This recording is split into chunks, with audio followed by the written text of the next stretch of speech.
How's everyone doing? Or at least anyone in chat, I guess. I know I was talking about editing my video today for the most part, but I was thinking about it. I've got a lot of like chores to run this week and stuff, and I kind of want to get started on this paint job. I don't know if we'll finish today, but it might be a long paint session. We might actually get them done. They're going to be approached a little differently than my actual Death Guard kill team. But, we'll have to get into it.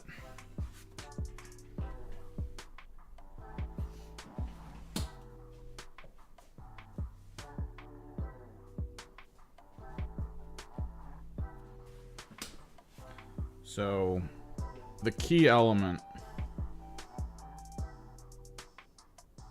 is that they are mostly flesh. We are going to try to do the brass to green on parts of the armor that matter.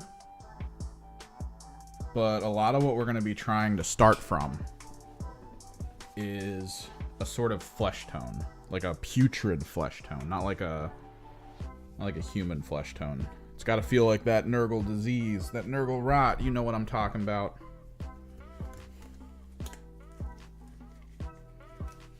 Hopefully this is a decent camera angle for this.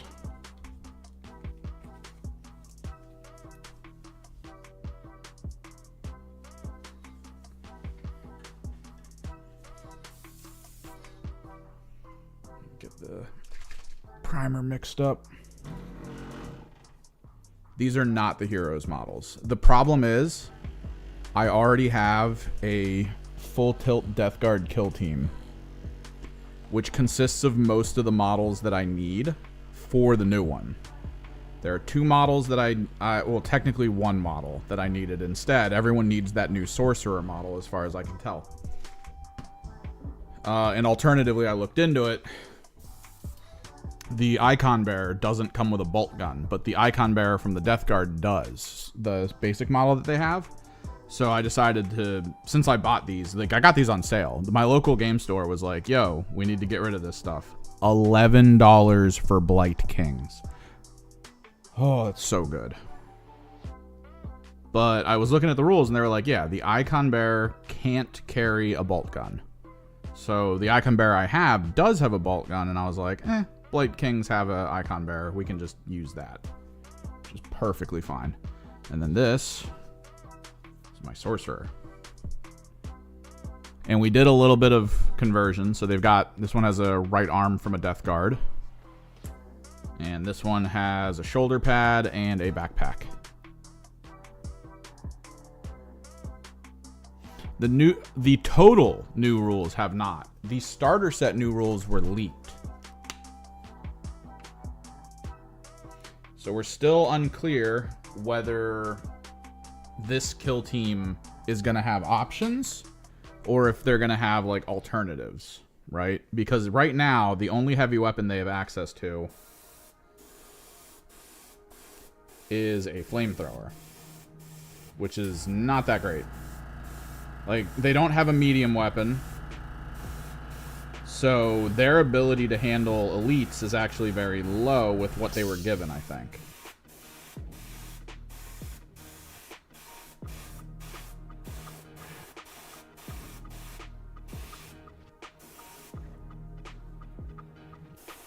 So that's kind of problematic in my eyes.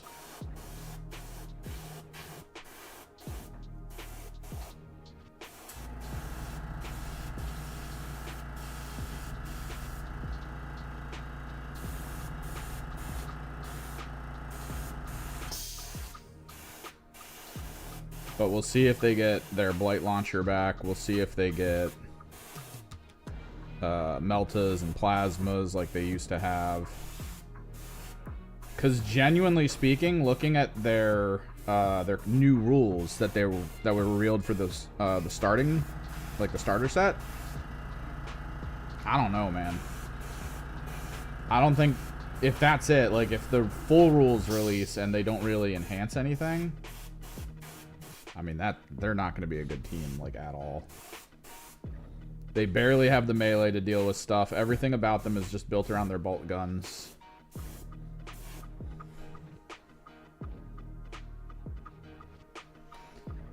Light rules gives them... I don't even know how you build the team. Like, maybe the full team is the trick. Maybe it's just that they all have bolt guns and you have to deal with, like, 8 of them or something. Like, it's... I don't know what else would be the case. Like, the light rules don't really give you access to any of the ploys. You don't know what the ploys are going to be. Like, none of us know what the ploys are going to be. They don't tell you about equipment. And they don't even, like, have the keywording or anything for the teams. It's a starter set. It's not meant to overwhelm the people playing it with just a boatload of new rules, right? The entire purpose of the starter set is to let you look at stats and understand how dice is rolled. And that's it. They don't really want you having to do much else.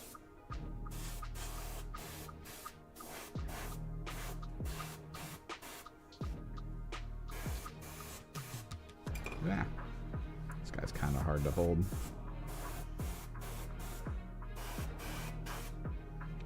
So we're still not, like, super sure what the conversion's going to be. The guess is that the Death Guard full kill team will be put in like its own standalone card setup, right? Like through the website. At which point I've got it all. Like, looking through the ones I have everything except this, which is going to be the sorcerer, and that's about it. But I do want the other icon bearer, just for the visual aesthetic, because these guys are cool, dude. Blight Kings are really cool for Death Guard conversion.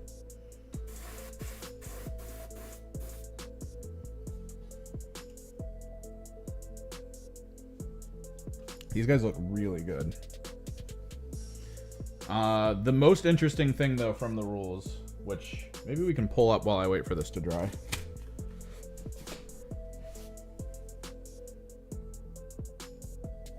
Let me grab a couple things first. I gotta dump the paint out, so I need my dump cup.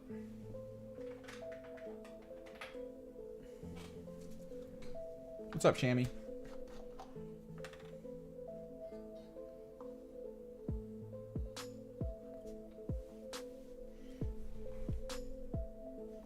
Those are Blight Kings that have been converted to be Death Guard.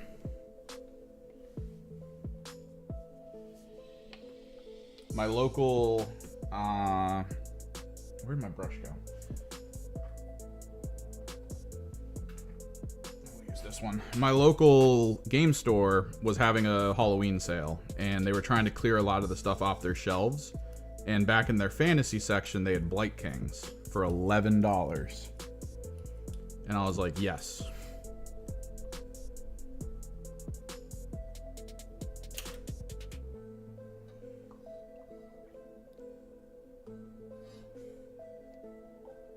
So while they dry, I'm going to pull up at what I can with the leaks, and we'll talk about it.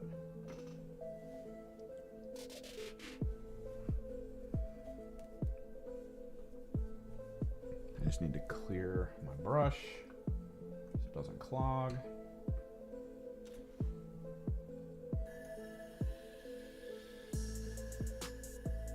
No, that's a huge steal. They're $60 normal.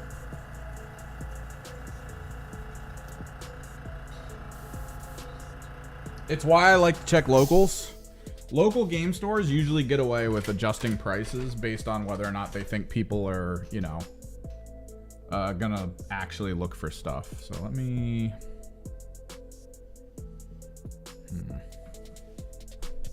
Let me see if I can find the leaks first. Death Guard Kill Team 24 leak.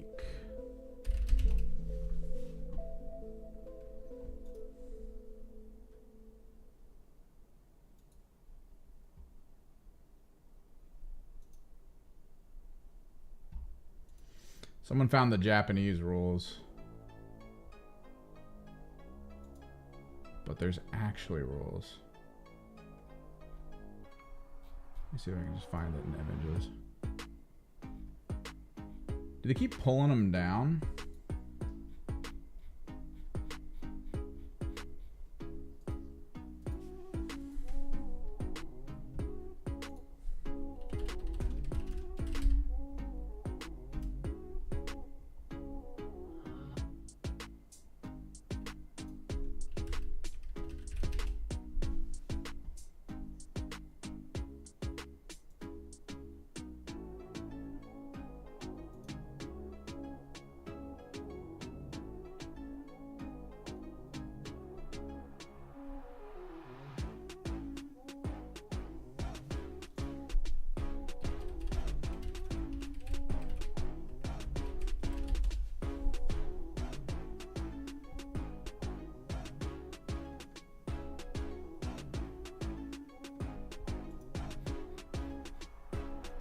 remember one of these sites just had the rules.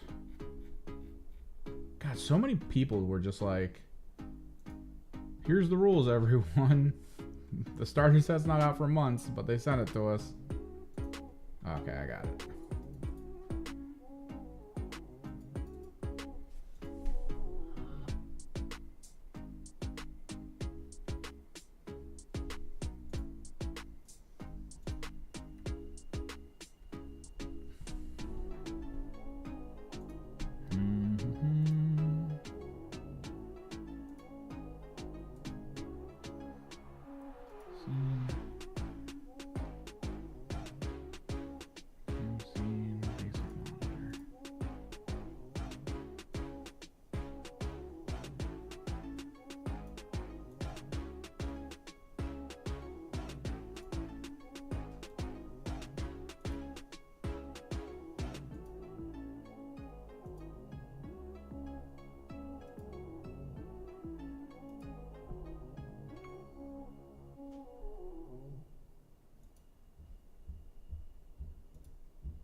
There we go.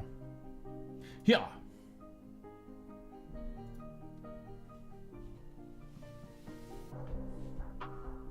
So the champion itself, like, this is the thing. This is it.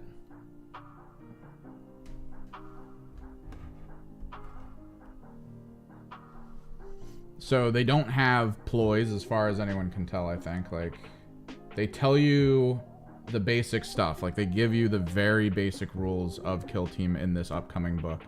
And then they're like, all right, these are the Plague Marines. These are the data cards. They tell you to place damage tokens here to track the damage on the units, which is probably going to be weird because I imagine both teams are in this same book. So, like, okay.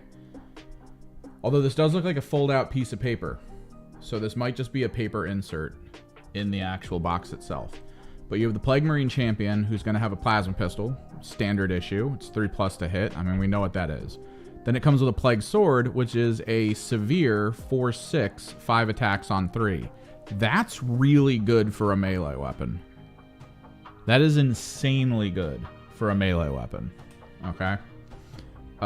This is the new guy. I mean, if you look around, they have what the old intercessors had, where each unit is assigned a double. So the leader's assigned double fight. That's all he can get, is double fight. The Malignant Plaguecaster is the new one, which has 2 forms of ranged attacks, which are basically like super flamethrowers that don't really care about cover. There's like a full field weak version that has a lot of attacks, and Torrent too, which is insane. And then a short range version. And then they get their staff, which is pretty good in combat at a 3/5 with severe shock stun. Like a lot of those basic units, and then all of their plague knives have severe. So the goal is that they will consistently crit all the time with their melee, except for this guy here who only has fists. This is the Bombardier. He can use 2 shoot actions, and they gave him a Blight Grenade and a Crack Grenade. Now the question is, like, if you consider how the game works now, like the grander game, I most likely think if the Bombardier comes over, which he probably will, he's most likely going to have a limited Blight Grenade on hand, but he's also going to have access to frag and crack grenades once per turning point, kind of like some of the units in the game, and it might be at a +1 to hit, because his crack grenade hits at a 3+. So if you're familiar with the Hearthkin, the Salvagers, the Salvagers have the demo guy, like the Grenader guy. That guy has access to frag and crack at +1 to hit once per turning point. So most likely, that's where this Bombardier is going to be. But yeah, the Plaguecaster can shoot twice. It cannot select the same weapon both times. He can shoot twice. That's probably going to get rid of. They're probably just going to get rid of the shoot twice or fight twice and just turn it into the standardized Astartes rule. Bolter Discipline, shoot twice. They all have the new version of Feel No Pain, which is per dice that does damage over, I think, 2. Yeah, they have an over 2. So if it does more than 2 damage, you can roll a dice to try to reduce it by 1. What's up, Arturo? They've got a fighter. The fighter only has the flail, and the flail's okay. 5 attacks, 3 up, 4, 5. Brutal, severe, shock. It's pretty good. A lot of shock, a lot of severe across the board. But, like, you look through this, and the best they have for ranged damage is either a 7-inch attack with entropy that does not come with... it doesn't come with pierce. So you're hoping that they don't get the crit saves. It has a severe, so you're always going to crit once. They can't retain saves, which is still pretty good. It's a 3/7, so you need to crit with this attack. You need it. The plasma pistol, which, yeah, that's basic mid-tier anti-elite. And then the only other thing they have from ranged that's above like a bolt gun, let's say, isn't actually above a bolt gun. It's the heavy gunner's plague spewer. You don't get access to the blight launcher that they had before. The blight launcher was pretty good. It was like a 4/6 or 4/5 damage line, pierce 1. 4 attacks, 3 up to hit. Like, it was pretty good, just standard damage. This, great into horde, terrible into anything else. Granted, it is 5 attacks hitting on 2. So the way you need to think about this is when you're fighting Space Marines or basically anything, as long as all 5 of these attacks hit, it does come with severe, so one will be made into a crit, although that doesn't really matter. It's a 3/3, so if you hit with everything, you're guaranteed 6 damage. So it's not the worst, but I don't know. He doesn't even get access to double shoot. He's APL 3 with a heavy flamer that he can move, shoot once, and then I guess dash out of the way or something, or do a mission action, I guess. I don't know. It's like a little peculiar. Then you get your icon bearer. And the thing is, 1, 2, 3, 4, 5, 6, 7. There's a chance this is a 7-man elite team for the fact that they do not have the damage. But we don't know how they're going to act in full scale. Because it's either that or this warrior is like a choice. If you want like a double shoot warrior instead of the heavy gunner. Like, I don't know, maybe you want that. I don't know. But, like, this team is just designed to be low on damage, decent on resistance. 15 wounds for the leader, 14 for everyone else, with the ability to drop the standardized 3 damage, which is on most bolters and guns, down to 2. It's pretty good. They have no way to heal, though. So, that's kind of sad.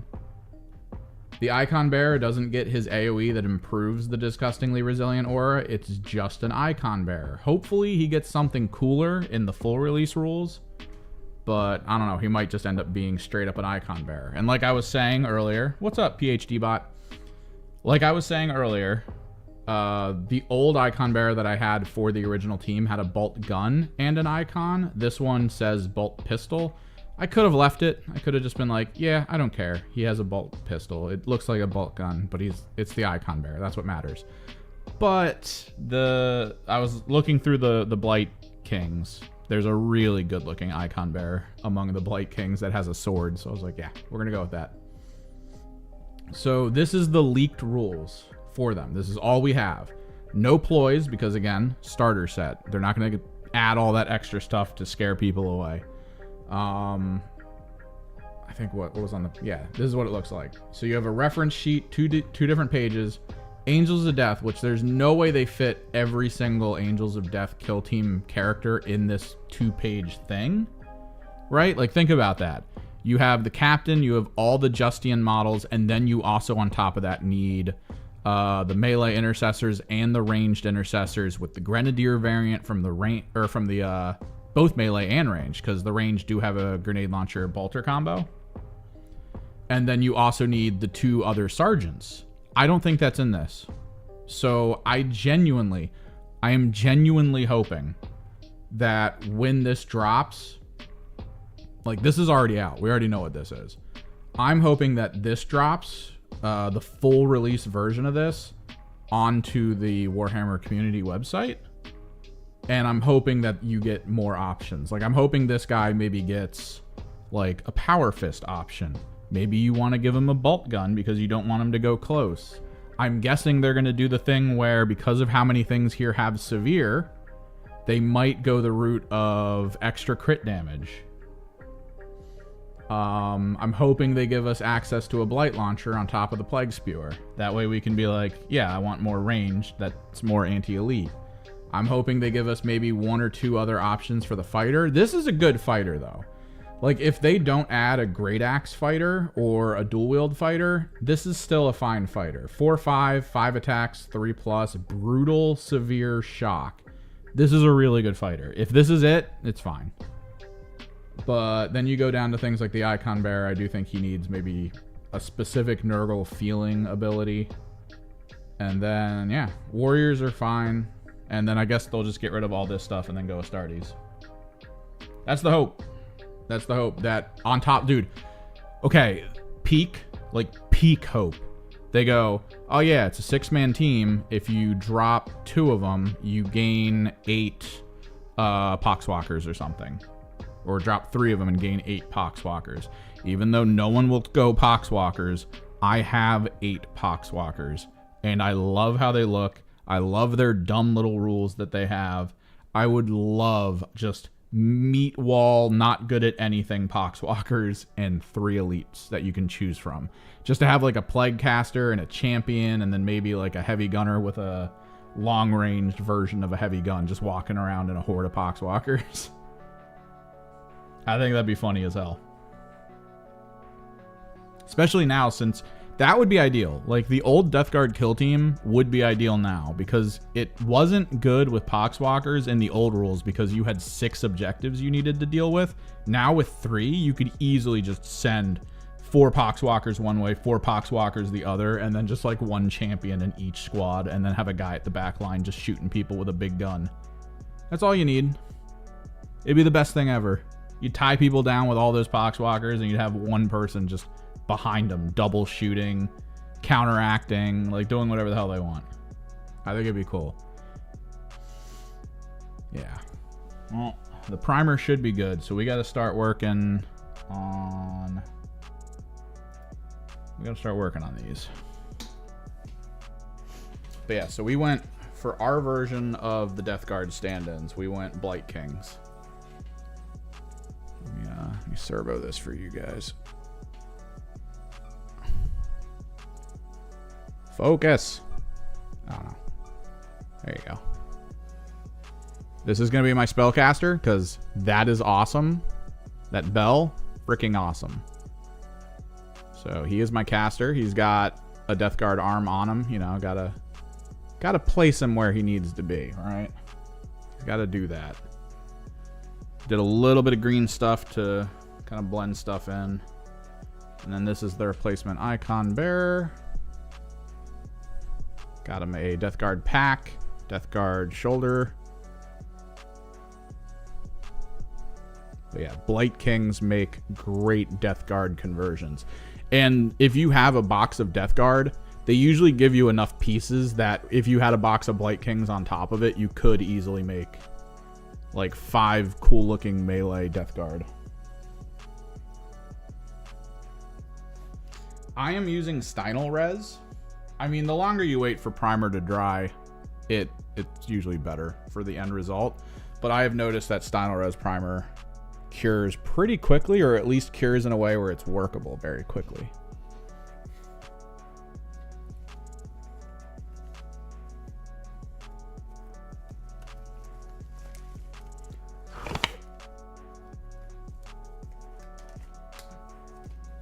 Airbrush primer, baby. I wouldn't suggest, if you do like rattle can primer, I wouldn't suggest working on them for a while. I know rattle can primer has like a lot of extra chemicals and stuff in it to make it work out of the rattle can, which actually played into a really fun technique that I did when I was a little kid, where I would black primer. Oh no, how did I do it? No, I did. Yeah, because I was trying to make word bearers. So I black primered. I got impatient, right? So I picked them up and I was like, it's kind of like sticky. I was like poking them and I was like, it's a little tacky, but it's not coming up on my finger. So I took red paint and I just went over all the pauldrons and armor and stuff. And I was like, yep, there we go. And then I just started going down the list. And once I got the whole squad done, I was like, cool. I walked away, came back 10 minutes later, and the primer had finished curing. Actually, I came back like an hour later because I had to go out. The primer was cured completely by that point, and the paint cured before it. So while the primer was still retracting, it basically, the red paint dried, and then the black paint, the primer, pulled it apart, so it was crackled. So the entirety of their armor was red crackling over black.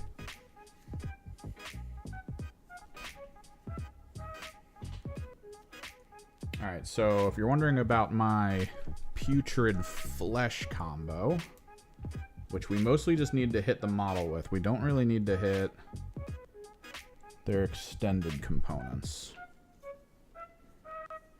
We start with, as some German people I knew in the past, haven't seen much of in a while, we start with mahogany.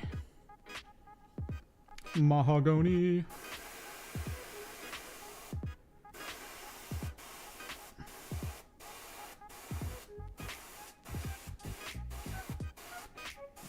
I want to hit every part that could even be remotely flesh with this. Worst case scenario, we do corrective paints over top of it. It's not that big a deal.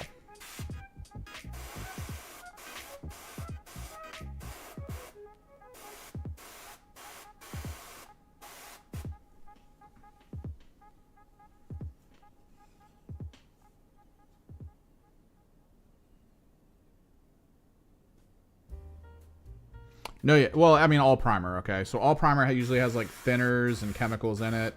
There's, like, a potentially, like, acids and stuff in some of them. It just depends on the chemical blend that they used to try to, like, maintain the paint.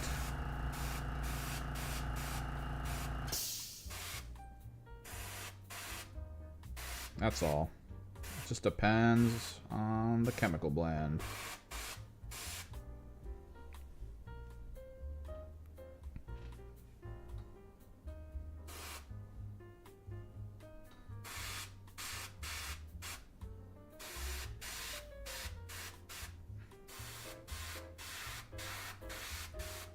Could be good. Could be bad. But yeah. Mahogany.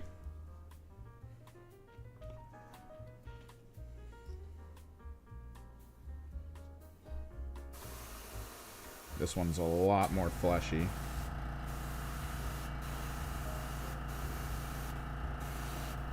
Don't really need to do the arm.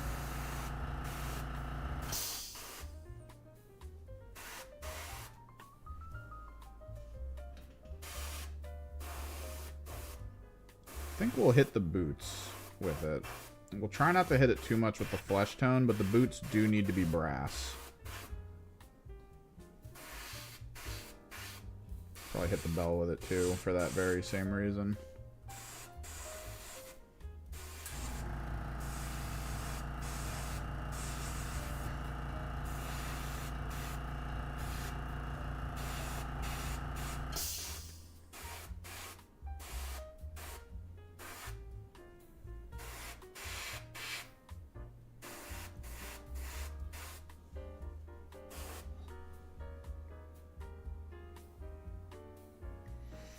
It depends on what I'm airbrushing and how. Like, if I'm going bulk airbrush, sure, I'll 100% wear a mask.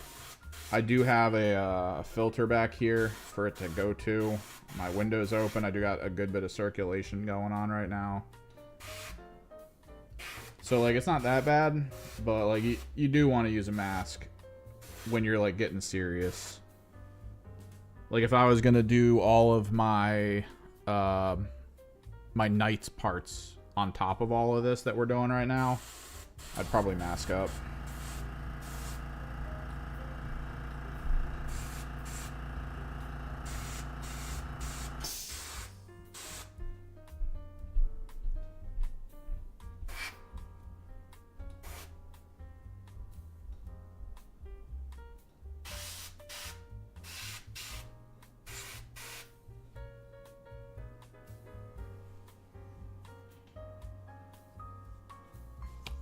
Well, brown baseline. sure to get these boots for the brass later.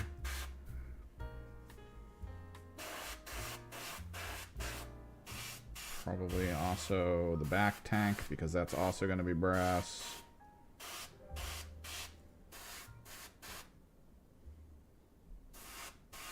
This thing is sheet metal.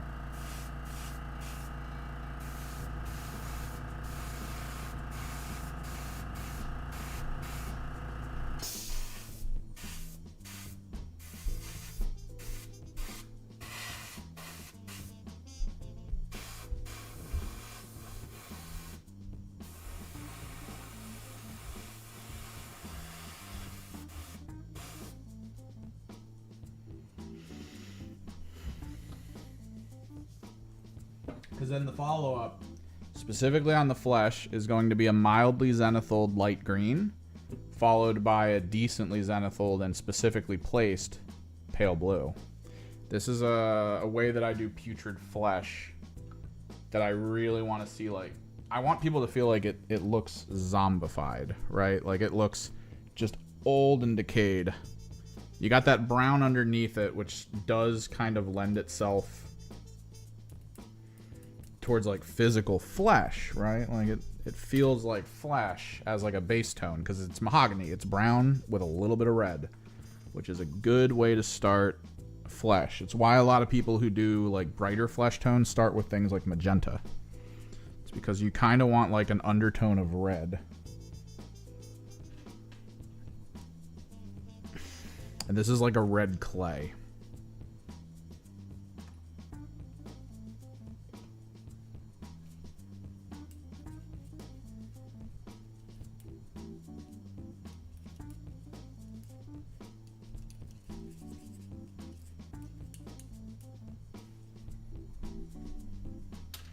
Because if you're familiar with how skin toning works, technically, if you wanted to be really serious with an undertone of skin, you're gonna want to figure out a really good blue and red, because skin is usually stretched and like the top of it, the way it specularly works is you're gonna have areas of skin that are blue and cold versus red, where it's kind of like pulled and stretched a little more.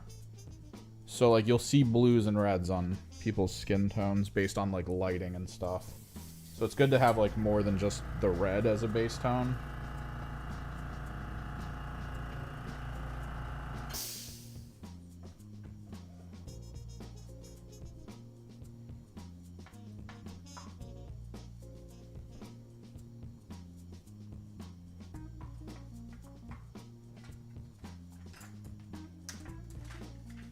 But for some people, it's also just a lot easier to be like, oh yeah, magenta, that's fine.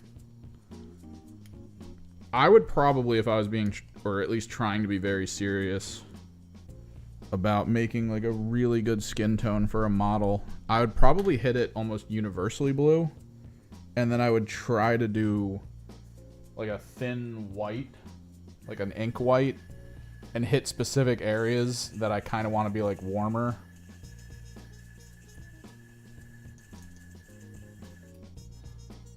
And then I would hit that with magenta specifically before I apply like a skin tone over top of it. Like a really thinned down skin tone. To try to pull it up while keeping like the blues and magentas from underneath. But we gimmick here. That's the point. It's not necessarily the veiny bits. It's like specular mapping. There's a specific term for how humans, I put way too much paint in here, how human skin like works with light in areas where it's like thick to thin kind of situation.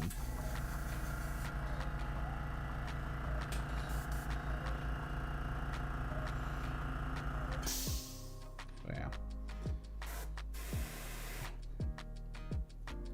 I want to try to hit it only from like one angle. That way the brown is still part. We don't need to pull the trigger back the whole way.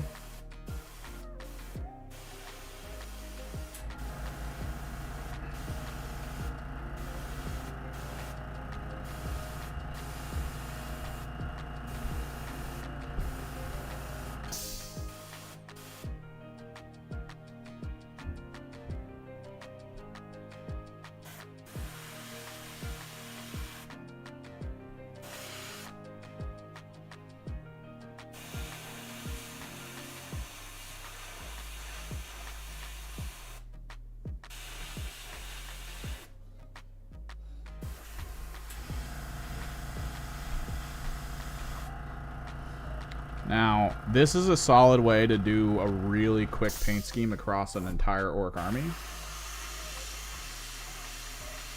Just mahogany to a light green.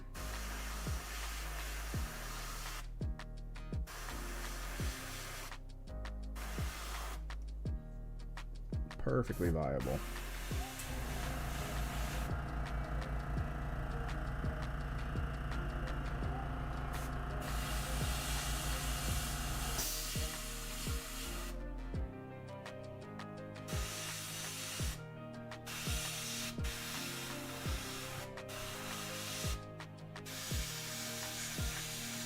Again, the trick here is to not pull all the way down on the trigger.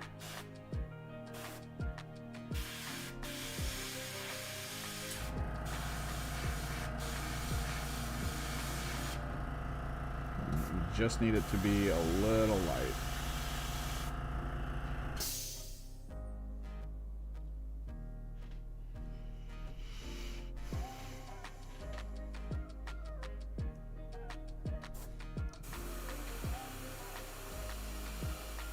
This one's a bit more important. Kind of go all over. He's got that Nurgle gut.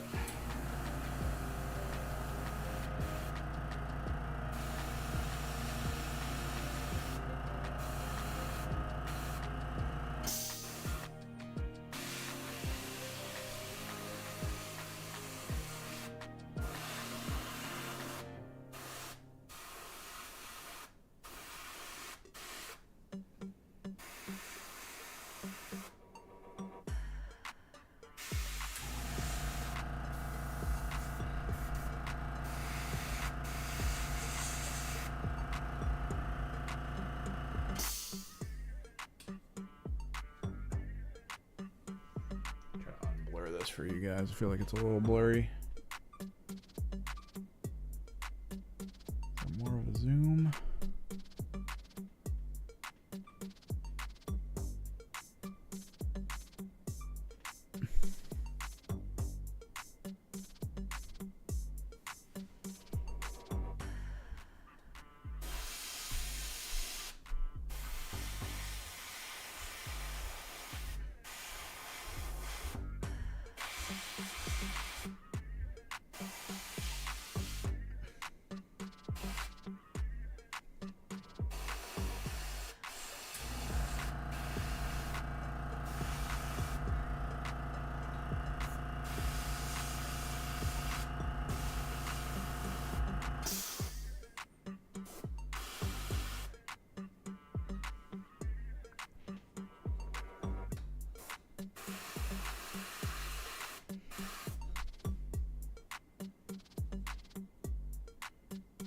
Now, a couple places it can go from here.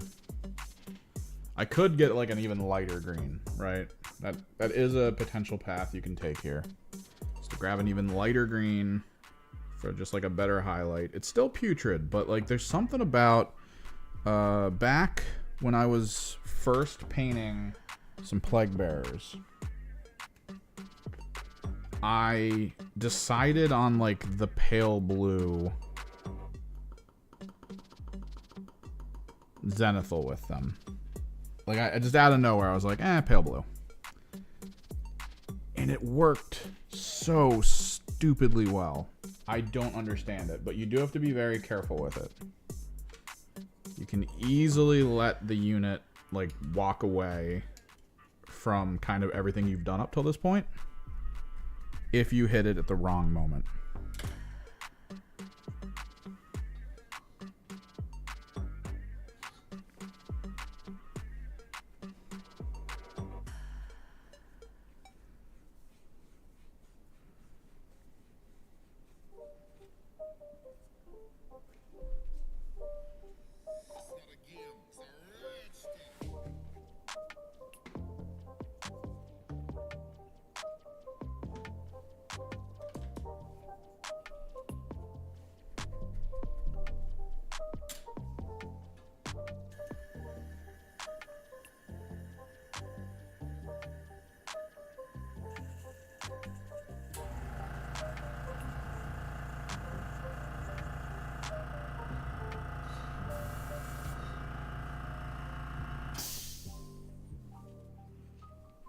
And you don't necessarily need to study up on color theory. I mean, if you're trying to do some crazy stuff, sure.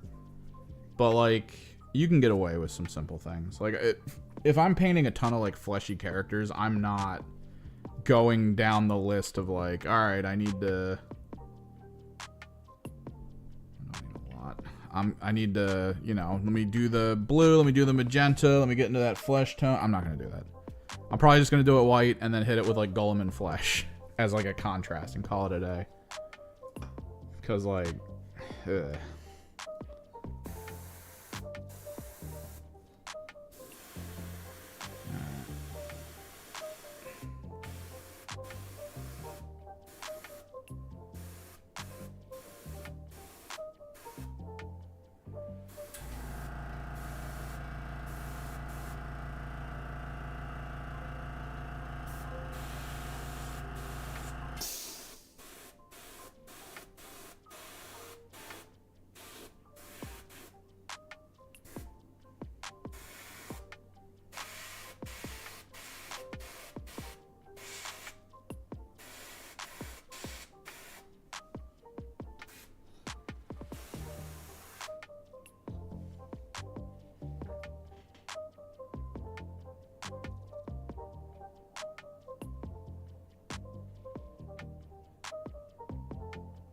Oh, you're talking about complementary or like that kind of color?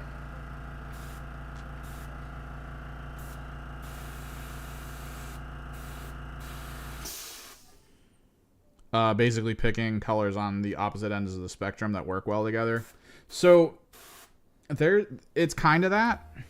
You can kind of do that.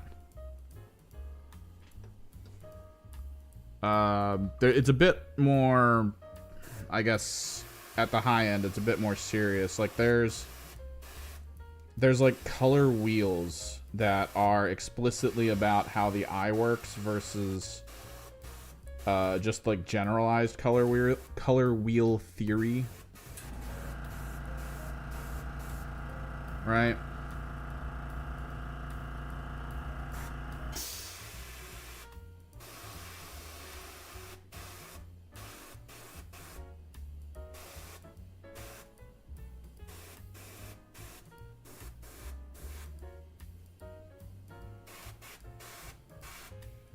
Like there's specialized color wheels for that kind of thing. But yeah, it's you pick colors that when seen next to each other are like hot and cool, but on opposite ends of the spectrum. It causes like a color vibration, which means it's more attractive to the eye. So there's a bit of psychology in it. All right.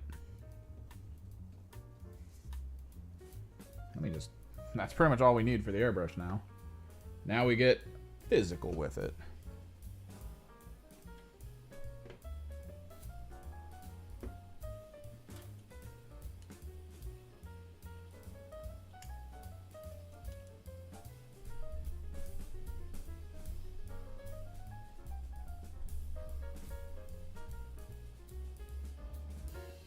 Yeah.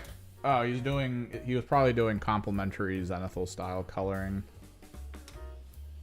where you consider your shadow to be opposite.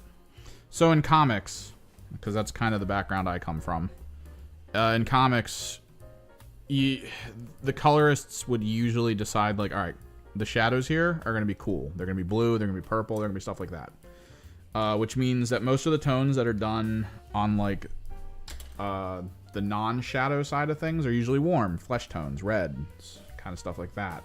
So when you look at a page or you look at an image, it feels better. It feels like there's more depth, more going on, a lot of just great visual interaction.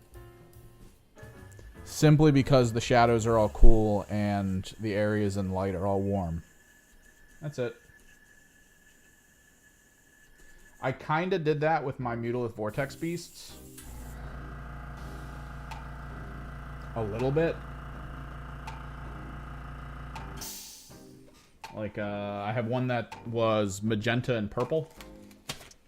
I think I have one that's blue and orange. We're basically done here. Let me mute the mic for when I drain the airbrush.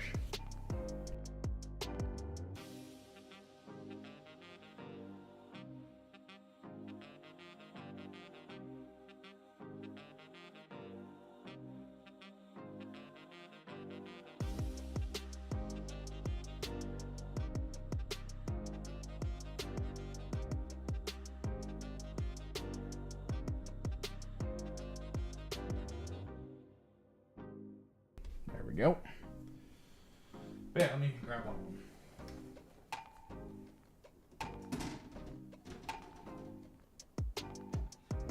So it's not as in the forefront with these guys. But basically, like, I try to pick either a lighter, cool top-down and then either a warmer, cool top-down and then the opposite in undertone. So this guy's a little close because I did purple and then like a dark blue, and then I figured the orange would just play off of it a little bit and push it.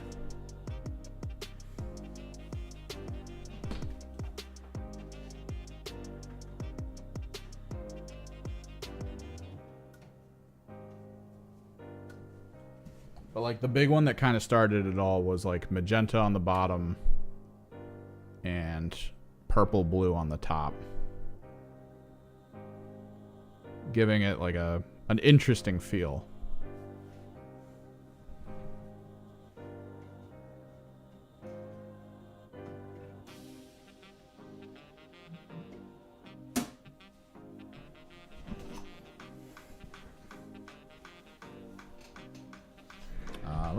I can probably pull something up just to give you the quick gist.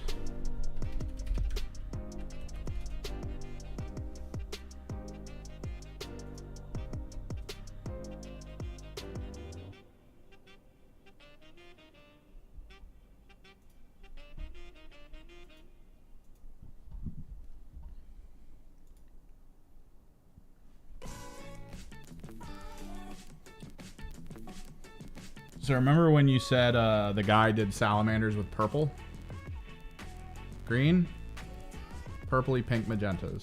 So you kind of have to pick, like, you almost can see it here. Like they have this red line, this dark blue, and then this really green line. Like you're picking almost opposites, right? So like, let's say you want to do, if you want your Imperial Fists to look cool. Can you see my mouse? Yeah, maybe.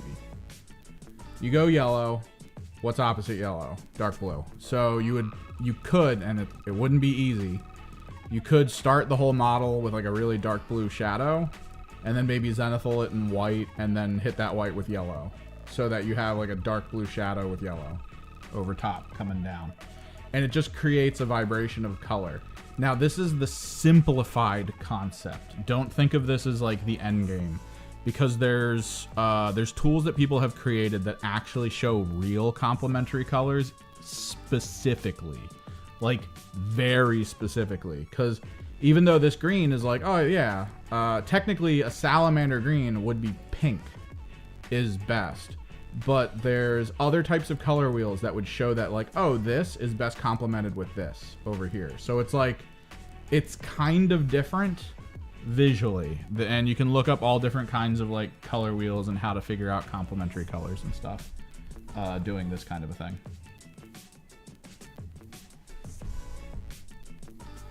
But yeah, a lot of it is based on color wheel. So let me clear this out because we don't need it anymore.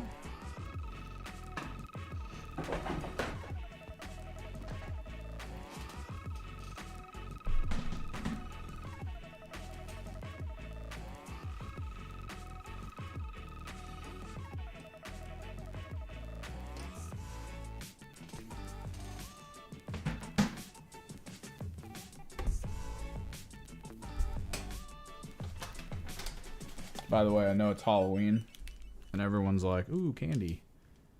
I got some, this is matcha Kit Kat. I have a really good Asian market near here.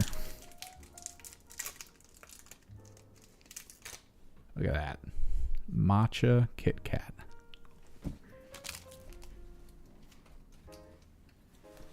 So good.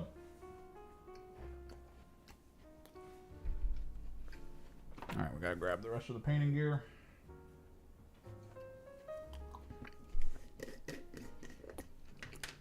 They also have strawberry Kit Kat, which is also really good. I'm gonna clear this.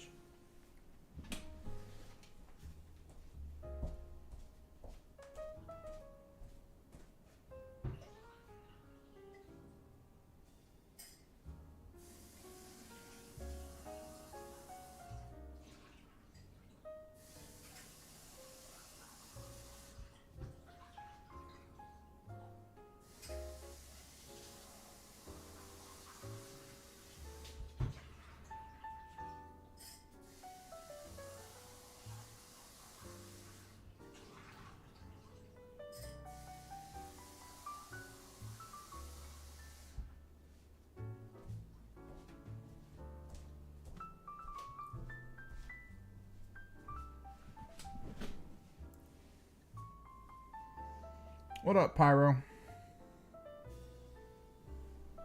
Put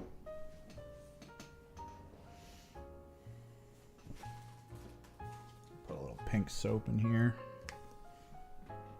Boop.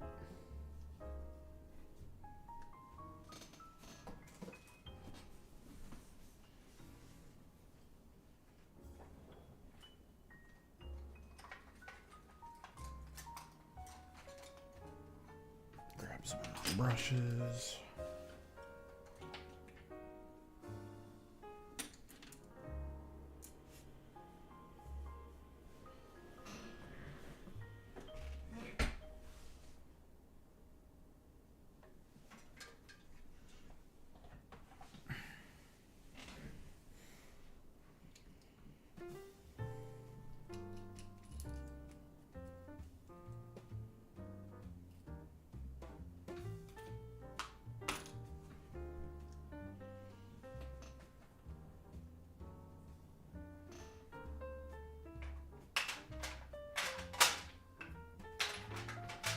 So a key color I know I need. This color is not like common.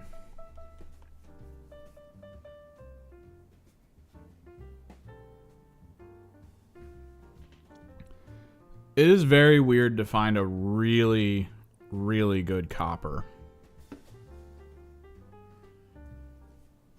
And we're trying to build up around this. And I think, yeah, I went with copper as the baseline metal. Let me take a look, because I know it was an ink that we went with. If I have a brass, maybe it was that.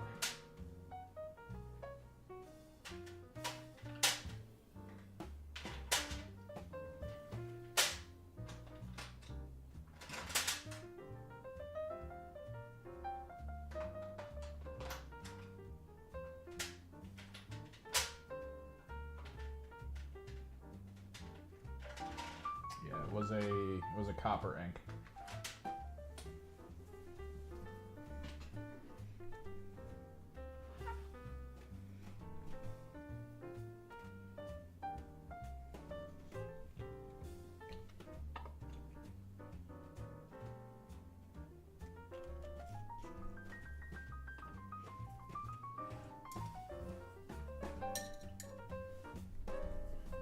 It's just a really, really good color.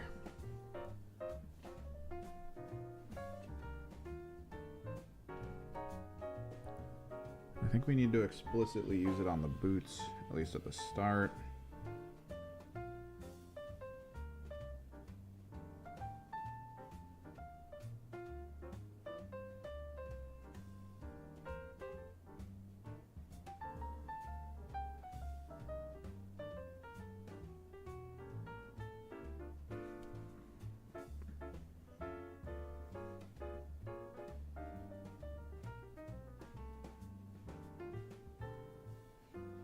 Careful when we get closer to the skin tone to not really affect that as much.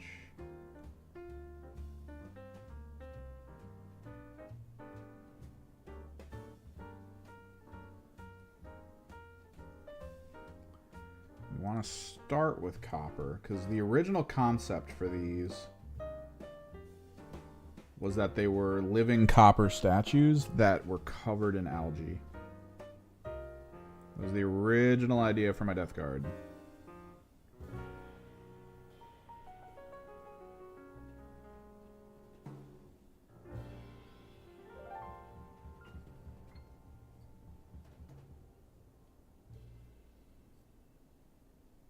So we're going to try to honor that idea with these guys by pre-doing a lot of their armor copper before we get back into the flat greens that we need to apply to them.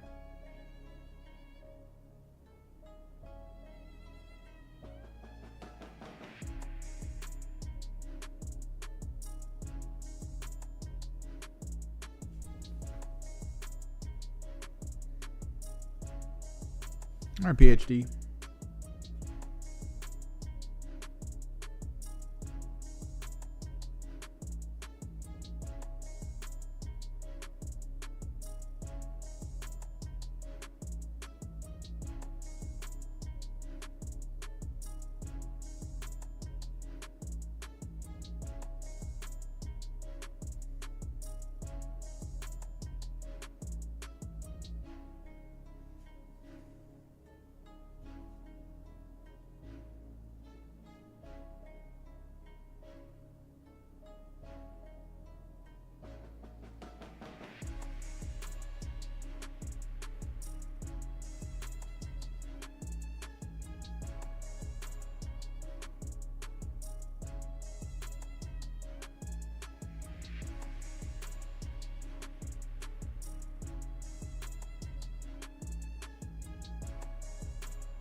Blight Kings do look really good, though.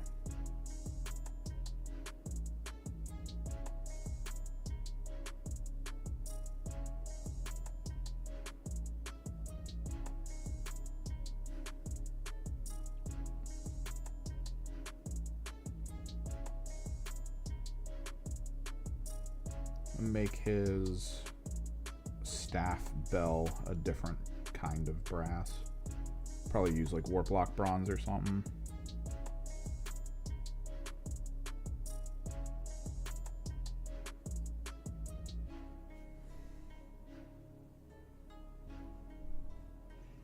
Might need to... Okay, so if this is the comfortable spot for me to paint,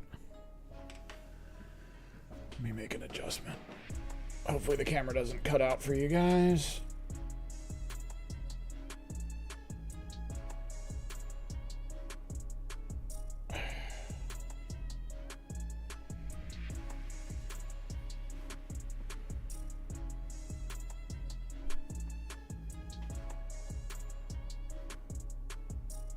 Bought a new wire, which seems to be the problem. The wire that my friend bought originally was just too like loose as an actual connecting point, so moving it even slightly caused the camera to cut out.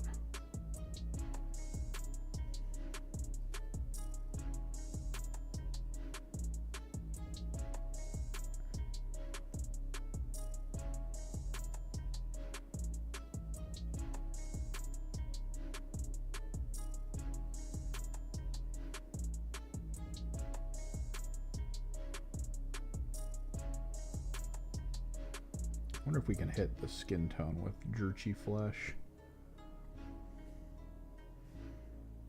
Or Jerchy Violet, or perhaps Reichland Flesh Shade.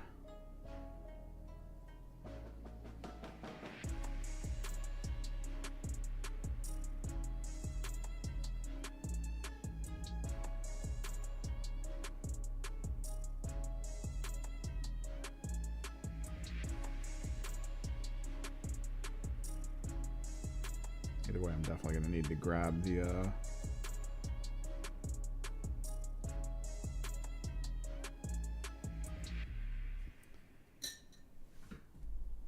rot technical paint.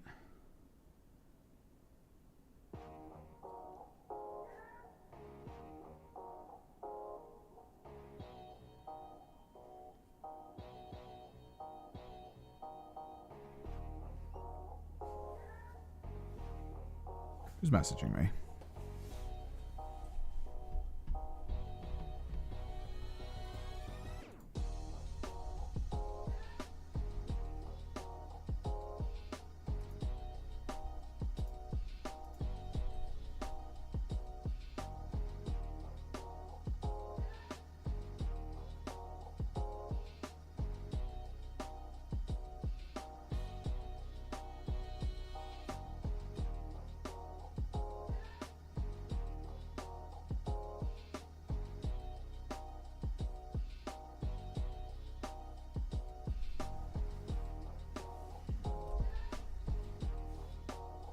Is that something you typed from before? That's why I did that whole thing. That's why I was talking that whole thing. Okay, so the Death Guard kill team, interesting, but I do think we need to see if there's going to be more rules. They're not that good, in my opinion. In the state they're in, they're not that good. Even if you can take all of the models, which would make it a much larger elite team than normal, they're not that good.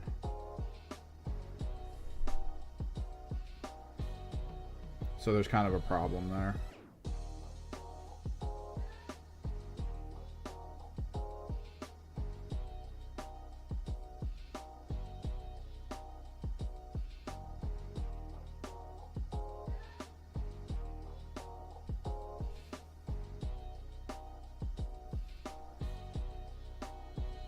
Yeah, you might be way behind. I've already adjusted the camera.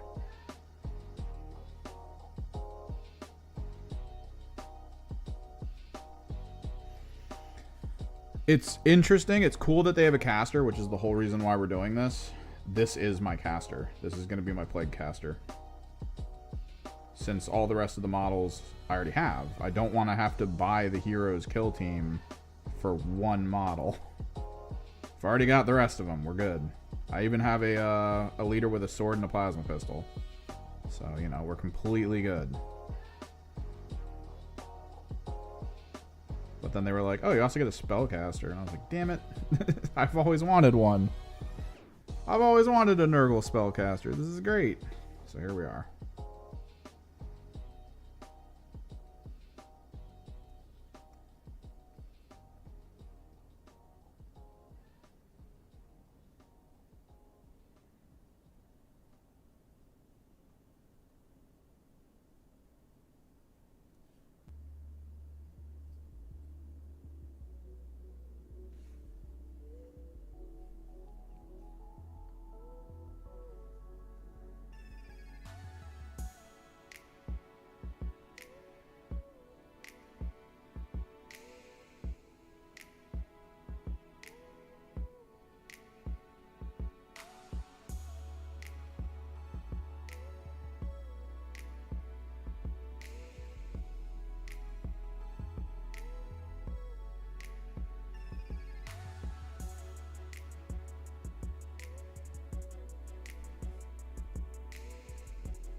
Gotta pick a plague color out. I think we're gonna do a fluorescent.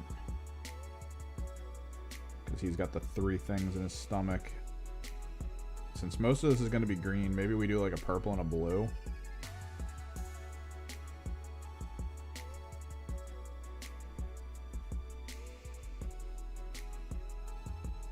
Or like a chartreuse and a blue combo. Like blue around the outer edge, chartreuse in the middle.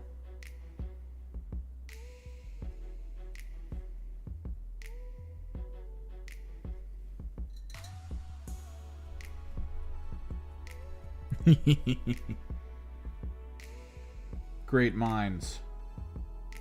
We occasionally line up.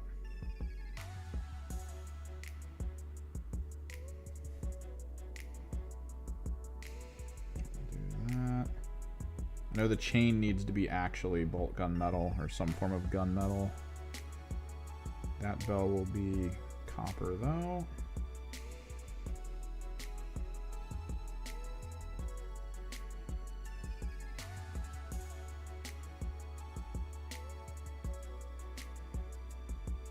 Probably gonna do Leviathan blue for a lot of like the horns and stuff, or maybe not. Maybe the horns can be bone color, and then the staff branch will be the Leviathan blue, like charred log look.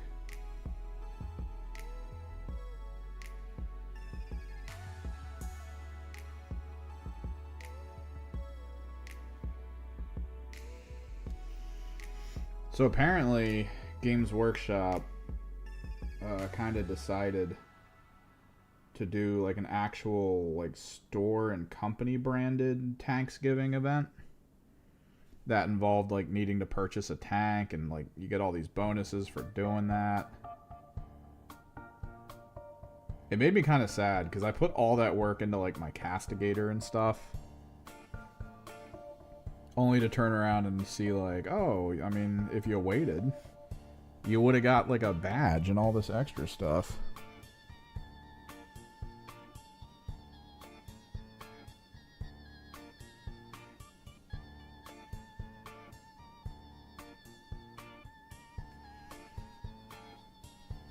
Because I don't need tanks anymore. Like, I've got all my tanks. I decided to go Soul Forged with Chaos Space Marines. And I have all the tanks I want. I'm done.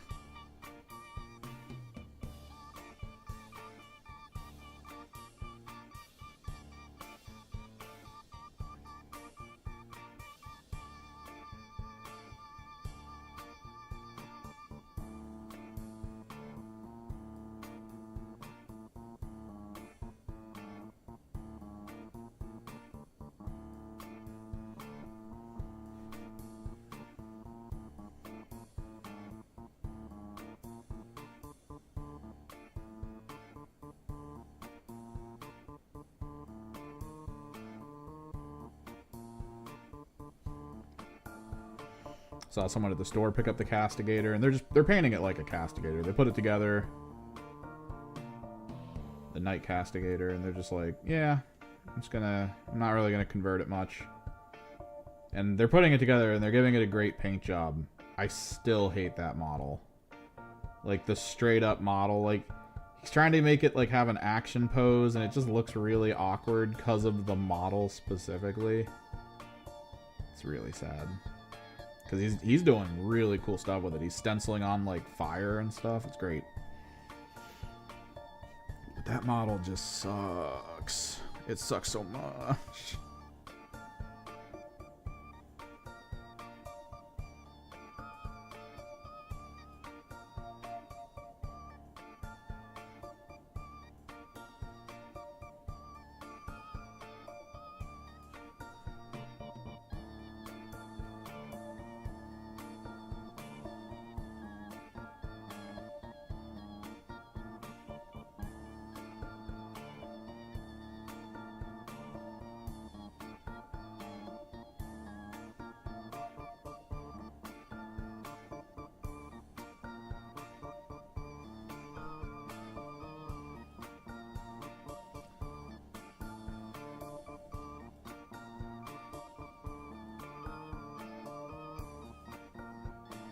Anyone doing fun Halloween things?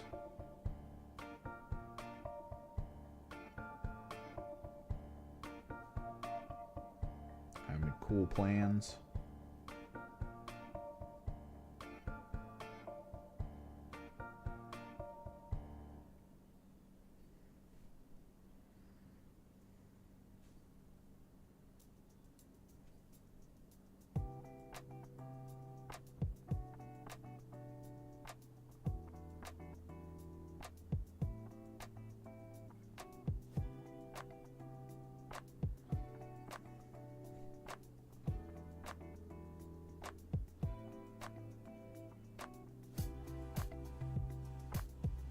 That's a metal plate.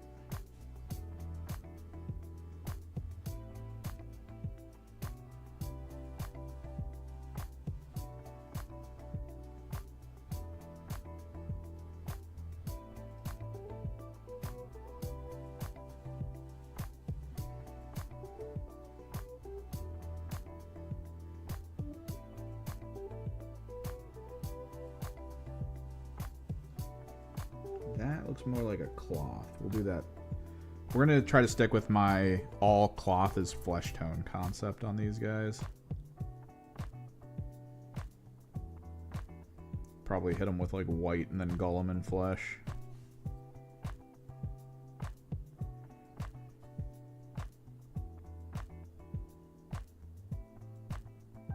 Supposedly tonight is like a lot of Halloween parties because, you know, adults. I don't think the average job is going to be like, yeah, you can take off on Thursday or whenever.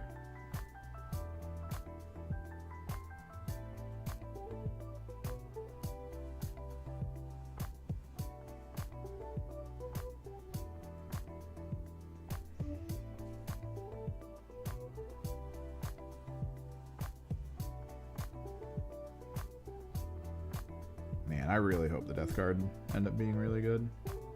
The kill team in particular, because it's a good timing, right? If it actually ends up being like a standalone team, like, dude, the worst thing ever would be is if they're like, yeah, it's only for the starter set, really. And it's like, what? Why would you do that to people? That'd be absolutely just atrocious if they just called it. They were just like, nah, yeah, you're probably not going to want to play them in real games because they're not that good. It's just for the starter set, guys. Ugh. It'd be so brutal.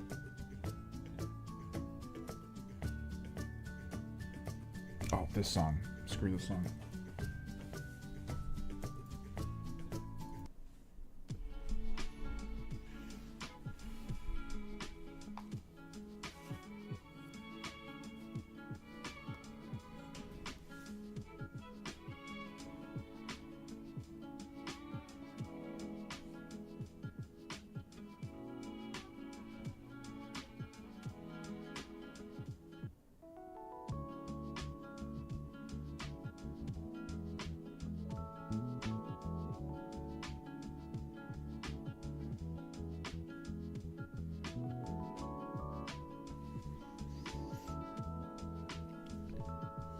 Damn. This guy gives no fucks. Full-sized candy. He's in it to win it. Making enemies of all neighboring parents. As he sugar ODs their kids.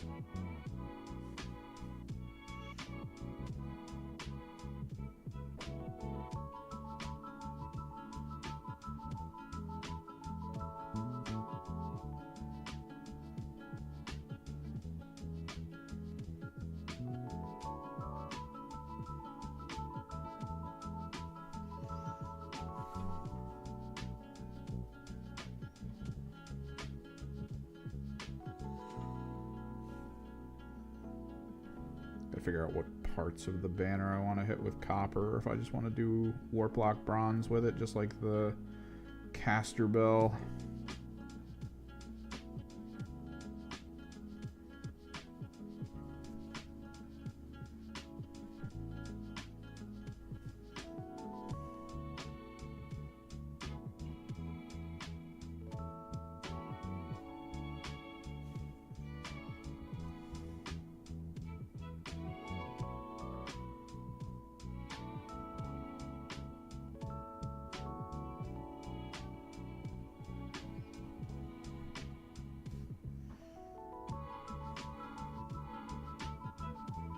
Problem is, I kept getting told to buy candy to be ready for Halloween, right? So it was constantly just like, you need to buy candy. You need to make sure you have candy. So I bought candy like 3 weeks ago. It's all almost gone.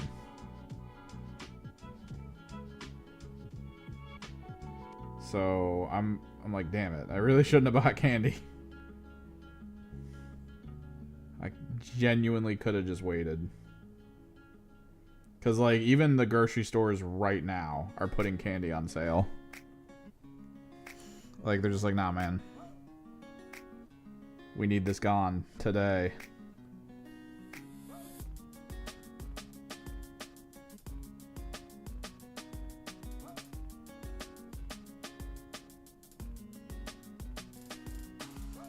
Like, I just snagged a lemon head and, like, sour candy blend bag for like $10 or something. It's like 80 pieces of candy in there, or 80 boxes.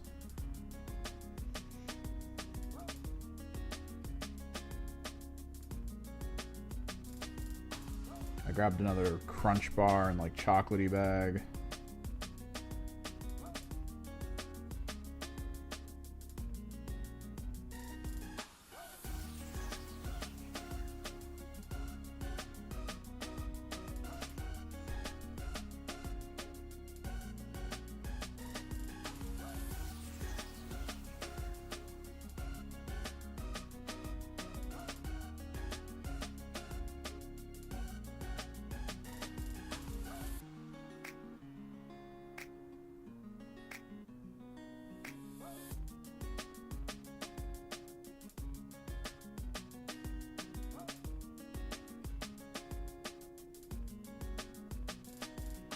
Probably still in color blocking mode.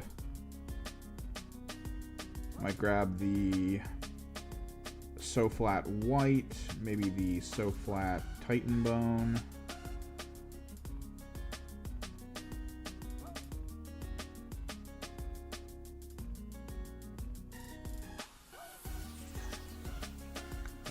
Titan Buff might also be good for the flesh tone flatting.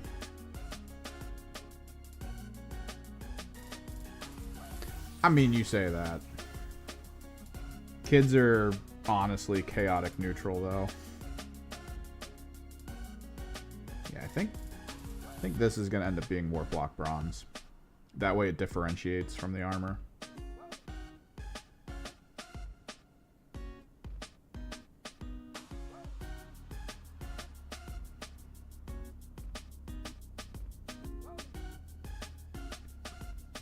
I think this...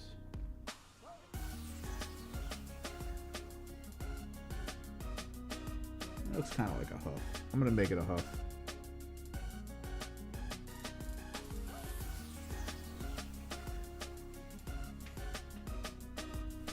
Kids are chaotic neutral. They won't remember. They won't know. We'll just be out and about, enacting horrors upon the world.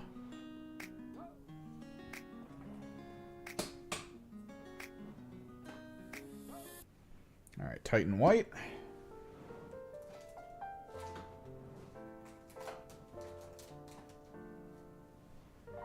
And Titan buff for bone.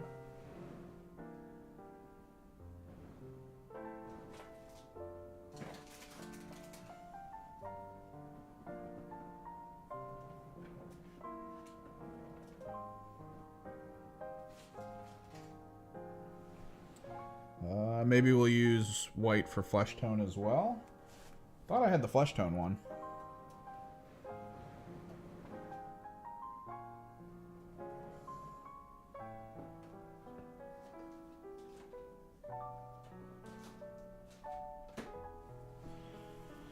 Guess not.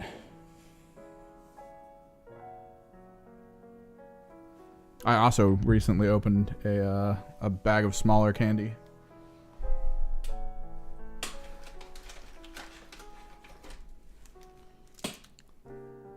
Matcha Kit Kat babies.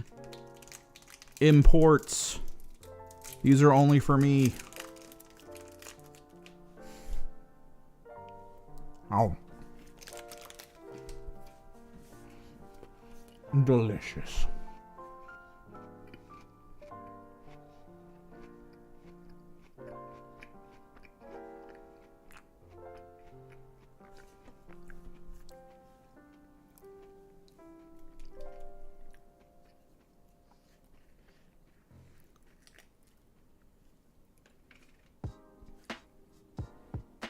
Let's get this so flat going. I might need a smaller or more effective brush.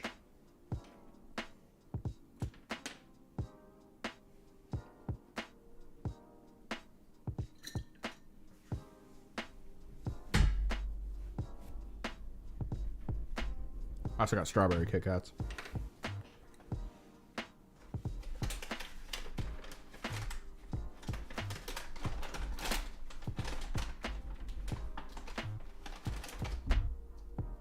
I found a really good recipe for crock pot curry chicken.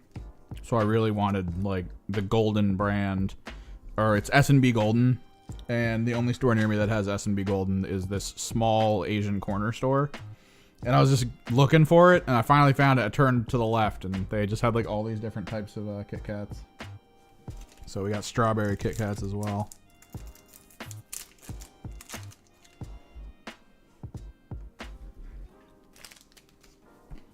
Oh, those are so good.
Oh, sweet tart chewies. I remember sweet tart chewies. They were good. I'm not really like driven to eat them. Even though I do love sour candy. I tend to lean more towards like lemon heads if I'm looking for something sour. Specifically because I just love lemon. Lemon flavor is so good.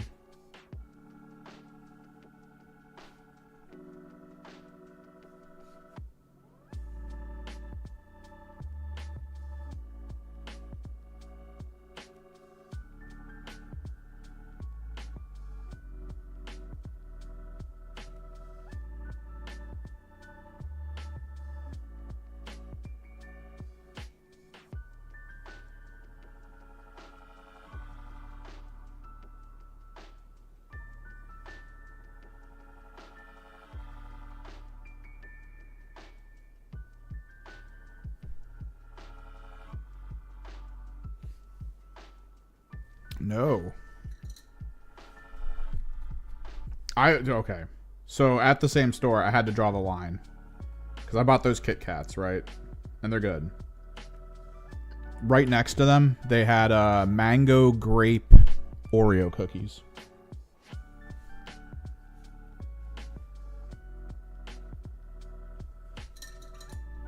I saw that and I had to hold myself back. I was like, no. Because it was like a whole big box. I was like, no, there's so many.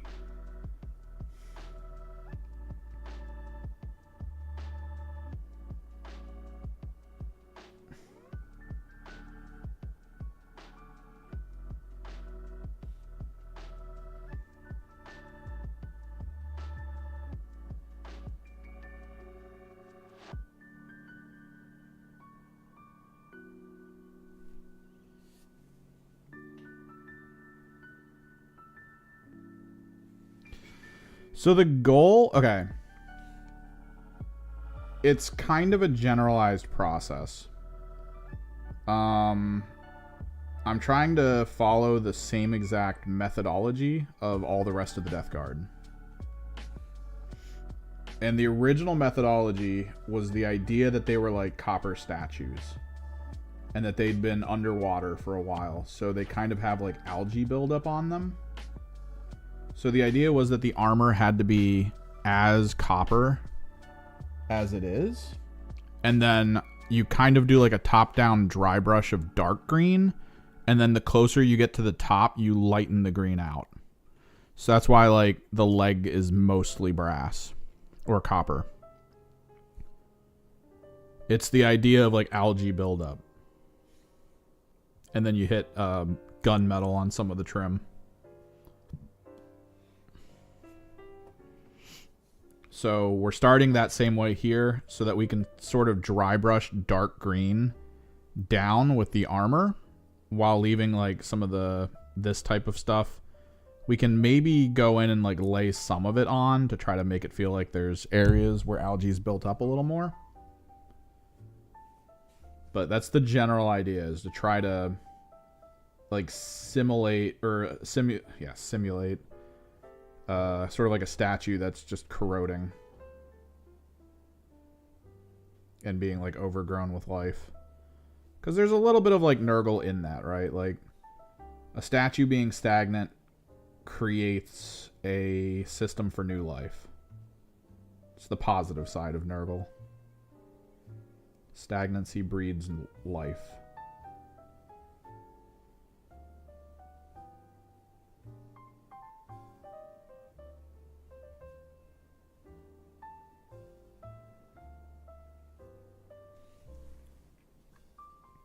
Oh, absolutely. Typhus corrosion, specifically on the blades, is how I usually do it. I like it when blades are covered in corrosion.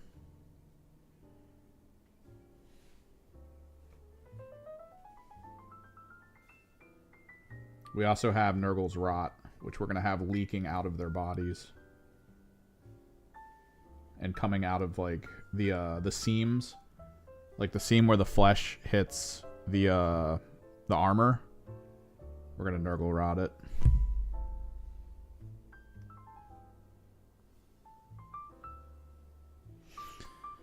I like mango and grape flavor. Like, I'd be cool with it. It's just, there's like 40 of them in a bag. And if I start eating them, it's going to get to that point where I'm like halfway through the bag in a day. And I'm like, I'm fat. No. It's never going to go away. Meanwhile, the matcha and strawberry Kit Kats. So there's only a few in a bag. So it's like, all right, cool. I'll take those. I can set them aside. I'm not that worried about it. The big thing is making that chicken curry. The crock pot chicken curry recipe that I have. Oh, can't wait. Specifically, it's for the chicken and vegetable stuff. I have cauliflower rice I'm going to apply to it. So not like the best, but I'm trying to be a little healthy here.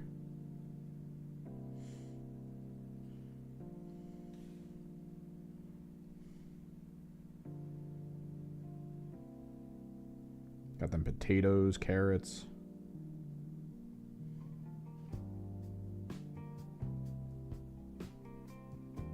Making a curry stew.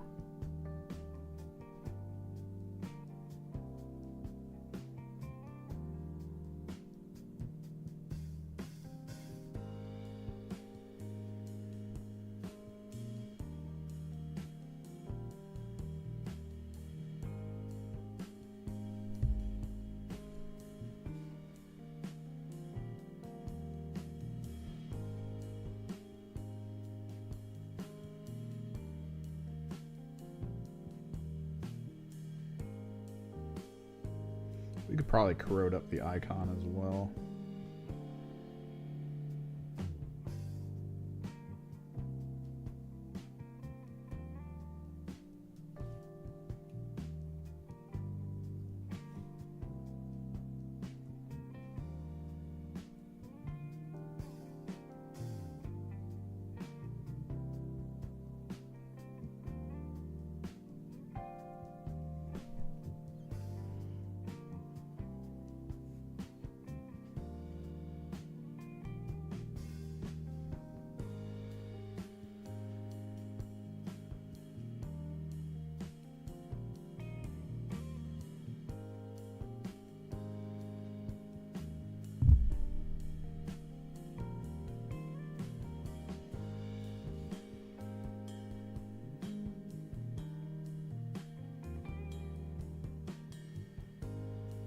Head there. We gotta do flesh tone for that.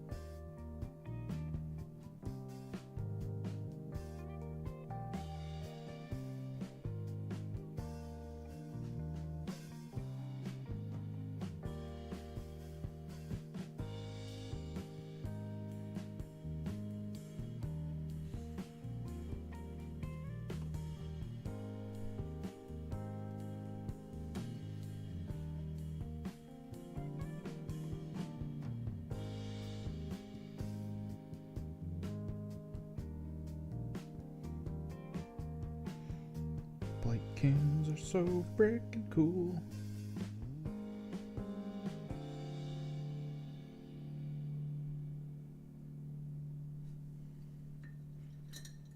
I don't even play Nurgle. I kind of hate that. Like, every time I get introduced to a Nurgle model, like, inspiration. Instantly. It just flies. I'm like, yes. I have plans. I have plans. I have so many plans. I'm going to make them look so good.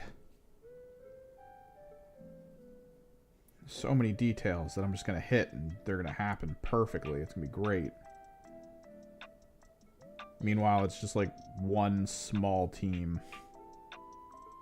And that's all I have, and that's all I've painted.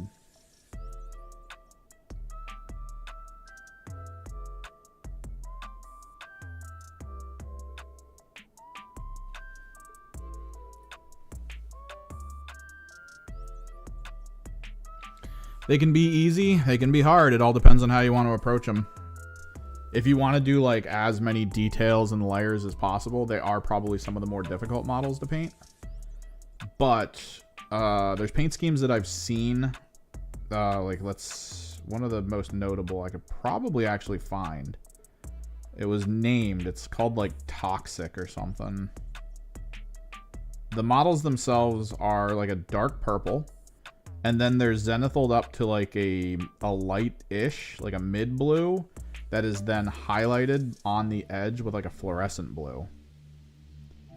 And then their bases are actually done with... I want to figure out how to do these kinds of bases. It's like a resin swirl. It's not like an actual... Like, oh, I filled the base up halfway with liquid to make it look like they're walking around in water. The base itself is done as like this weird cosmic green and yellow swirl. And I don't know what chemical they used to get it to look like they did. And then they just glue all the models on top of it. That kind of army probably took no time to paint. Looks good. Looks great together. But that style, that methodology probably took them like a day to paint an entire army. Since it's mostly airbrush. Probably the hardest part would be the edge highlighting. Because I think they manually edge highlighted.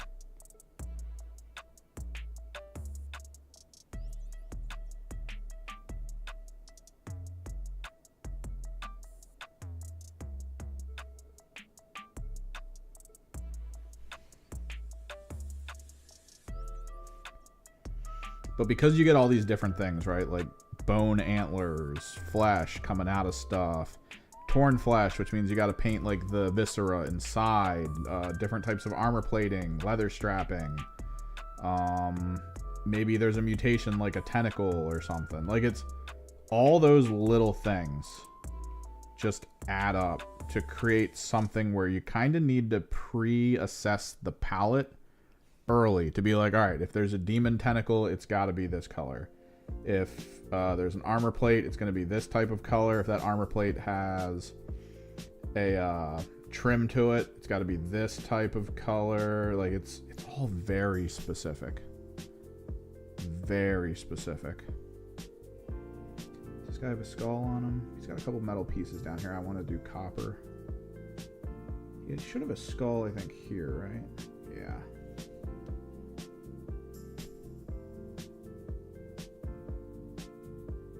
But you got to make very conscientious decisions with how you're going to do things. Like me limiting the copper that I did to the armor and then doing warp lock bronze for any like exterior metal like this bell. It's a very specific decision. Because if this bell was the same copper as his armor, it might feel a little too weird. A little too bland.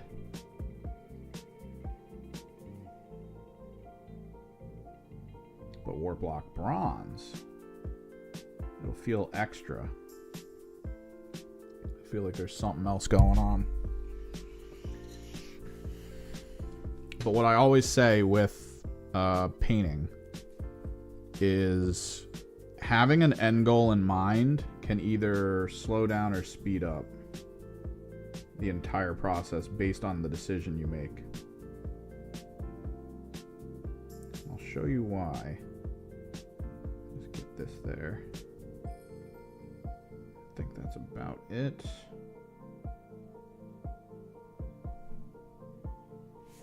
Yeah, let me pull up. I've always wanted to make this as an army color scheme, but it's never really fit any of the things I do. Let me grab it. Death Guard. Toxic. Yep. First army that comes up.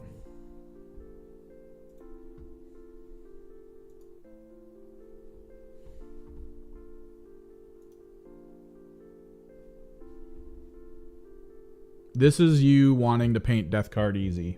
And, I mean, look at them. They're good. Nothing in here is something I would go, that's lazy. It's lazy that they did it this way. No. This is really good. And this works. This would look fantastic on a field. It's this swirling green. It's like a two-tone almost resin paste. I'm pretty sure it's resin because of the glare it has in some areas, but they did it in a way where it feels like, I don't know, they have to have poured it in a weird fashion. I wish I knew the exact method to make this base. I've looked up things on YouTube that where people are like, oh yeah, this is how you do it, and they show it and it's nowhere near this. This is incredible. But yeah, like, would you be mad if this was your army? Would you be like, oh, I didn't put enough detail in? I don't know. I don't know if you'd care that much. You'd probably be like, oh yeah, this is sweet.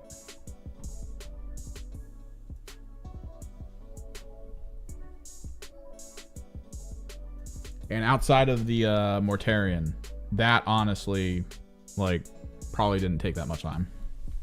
You could probably dry brush it, honestly. If you didn't have an airbrush, you could probably easily just dry brush up to that standard.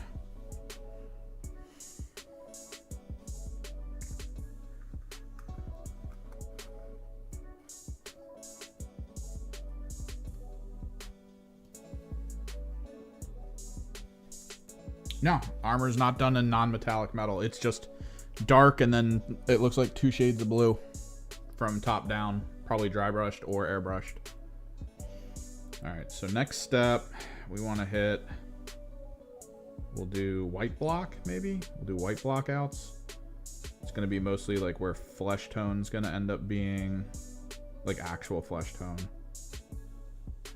Which isn't a lot of spots. I mean, this guy's got a couple spots. As well, his glowy bits on his stomach where the pustules are going to be. That's about it. How do these guys work?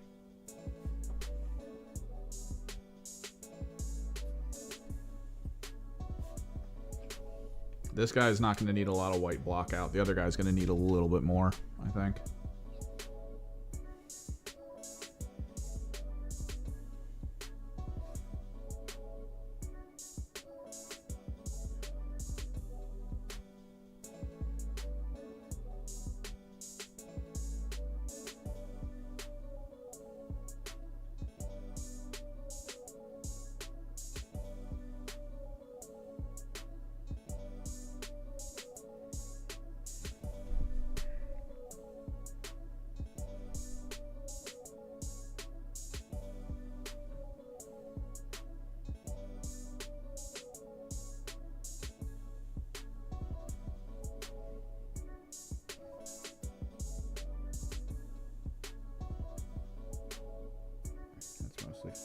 His flesh over there, so we're fine with it.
But like, yeah, if you were planning on being like, I want to paint to like an extreme standard where all little details that the thing has, I give as much attention to it as like the larger details.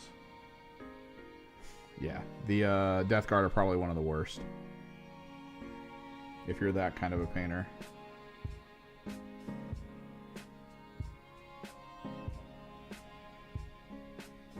There's also a thing between painters where, like, some painters are not good at flesh. They're just not. They're like much better at that like candied approach, like that flat color with maybe like a little bit of a render to it that you get out of armor. So like Nurgle does armor and Nurgle does flesh. So it covers all bases. You have to be universally good at rendering pretty much like any of these concepts. The drop of a hat.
That guy, yeah, he has a flesh leg guard. I have to go back in and work on.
My right eye is hurting for some reason today. I don't know.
think that might be armor.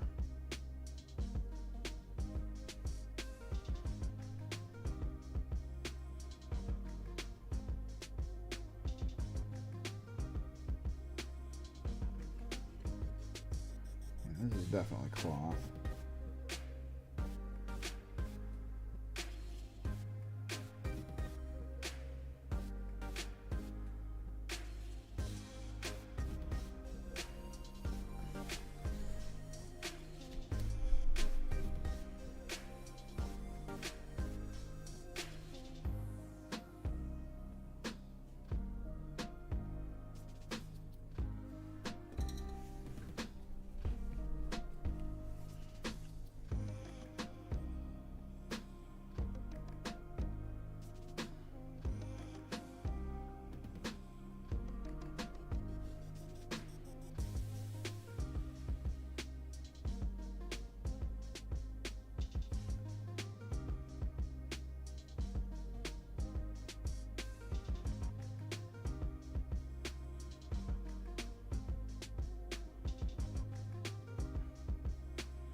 Got his hood. Flesh tone hood.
Maybe we keep blocking in a bit.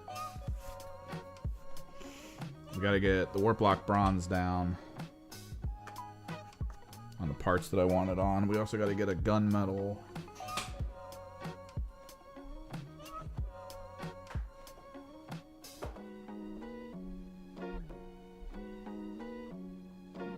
We should probably also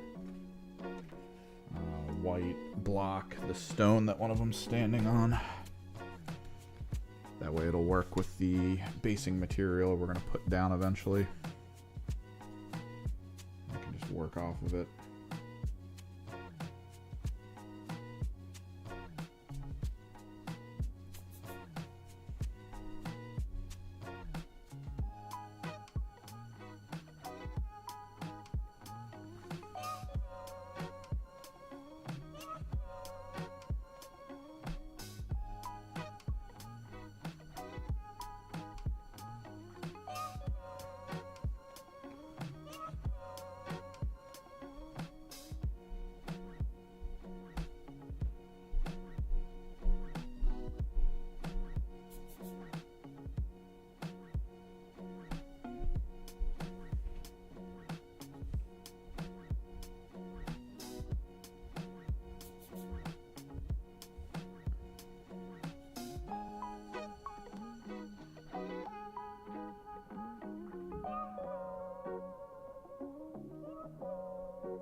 Alright, let's get the warp block.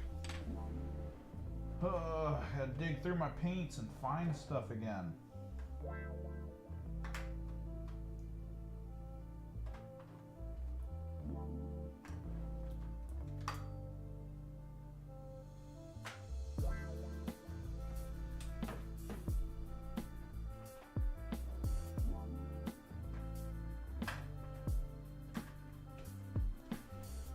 Warp block.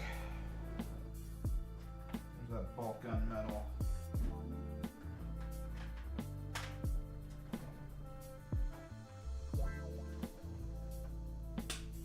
Lead belcher. I need a leather color. I need Leviathan blue.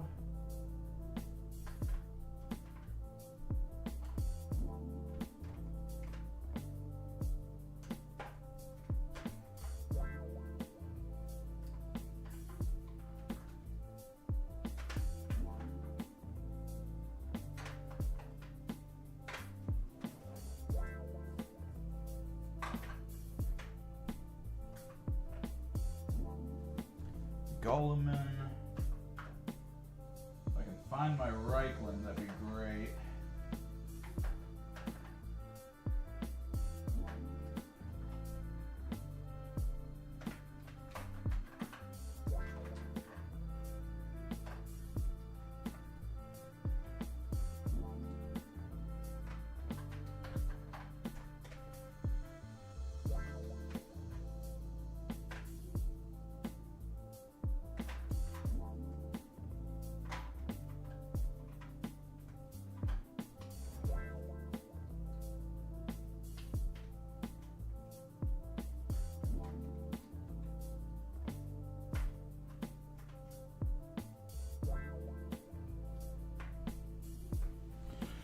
We could try to glaze with Aldari Emerald. I don't think I want to, though. I think I want to actually use a layer color.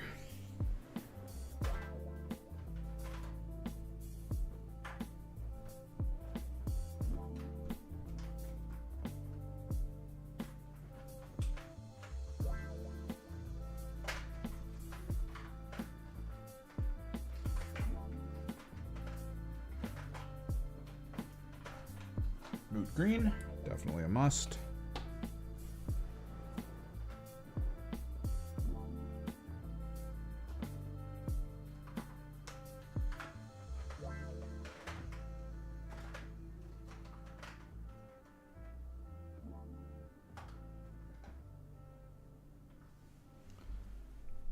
Leviathan blue.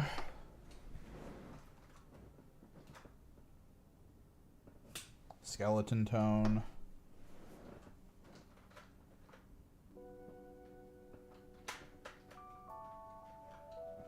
Maybe we lean into the plague color and just go Poxwalker shade a little bit if we want to hit some spots. We do need Nurgle's Rot.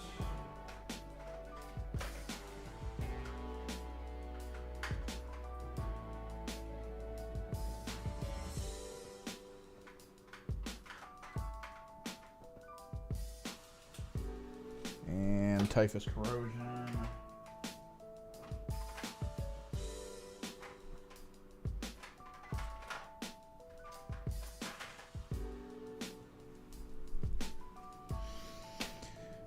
I need to find a good mid-green is the big thing. Might honestly try Cabalite.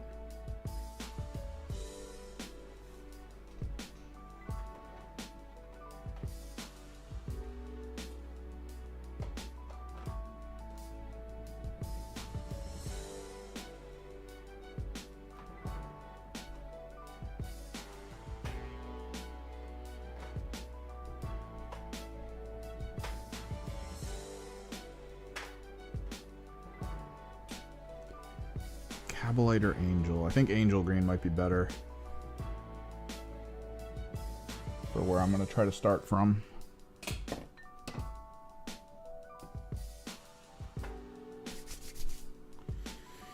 Okay, let's get into it. I might actually try to start with the Poxwalker.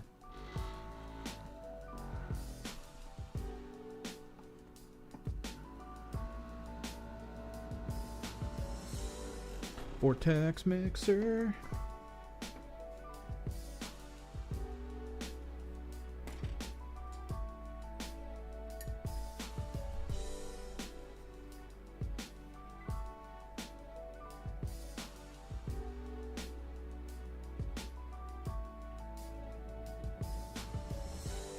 I'm actually going to try to pin wash some shade areas.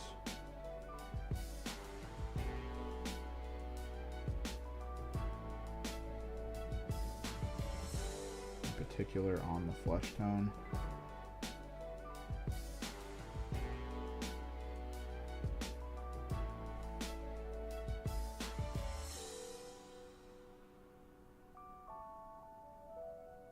Just to try to push it a little bit.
Helps get into the crevices.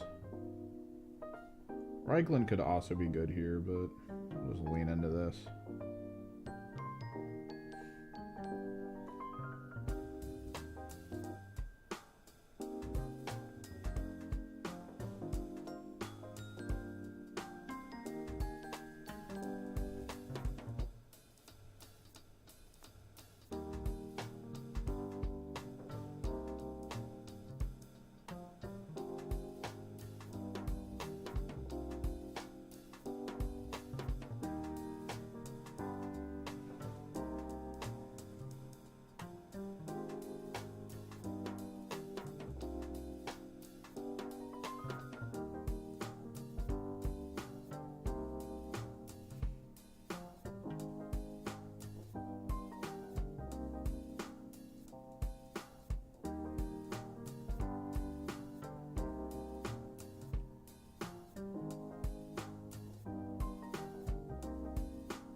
Oof.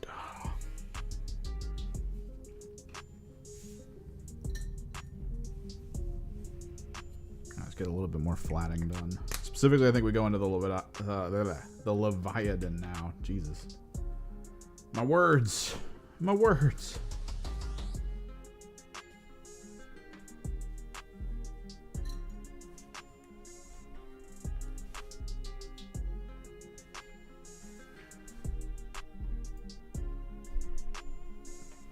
Hopefully everyone in the chat's doing all right. I know we tend to get a lot of lurkers, and that's completely fine. Don't necessarily have to say anything. I'll try to talk about what we're doing. For instance, we're moving into the Leviathan. I'm going to be putting it on, I think, this branch. I think the same thing here. The question is whether I want to apply the Leviathan to the blade edges as well. I don't think I do.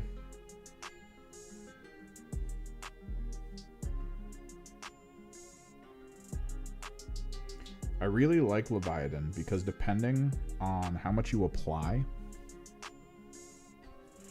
it gets really close to black. But there's always like a little bit of a dark blue highlight.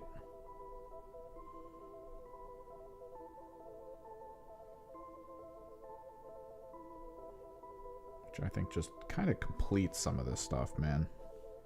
Makes it look so good. Because dipping completely into black kind of kills some models.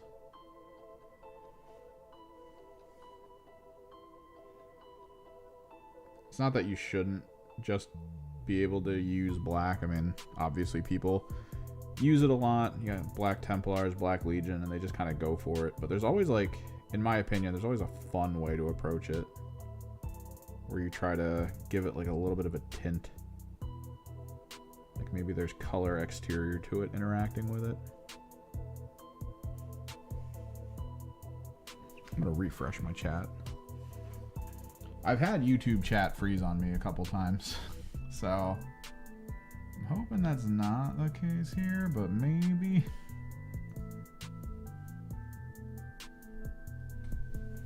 I think we're good.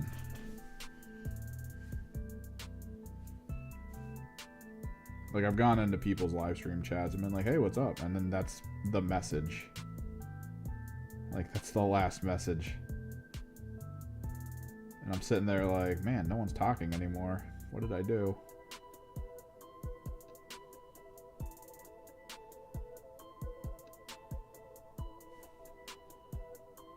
Meanwhile, everyone's holding this big conversation I can't even see.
My avatar is a Biophagus from the GSC that I gave a different head to. I was in the store trying to figure out which character I wanted as like my on-screen avatar. And I was about to grab Fabius Bile. But then that felt a little pretentious to be like, I'm Fabius Bile. Whereas Biophaguses are like mini Fabius Biles. Not that serious. Still covered in vials and tinctures, which is what I kind of wanted. Since that sort of leans the character into like carrying paints around and stuff.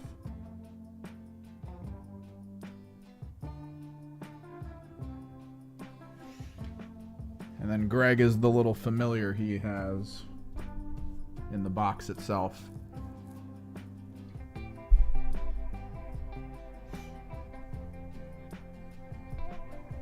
It's actually the character that comes with him to signify that he still has his once per game ability.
But what up?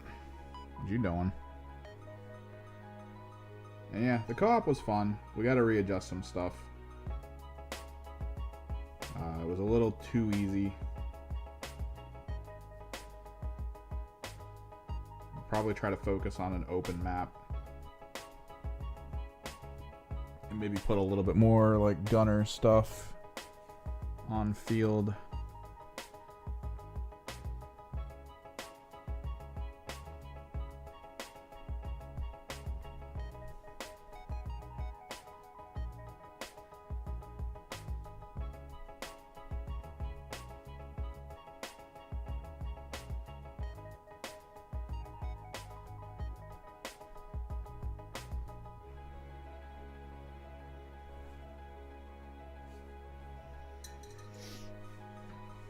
You know, that way we can have some fun with it.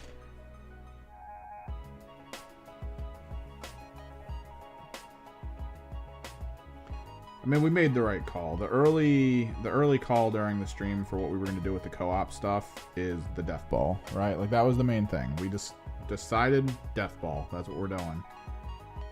And getting into the death ball and actually going through with it is the thing that made us win. If we didn't, if we actually tried to spread out, we probably would have lost. If I'm being honest. But yeah, death ball was the right choice.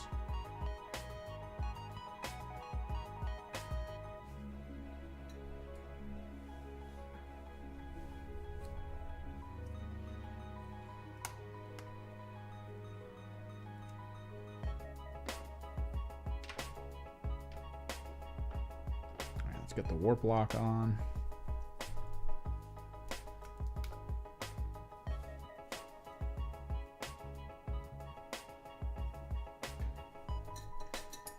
Hopefully we do more of those in the future. I do need to get back to video making though. I was supposed to be making a video today, but then I realized I'm going to have like weird hours tomorrow because I got to help my sister out a little bit. So I'm not going to be around for normal stream hours.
really just wanted to get some work in on these.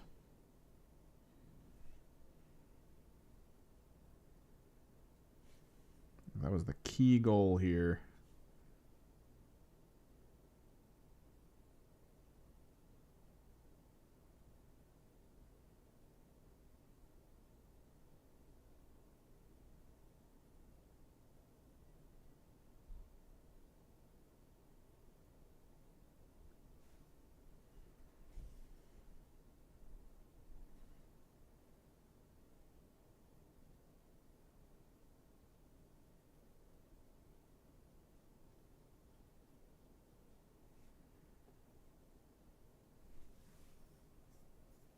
Music.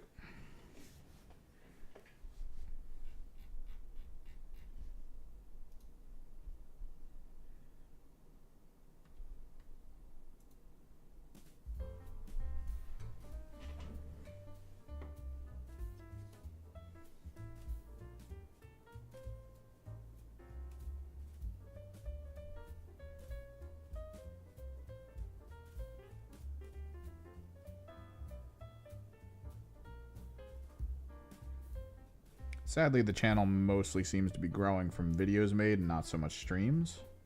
So I am going to have to try to like hard focus on video creation. Which could be good. I am hoping some of the stream stuff catches on because I do enjoy interacting with people. That's a big thing. That was a big reason I got back into this game. Or the general concept of tabletop strategy. The whole, hey, I get to talk to people in person? What? That was huge.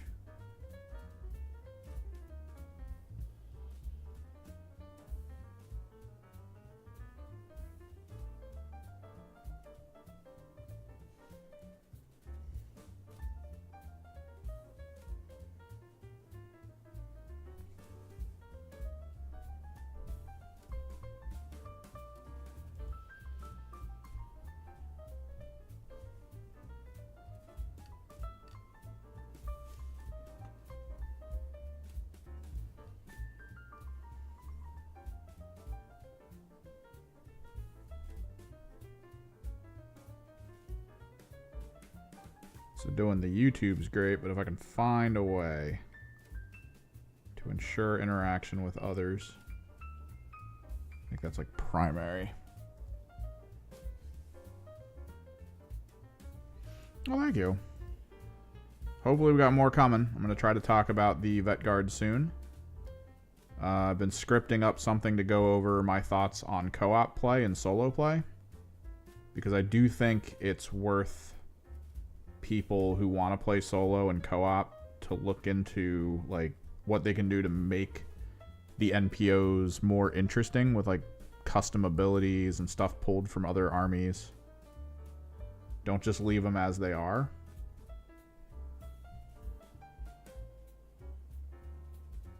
Because that's kind of a way to challenge yourself. You can apply an ability or a rule where you're like, I don't know how to handle that. And then you can see it in action and then maybe try and decide like, oh, I could handle it this way if that ever happens, or if I ever play that in an actual game. Oh, I gotta use this rule, or I gotta avoid it in this way, like that kind of stuff. Because NPOs are great as a baseline. They are not the end-all be-all. You can kind of customize your own things.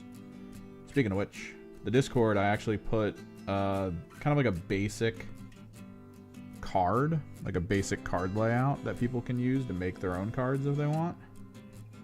I might try to make some bosses. I made an example team, but I kind of want to see like, oh, let's see what a Venom Crawler is like in Kill Team. Let's put a Hellbrute in Kill Team, that kind of stuff.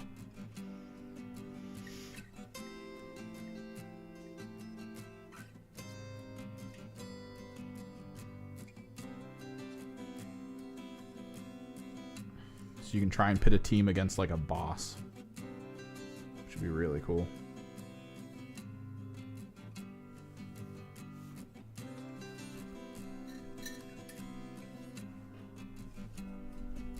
I need to get silver. That's what I need.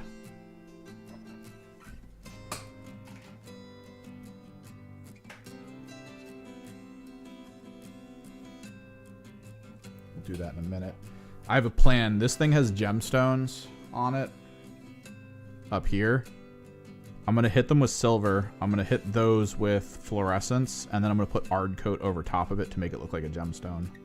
I think that'll be a good idea.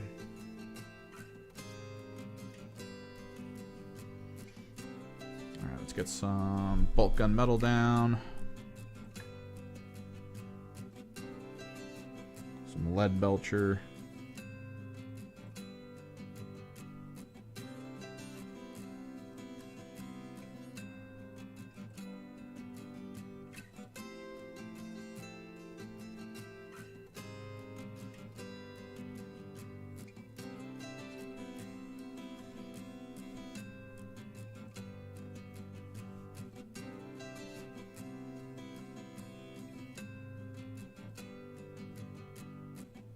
Mostly going through the flatting phase, just to try to get some specific spots centered in. We did a little bit with shading.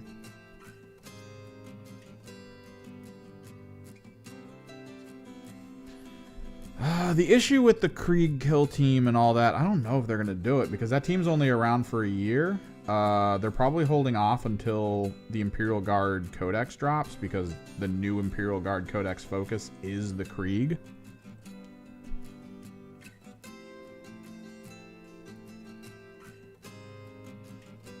So, like, there's a layer of it where I think they are letting the Vet Guard go, right? Like, Vet Guard are only supposed to be around competitively for a year. They'll still supposedly update them beyond that year. But there is a level of it. I'm going to grab some Draken Shade. There's a level of it where I don't know if they're interested in it. I am doing the Vet Guard. The Death Company or Death Corps. Two different things. I am doing a Death Corps video. It's voiced over right now. I gotta edit it. So you'll see kind of like how that team works. It's not that great. It's a little bland. It's a little basic. They are heavily relying on the fact that their opponent might not be able to kill them in 4 turns. Because there's so many units on that field, man. I think it's, what, 14? 14 total units on field.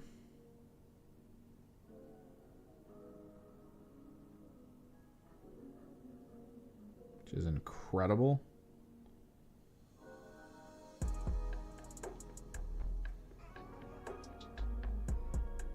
But they don't really have a lot of damage potential.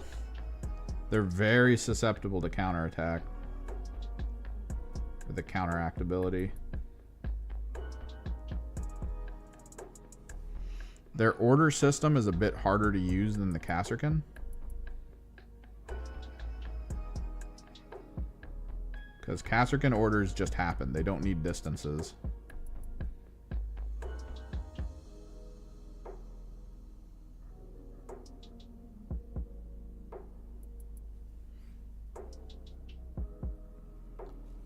I feel like I've already adjusted this camera once. I don't know why it feels like it moved down.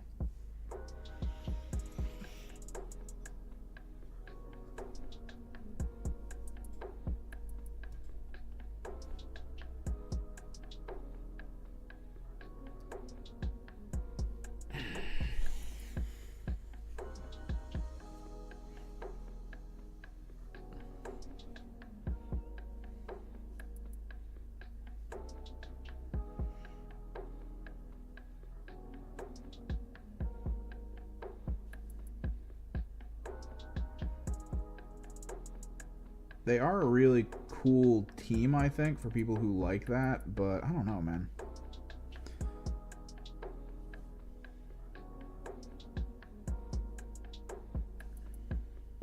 I don't know. It's a difficult one to crack. I talk a lot about their odd strategies and even a couple meme list ideas.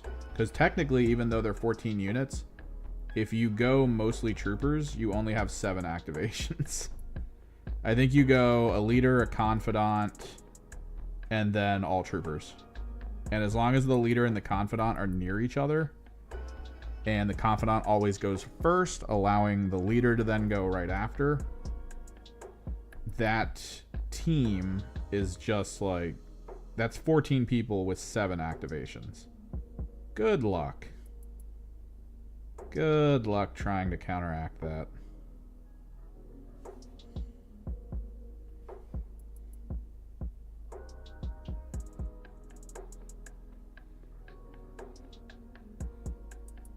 I mean, that thing's probably not going to kill anyone.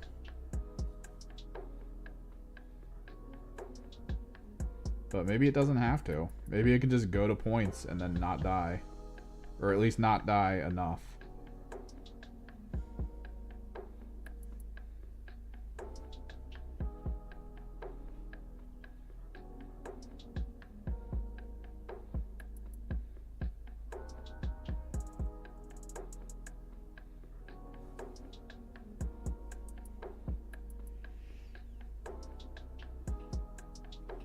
What up, Shake?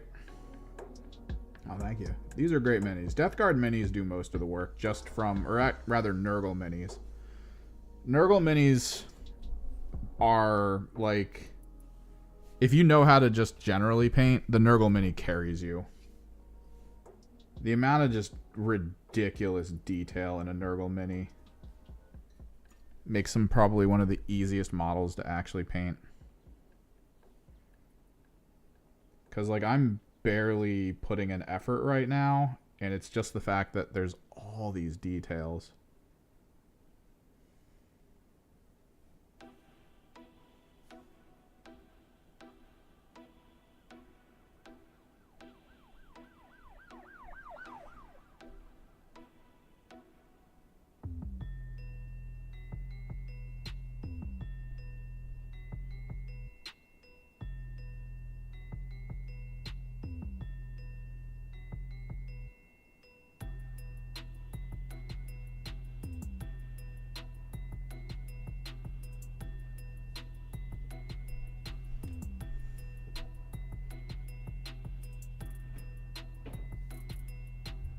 Did some simple airbrush flesh tone tricks.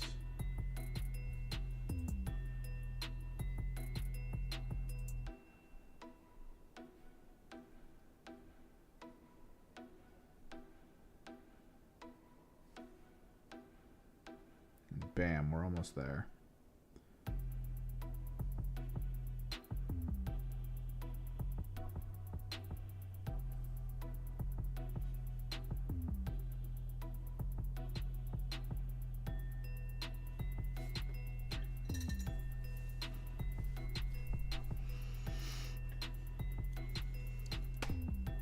Find some of my blue shade.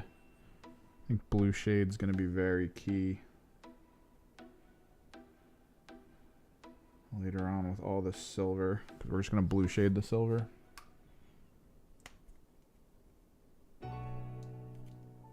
Freaking Draken shade, baby.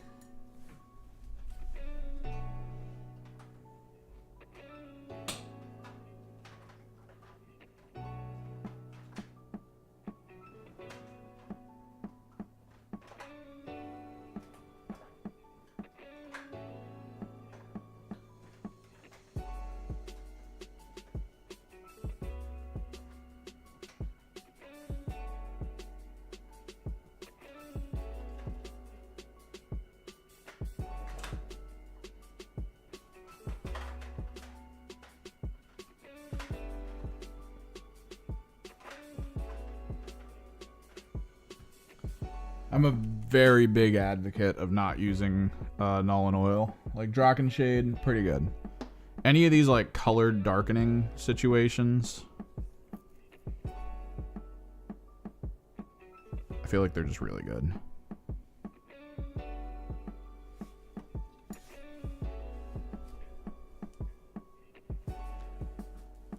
There's a lot of ways to do it. Like, what are we talking about highlights? We're talking edge highlights, or are you talking trying to make, like, top areas brighter compared to, like, lower areas?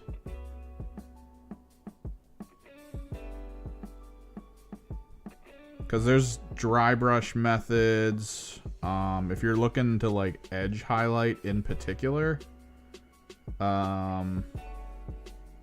you can kind of lean into like brushes and find like a really just good brush that you can easily kind of go along the edge of something. The main purpose of you as a painter in these miniature like situations is to sort of like let the mini speak for itself.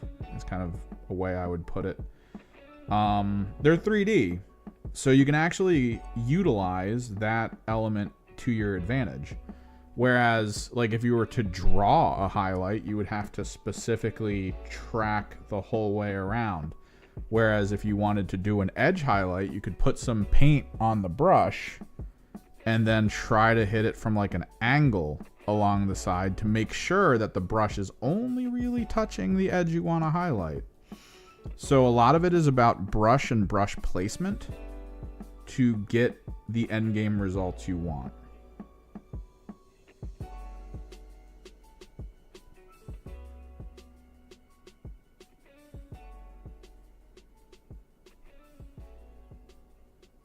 And don't be afraid to like test different tools and concepts, because there's situations where you might have like a moment where you're like, oh, I want this thing to be a really well blended like flesh tone, right?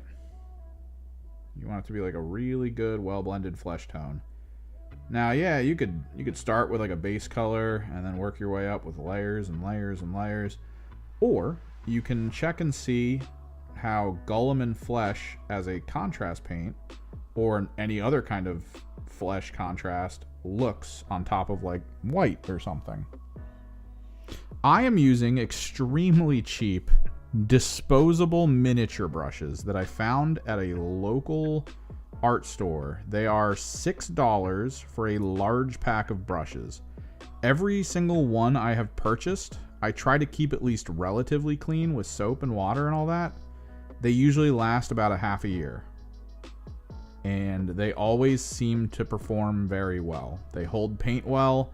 They apply it well. I'm always happy with the results. I'm not that worried about needing to buy like frickin' $40 sable brushes or like I don't see the purpose. Screw it. If I can get similar results from like a $7 pack of brushes that I have to throw out and then buy a new pack of brushes once every like half year, I'm okay with it. Perfectly fine. That's what we're using now.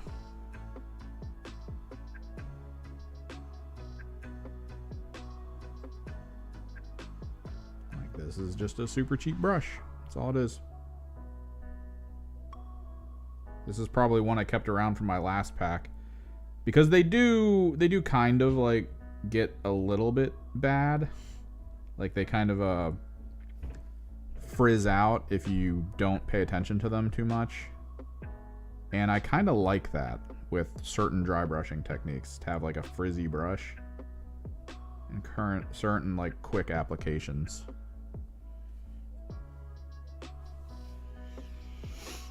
I need to get some white to put on this dead head on his belt.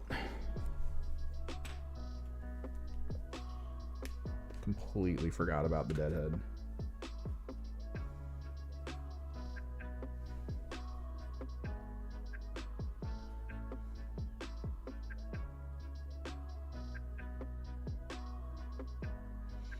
But yeah, I went into my local art store and I wasn't even really thinking about it.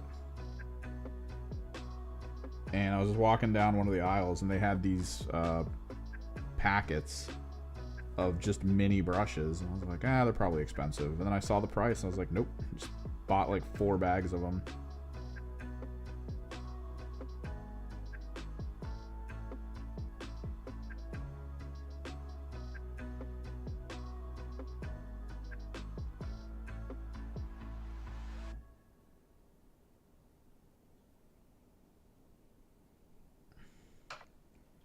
And over time, you'll figure out like tools and products that you consider to be like the best, or even just what you want. Like I know I know a lot of YouTube channels and stuff you might be looking at for this kind of thing will be like, oh, if you want the best, you got to go, you know, scale, or you got to go pro acryl. Oh, check this out. You got the skin problem. I also prefer to mostly paint armor, but check this out. So I was going to do this later because I was trying to block stuff in, but I might as well since you're here. This is Golem and Flesh. It's a contrast. If you apply a white to the skin that you want to apply it to, like I'm applying it as sort of like this Death Guard is wearing flesh. So white, and then Golem and Flesh over top of the white. You try to move it around so that it doesn't really like pull in areas you don't want it to stay in. Maybe you clear the brush tip off a little bit and just go back in, try to pull a little more. Make sure to get around the edges.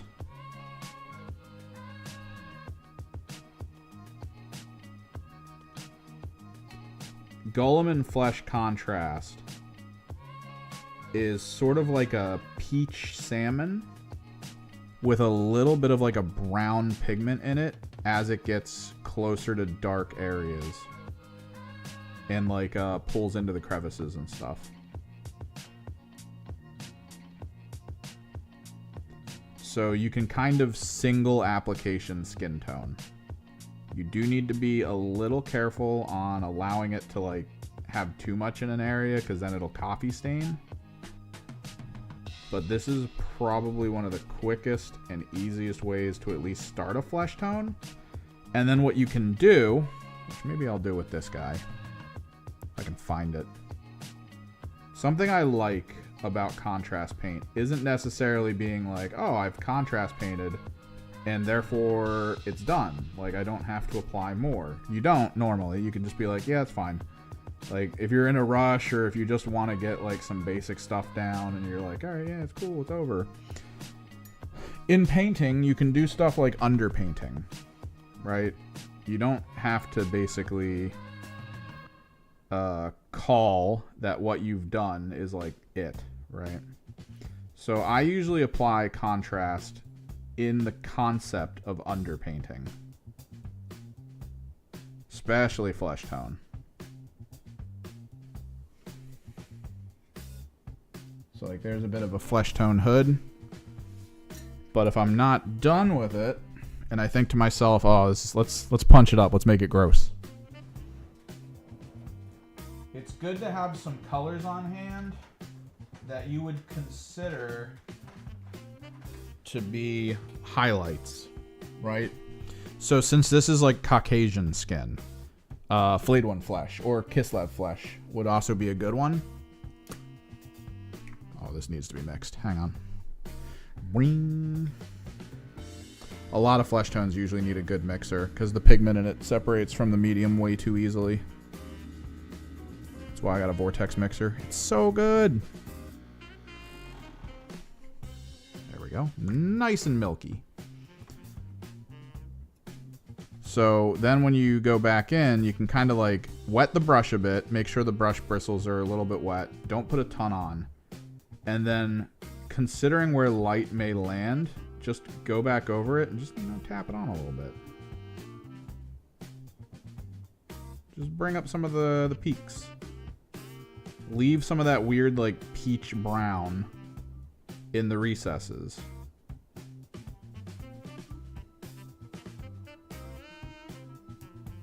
Like, just don't overload your brush. Try to keep it a little wet. And you can always go back in. You can always reapply the Golem and Flesh a little bit in areas. It's a super thin paint. Contrasts are super thin. That way you don't have to really worry about them.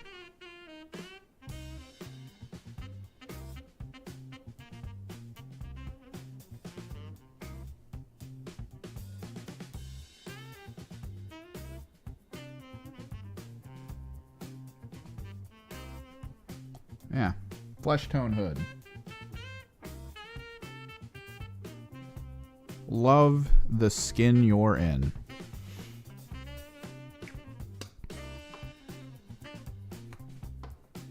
probably apply some blood or some slime to the inside of it.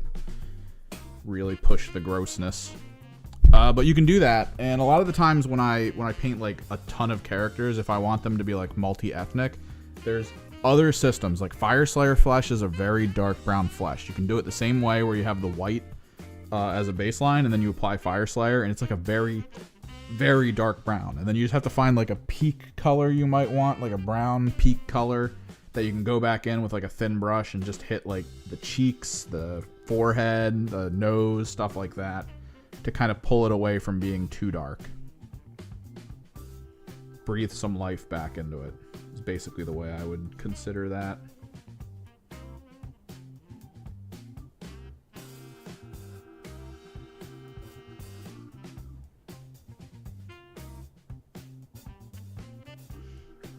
Maybe try and figure out 2 or 3 combinations of contrast and layer paint to get like 2 or 3 different types of skin toning.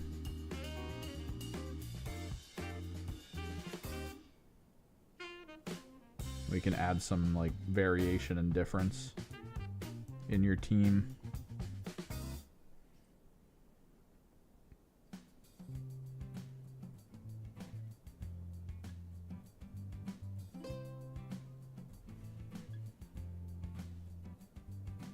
Variation is cool. It makes people actually look at what you've painted.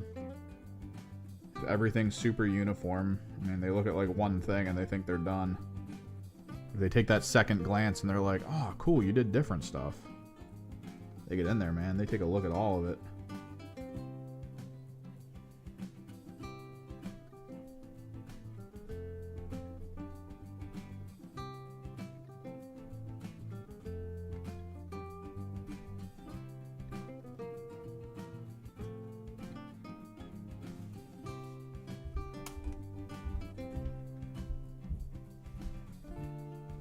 So base paints are extremely thick in terms of pigment and medium. It is very, very difficult to thin down a base paint to apply to a surface where you want it to like blend a little bit. It's doable. Anything's doable with time and effort.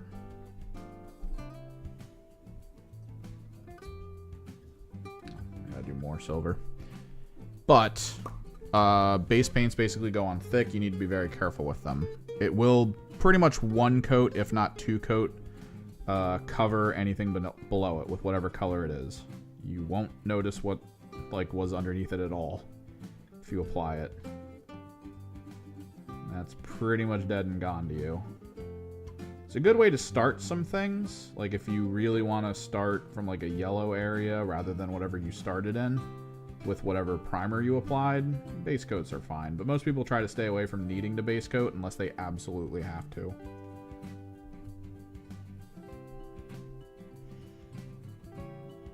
Like if you apply a primer that is very good for whatever you're trying to paint, but like let's say that thing has a shoulder pad that you want to be like an absolutely different color, and that color doesn't easily get built up with just simple layer paints. You'd have to apply like 10 extra layers.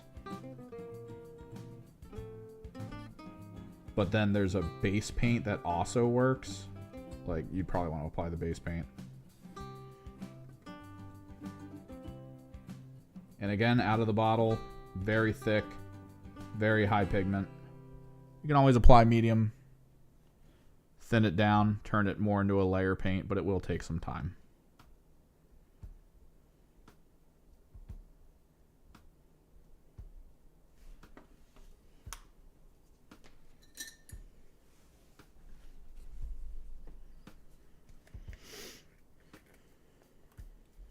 I need to get more of this stuff on here.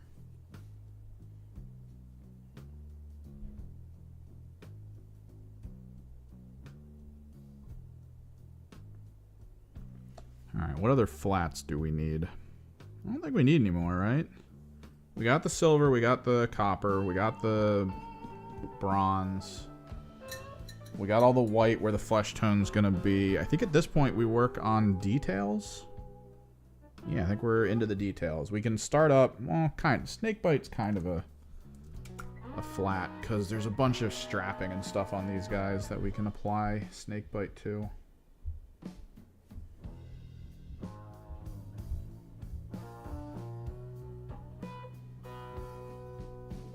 Give it that, like, coffee stained leather.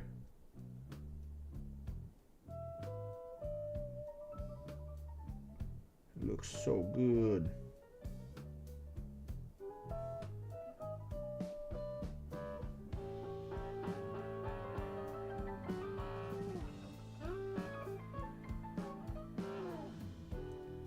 But yeah, from personal experience, I don't necessarily use a lot of base paints. I have historically tried stuff with base paints that people have suggested.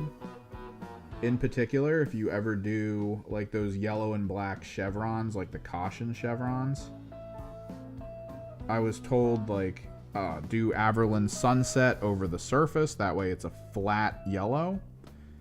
Hit that with an orange shade. That way there's like oddity to it. Like it's not just like a flat color anymore. There's a distressing to it. And then very carefully apply black lines. And I was like, oh, that's fine. So I did that, and it was hard and it sucked, because especially if you mess up, it's very hard to have to like go back and reset stuff.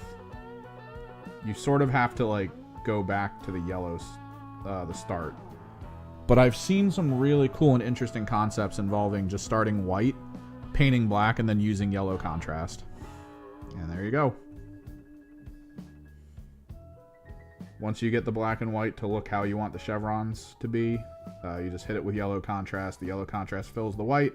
You don't really see it over the black, and it's just a perfectly, nothing wrong with it, caution chevron.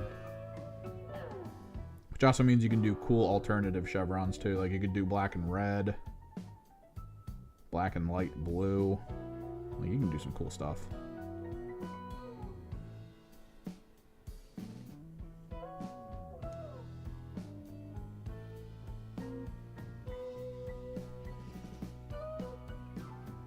How's it going, Baruna?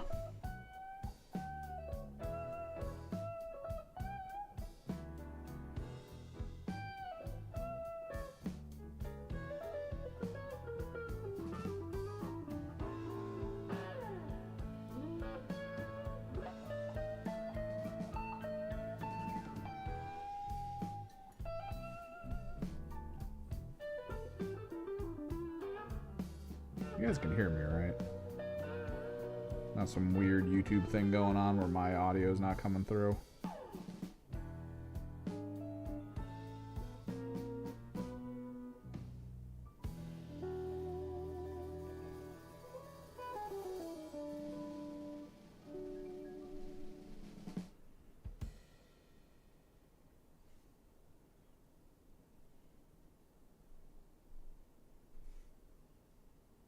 Alright, got his leather going.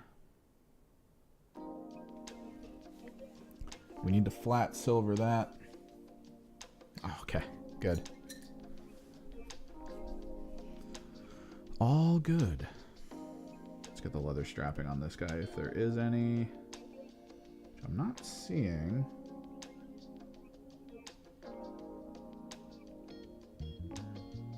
Oh, he's got some on his ear.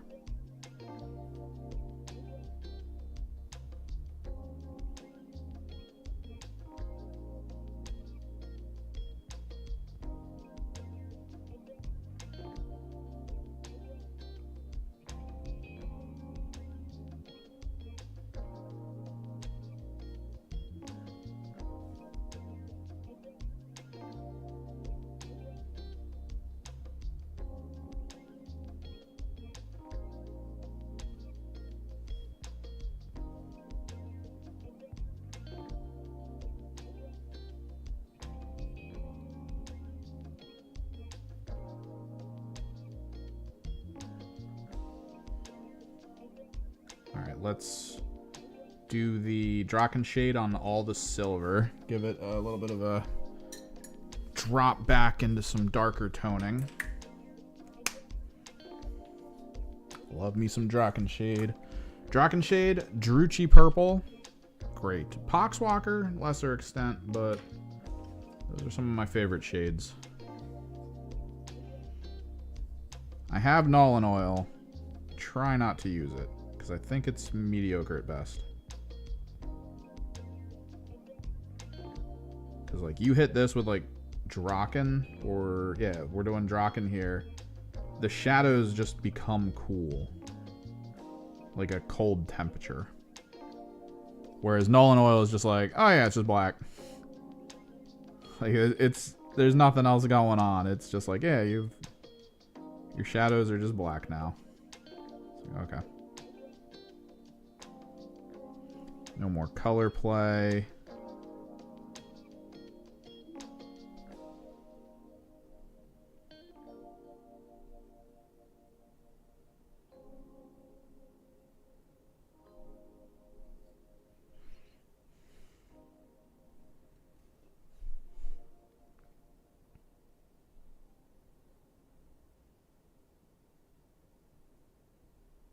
I asked this earlier for some people.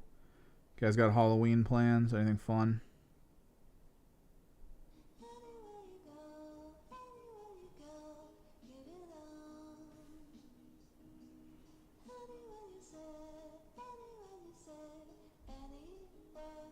I decided I wanted to have a really good chicken curry this week, so I hit my local Asian market and I found some matcha flavored Kit Kats and strawberry flavored Kit Kats. I kind of want to hand them out to people, but the packaging is very Chinese. I feel like most parents around are going to be like, the hell is this?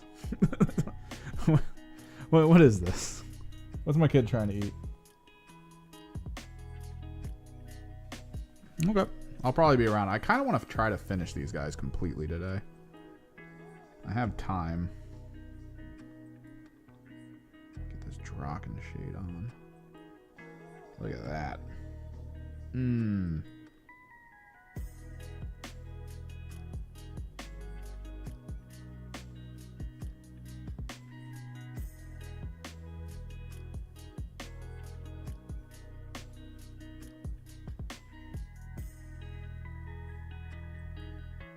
Gets in all the nooks and crannies.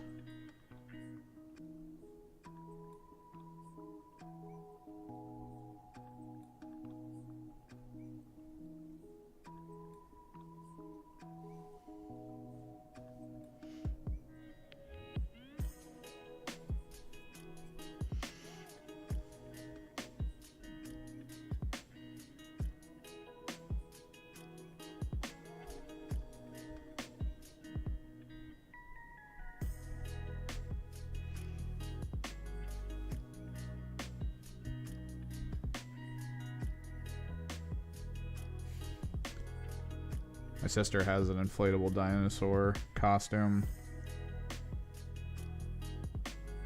She kind of broke it, which made me sad. It was like her favorite costume, but like she wore it last year and she gets like overly into stuff like that. So she was kind of like running around the house, popping out of doors, like chasing kids around, kind of situation. But it's a costume. It's hyper flimsy fabric. Poorly sewn together areas. So like I think at the end of last year she was like, it doesn't stay inflated anymore. So we just took a look at it I think 3 days ago, and yeah, like there's a hole in the leg joint, there's a hole in like all the arm joints, the knee area, just from her running around with it on. Absolutely ruined.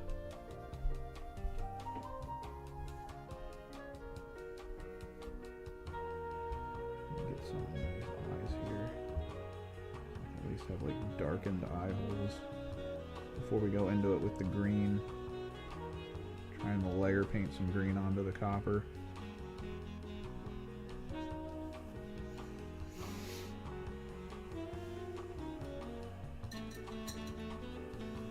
Alright, we need to do silver on the gemstones, which we have here. And then I think we get into it. I think we'll do the green on the armor first before we do like the contrast. I also have to find my Ard coat. I just realized that. We have to do that later though. It's not that big of a deal right now. Silver.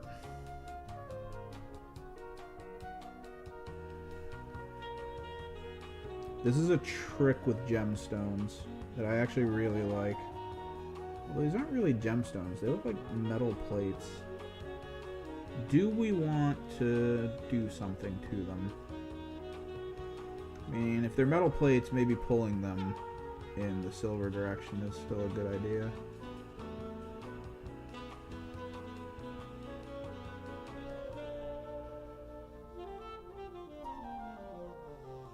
That way there's at least some visual interest.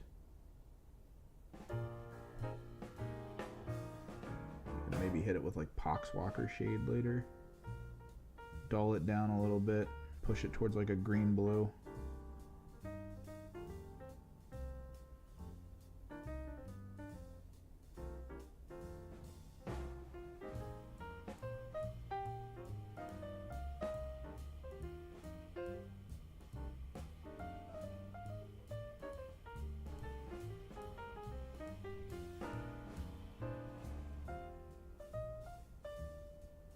In the videos, I actually hand animated him in videos a little bit.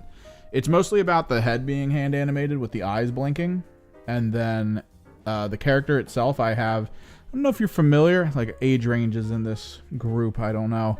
If you're familiar with Hanna-Barbera.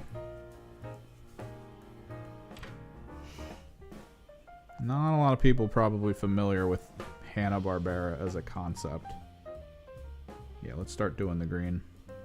I think it's time. Start with angel green and then we'll work up to moot. Filipino food. Nice. Death Guard are coming along great. Let me actually mix this properly. So you make the character. Hanna-Barbera as an animation company would basically try and, I guess, cheaply and quickly make episodes. Because, I mean, you had to make a full episode once a week. So you would reuse animations, you would try to break down everything you were doing so that you kind of like, oh god, so that you kind of knew like, oh, all I need to do is this much, and you know, then it'll look nice, that kind of situation.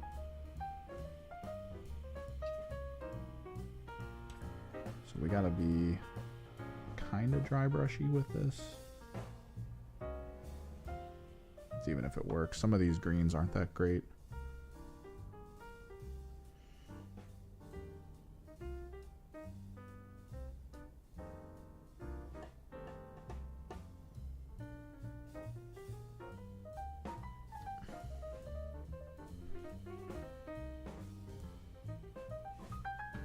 Yeah, so Hanna-Barbera was just how do we make things cheap? And if you watch certain animations like that, and there's even some like newer, right? Actually, explicitly, I don't know how much Adult Swim stuff you guys used to watch, but like Aqua Teen Hunger Force did a lot with this. I think the story was that Adult Swim actually bought a lot of those old Hanna-Barbera animations. So they were able to like recreate some stuff. That's how you got things like Harvey Birdman, Attorney at Law. It was because they had the cells and they were able to kind of recreate the animations quickly.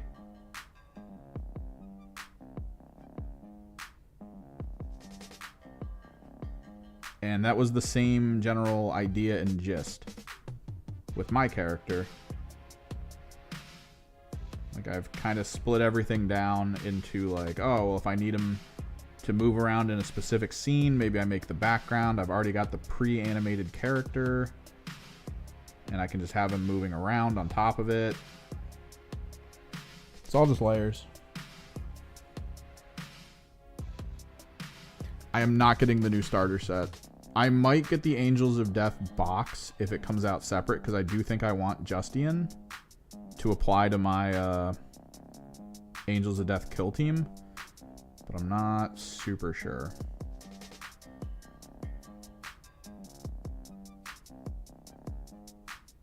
So what we're applying here is we're trying to think of like how algae would be laid onto something. Like we don't want to hit all of it. We want to keep a lot of the copper visible. We're just trying to like retinge and retone stuff to feel like it's overgrown.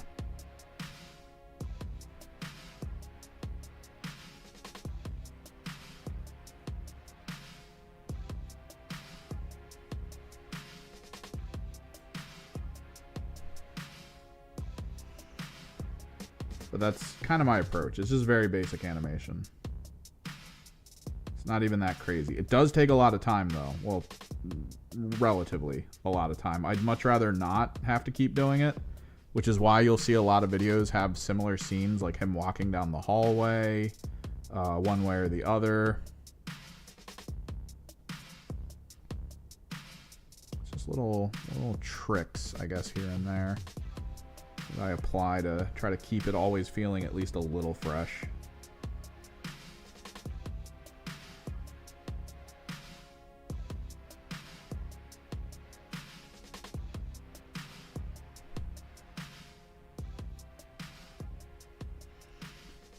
Well, I don't think it's like a Hive Storm solo mission. It's just the new rules. It's in the new core book. It's called Joint Ops. We actually did it on stream yesterday, actually. It's okay. I do think you as a player might need to adjust some elements of it to improve difficulty, or at least create more moments where you don't feel overpowered. Like, we're pretty overpowered when we were playing, just because like we kind of used the AI against itself, because the AI works within a specific metric of rules that it applies only to itself. It always tries to move towards the nearest enemy. It doesn't really think strategically, is the trick. Like, that's probably one of the key things we kept running into as like, oh, this is a reason we're gonna win. Like, we won because we pulled almost the entire enemy team down a hallway.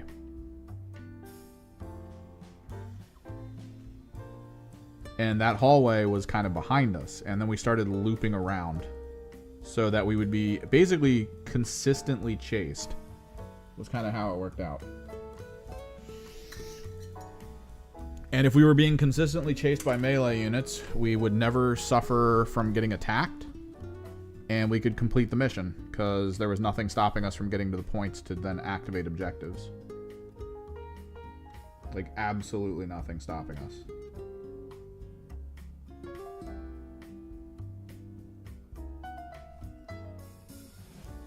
Might need to paint these teeth on here green so I can paint them bone color. Or white, rather.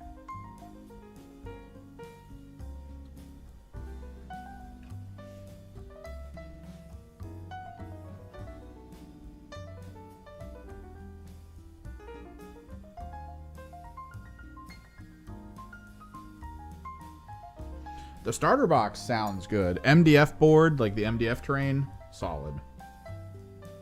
Actually a great option. If you're looking to get some terrain and you don't have a lot of space, MDF is fantastic. So the fact that Games Workshop is kind of leaning into MDF terrain, really good.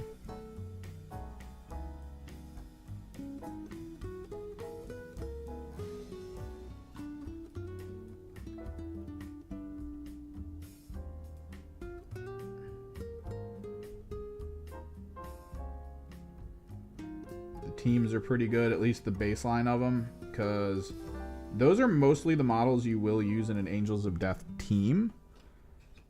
But if you're ever looking to expand, you always can, which is pretty cool. You can always just buy a box of assault intercessors or ranged intercessors and then make an adjustment.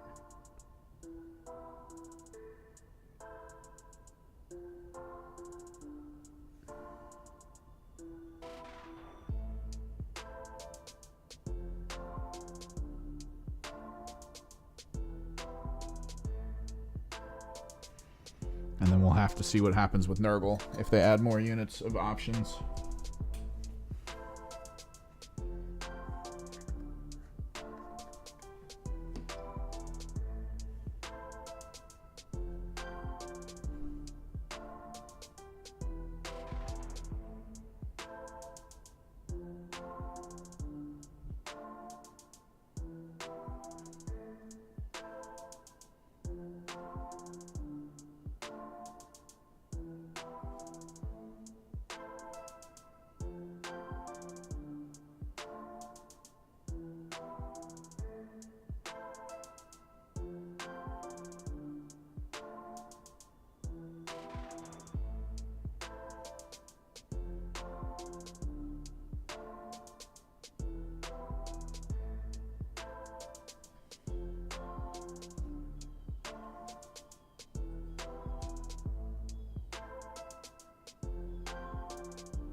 I think most tournaments scenes have been leaning towards MDF, just for the sake of like storage and moving things around. Although I've been finding out some cool things about how the tournament scene for 40K works.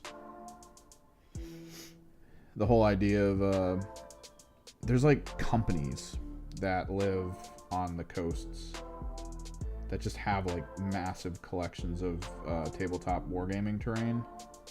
So if you're looking to put on a tournament, you can contact them and be like, I think we need terrain. And they'll be like, cool. And they'll tell you like their rates. You give them the specs, like I want 20 tables. I want them to be, you know, game ready for like this kind of a mission. You just put all that info in. They tell you how much it'll be, and then they show up with like trucks and just build all the tables out and then have you run them for like whatever amount of time you need. That's actually a thing.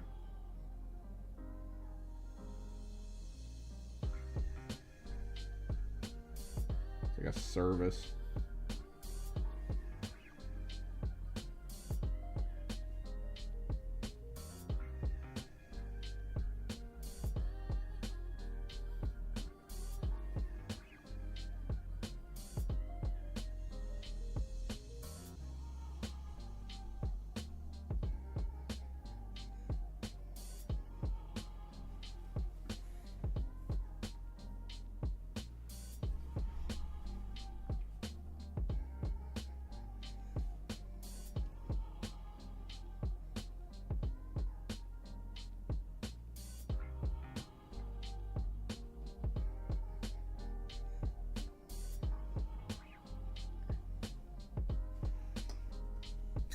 Need to do a little bit of corrective here.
Oh yeah, it's definitely pretty cool.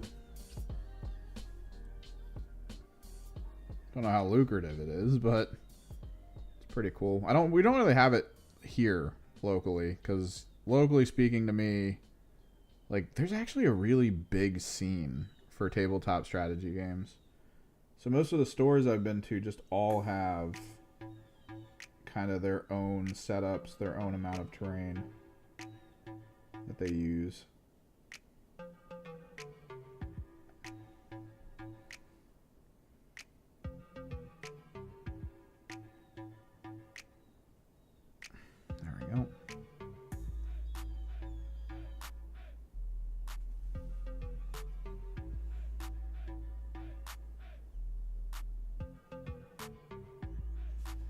We'll hit them with the moot green after.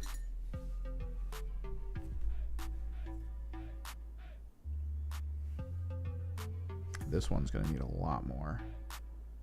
This guy's got a bit more armor.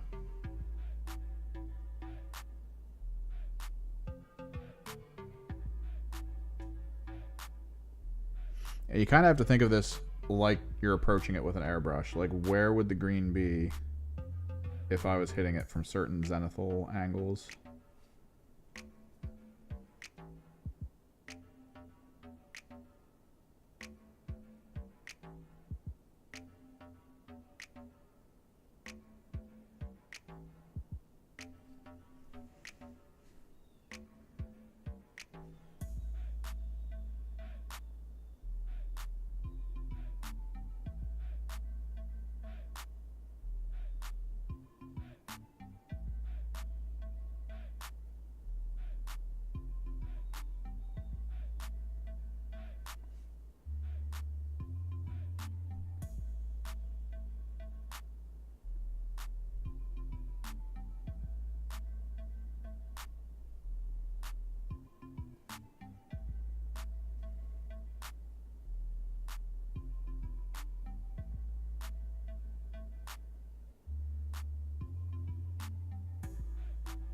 had I airbrushed it, wouldn't be a problem. But because these guys are flesh tone, I felt like the airbrush was best spent trying to make the flesh tone look good. And then we'd have to manually make the armor kind of match what the other armors did.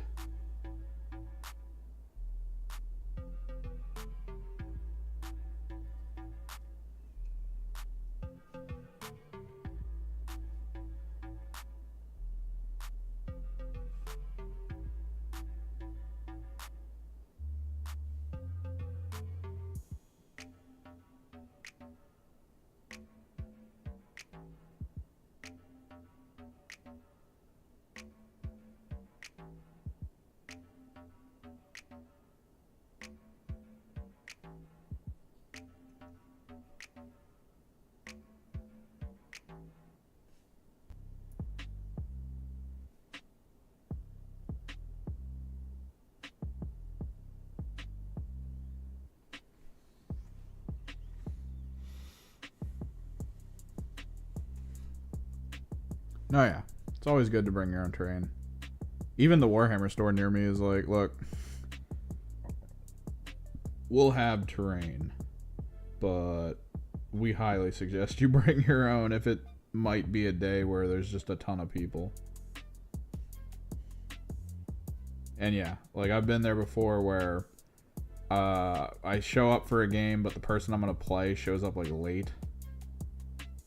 And people have already kind of set up their own tables.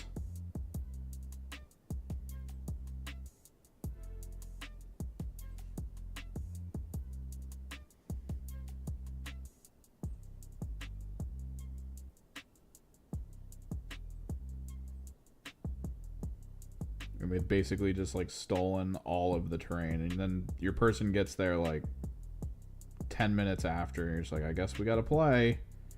We'll sprinkle some AOS terrain in here. We'll just declare that some things have terrain on them and just be like, look, we're playing by intention. It's just how it is.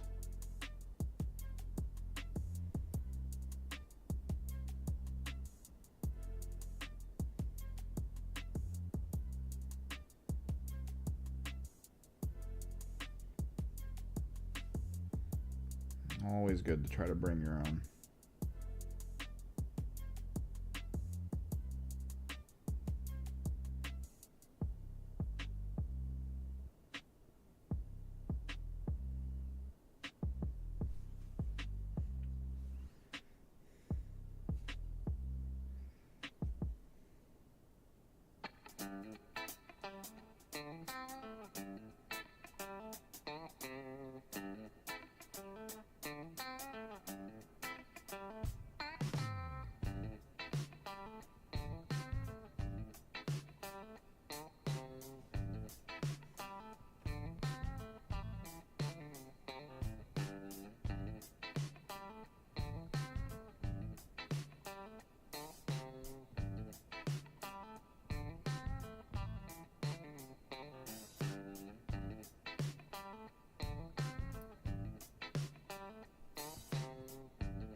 parents called today and asked me what I thought of if they were to go on vacation.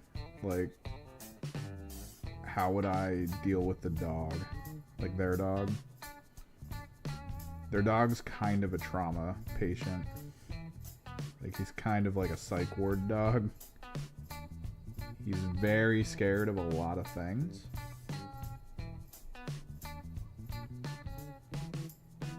And I'm currently renting with people who live here.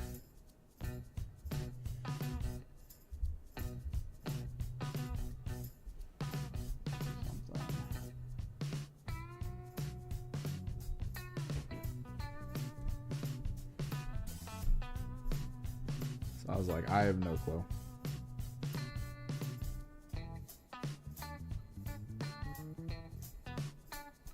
I think it would end up with me having to take like a whole computer setup over to their house so I could at least get like editing and work done while I'm over there with the dog, because like I can't just not do it.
Baseline green.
There's a lot of YouTubers that do animal shelter dogs. There's the one that goes into the shelters and sits with them for a while.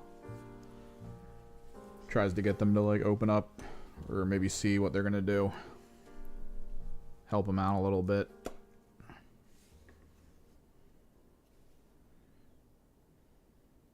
Alright, we gotta be very careful with this green.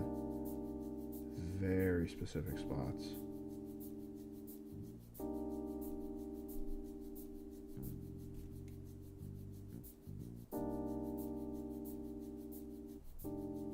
A little bit of texturing at the outer edges. Because the angel green is still very important.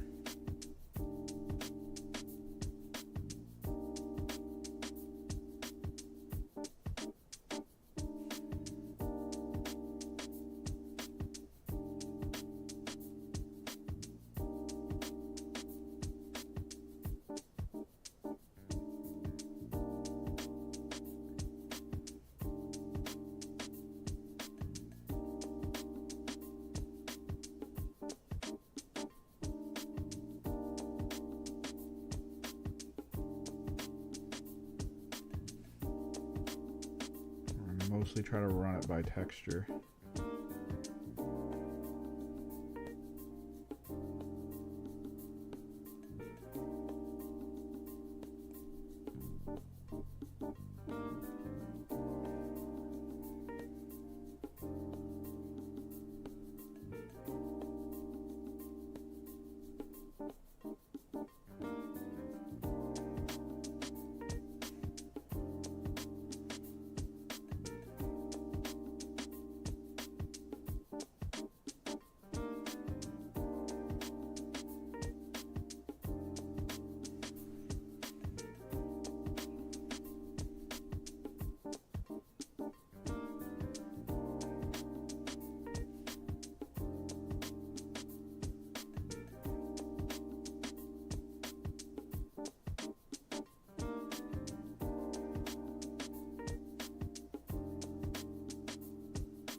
Wet the brush a little.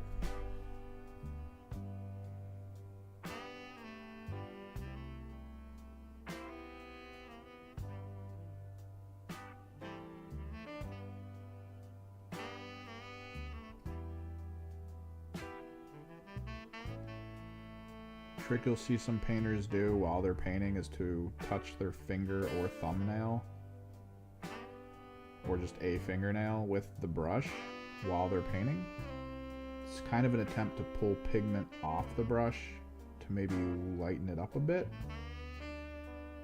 It's something you can employ while you're trying to paint, to try to be like, oh, I don't need it to be that green, or oh, I don't need it to be that crazily like colored out. Let me just lower it a little bit before we continue on.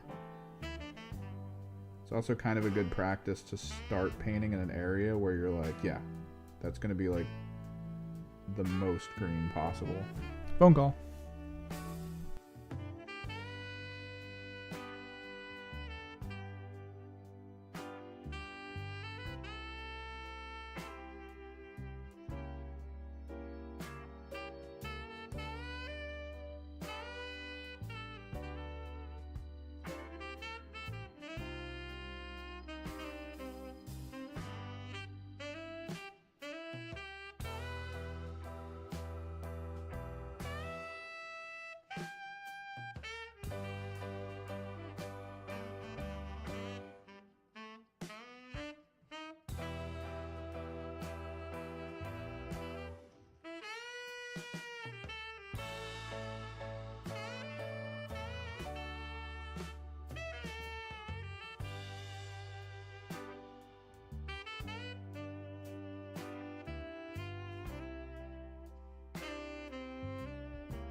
You don't have to. I mean, it's like anything else. It's a tool in a toolbox, right? You don't have to be like, oh, I know that trick, therefore, from this point forward, I will always use it. You don't have to. There's always, like, you could almost naturalize picking up the perfect amount of paint in a paintbrush to be able to start painting something, and then as you're continuing to paint it, you've perfectly picked up the right amount of pigment, the right amount of whatever, so that it blends itself without you really needing to like do any like side tricks, right? So it's a thing. It's not like a, okay, now you have to use it from this day forward kind of a thing.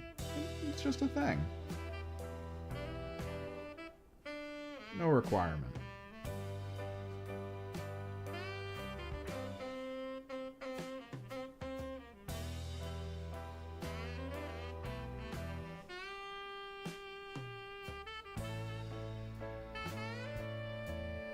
But sometimes when you're painting, you're like, oh yeah, there's still too much pigment. Maybe bust out the trick.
Behold.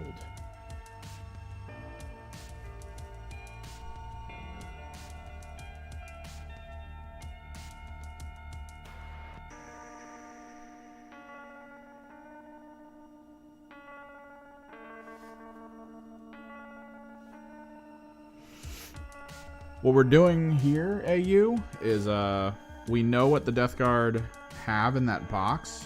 I know that I played Compendium Death Guard before. Therefore, I have like a lot of Death Guard units already, and I just want to like get new ones to fill in the gaps because there's some new stuff. So I'm doing a different icon bearer because the new icon bearer doesn't really have a bolt gun. And we're doing a sorcerer as like a stand-in for a sorcerer. I love this look. I love the bell over the shoulder. So we're just trying to like get some stuff going to fill in the gaps of what we're missing. That way when the rules come out, hopefully I'll have a completely full option team. And when I say rules, I mean full rules. The starter set box rules have leaked, and they're basically just missing a ton of stuff. Both sides are, really. So everyone's assuming that the Death Guard, when the starter set is released, is going to get an online release for rules. That's going to kind of complete them as a unit. Give them more options on field, possibly more heavy weapon options, maybe some more medium weapons. Just something. Fingers crossed on, you know, maintaining Poxwalker allies.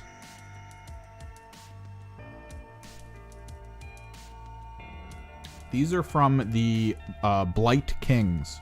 These are Age of Sigmar. I was looking at them at my local game store the other day. I was like, man, I could convert them to look like Death Guard pretty easily. They were $60, and my store was doing a sale because of Halloween, and I took them to the front, and they were like, yeah, these are $11. So I was like, yes, sold. Give. Give.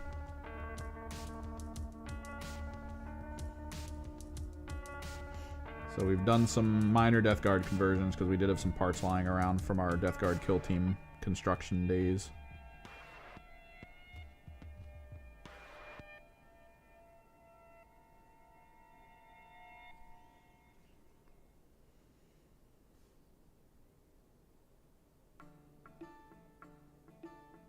And I think they look good. Subtle.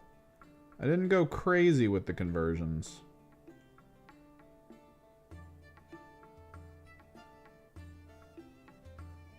Usually just a shoulder pad here, an arm. Simple things. They definitely feel very Death Guard-ish.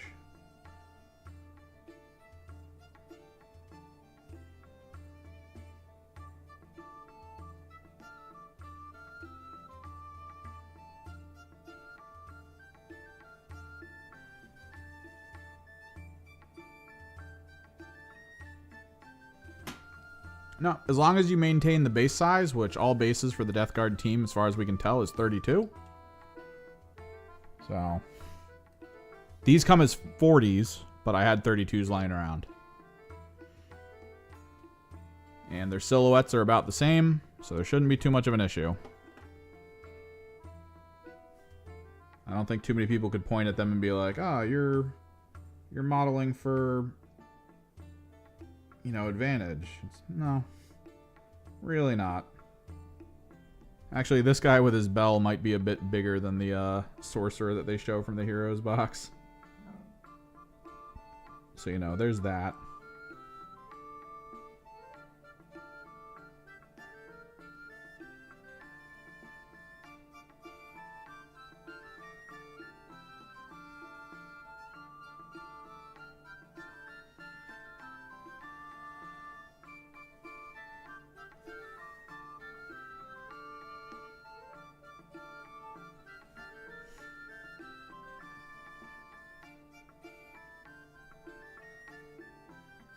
I love that the stylization of Nurgle between AOS and 40k is so close.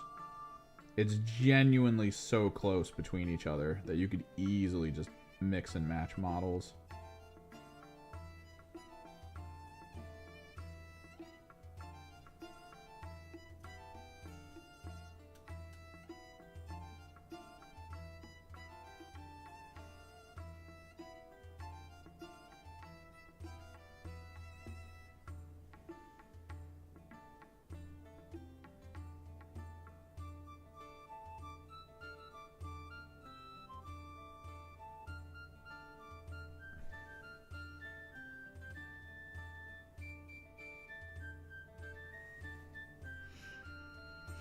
I think the Icon Bearer is taller than the Plaguecaster. At least that one. I know he has that, like, cloud of stuff coming out in front of him.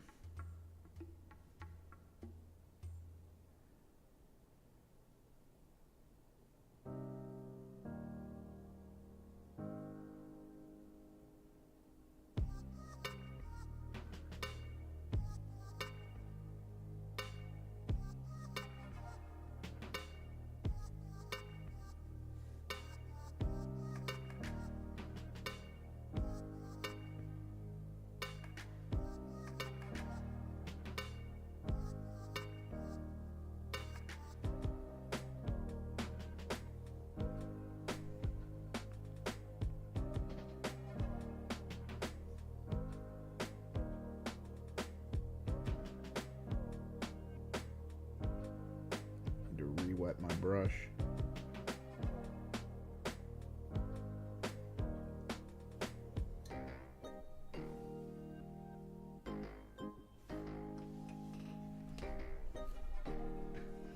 But yeah, like, so I actually bought a Death Guard Icon Bearer to, you know, finish out my my Compendium kill team from the prior rule set.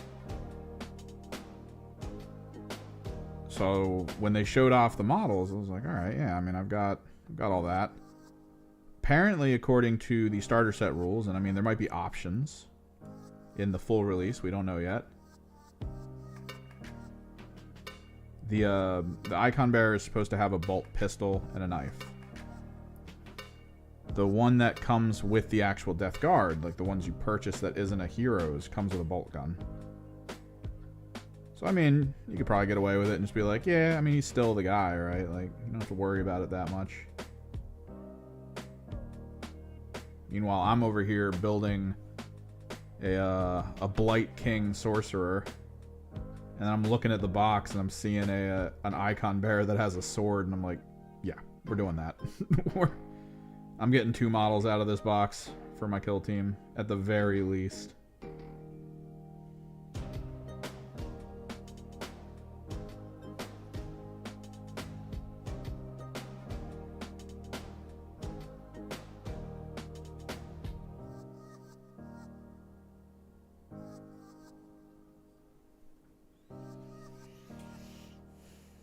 That's the thing, we don't know for sure, but the only thing we can lean on is that the Angels of Death kill team in that box, I mean, we already have their rules. We have the full rules for Angels of Death kill team, but what people who have the box are saying is that the starter rules for the Angels of Death is very limited, specifically only to the models that are in that box. But the Angels of Death have access to more than just that. So people are like, oh, well, maybe when it drops, the Warhammer community page is going to get the actual Death Guard rules, and it's going to involve like a medium gunner, maybe some alternate heavy gunners, and kind of lean into the same concept that the Angels of Death are, which is, oh, you get this team, which is kind of cool. It's got some specialized units. But what you're going to want to do is you're going to want to go out and buy a box of Death Guard. Just like you need to buy a box of Assault Intercessors or Ranged Intercessors if you're going to actually finish out the Angels of Death kill team. So we'll see what happens. We'll see if we get more units. And explicitly, we'll see if Poxwalkers make a return, because that would be awesome. I would love Poxwalkers to come in as a possible choice. Even if they still suck, the fact that they're there is hilarious.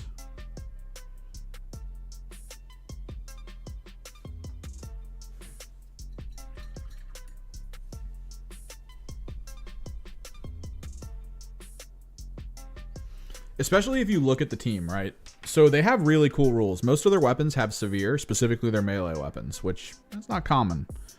But if you really look at it, I'm gonna do this guy's stomach pustules. If you really look at it, let's do this. And this. As a team, it's not good. It doesn't really have good ranged damage at all, so it's not going to be able to handle a lot of stuff across field. The fact that you're limited to a bio launcher, like the big heavy flamer, not only are you limited to the heavy flamer, but the heavy flamer isn't that good. Like, that's kind of a crazy part to me, because the heavy flamer of old from the Compendium team was actually one of the better flamers in the game. It was like that one and the Gellerpox one. Those were the big ones.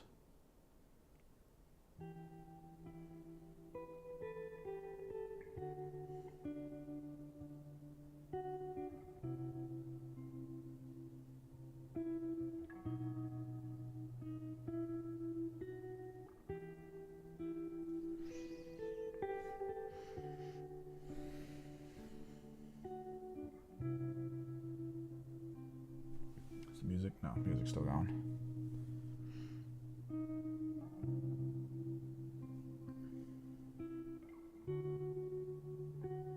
So the fact that the new heavy flamer for the heroes team is like mediocre, and that you don't have like plasma or melta options like you used to, it's a little bit of a problem. The caster's cool and all, but his ability isn't really that great. Especially like his high damage ability, there's so much risk to it.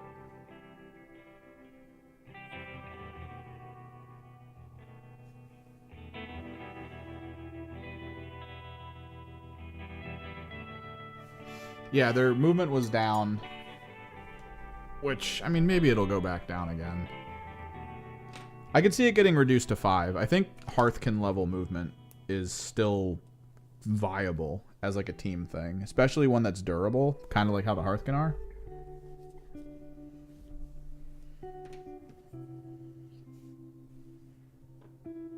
Alright, I want to wet this brush. We need it to be moist. We're going to try to like sort of pin wash the orange around the outside.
Who knows, though? Maybe there's going to be some ploys built into place that are like one command point, all enemies within 6 inches when shot at.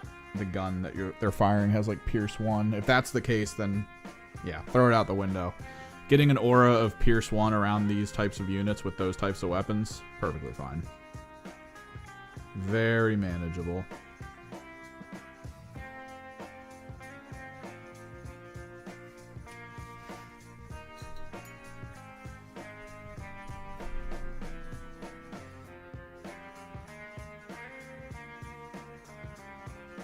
Let me see if I can find my Fire Slayer flesh. We're gonna try to like brown up the antlers.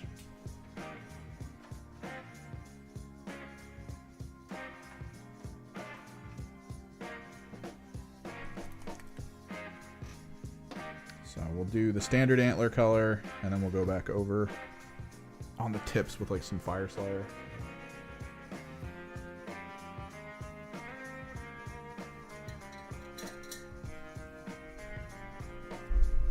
No. From what everyone's leaked, there's no equipment, there's no ploys. So we don't know any of that. Most of the models there have also all been given the fight twice or shoot twice concept. They don't have like the Astartes benefit. So like, there's a lot we don't know. We don't really have a lot of idea on what's going to actually come of any of this.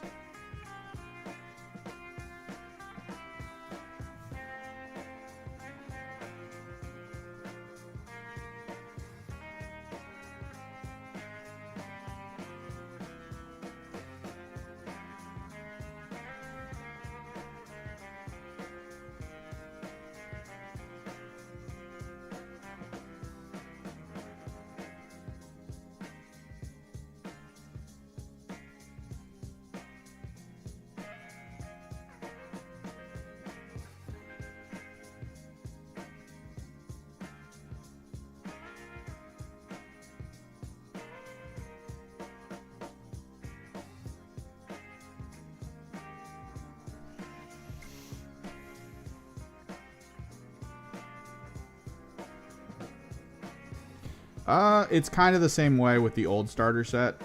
There was actually there was an issue with it. I made a video talking about it, and I completely glossed over the fact that the rulebook it came with gave you the stats for the orcs and the vet guard, but didn't really give you anything else. And like they weren't even completely right. Like it was a little off-putting to a lot of people, because that kind of a rulebook is just like minimal effort, just glance at some stuff. They wanted you to basically start rolling dice without thinking too much about it. Was kind of the goal.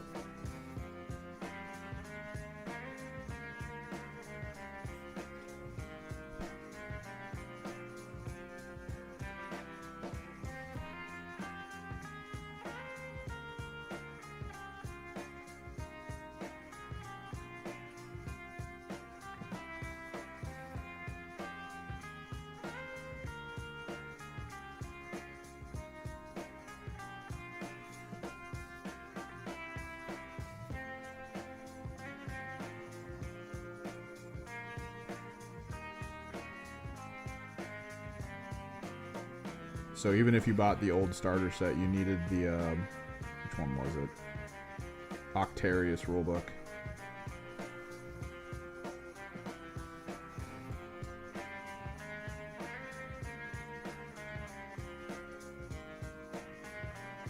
Not the worst, but also not ideal. Definitely better terrain concept, though. I'll give them that.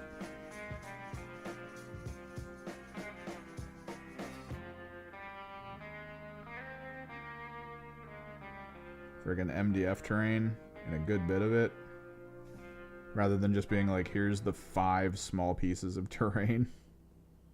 Enjoy.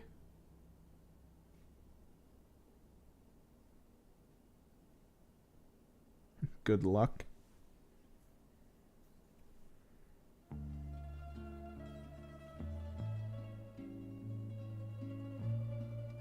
I think we're gonna dry brush a brighter brass. onto these brass bits before we do the weathering wash.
Like, all of 40K, all of tabletop is played with walls, in my opinion. Like, walls are the key thing.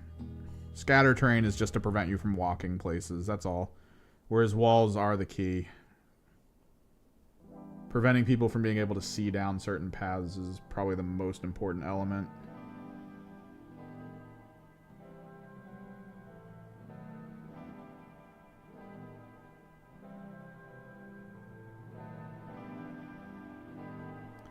Alright, we'll do the Fire Slayer later.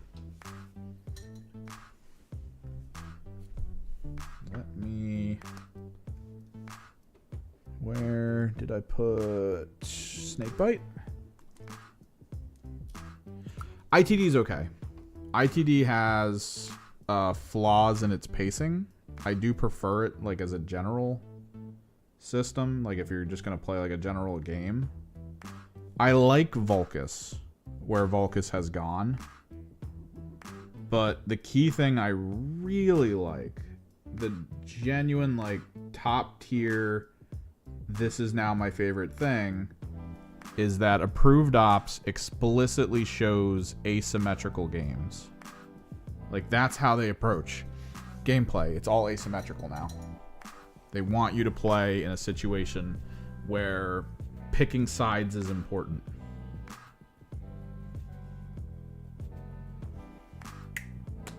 Alright, let me see if I can find...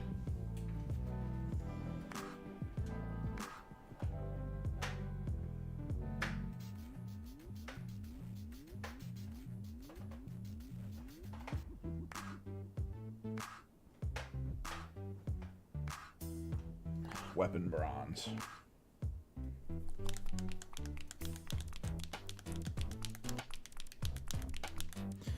Beta Decima has gone through some shifts. It's not the best still, definitely, but it's gone through some very important shifts that it needed to go through in order for me to be like, yeah, it's actually,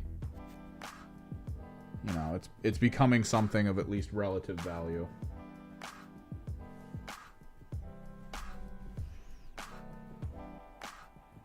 Clarifying how like top and bottom shooting is a little bit better. Clarifying the whole anti-obscure thing prior and then maintaining it into the new rules. That's all very important in my opinion. Like genuinely very important.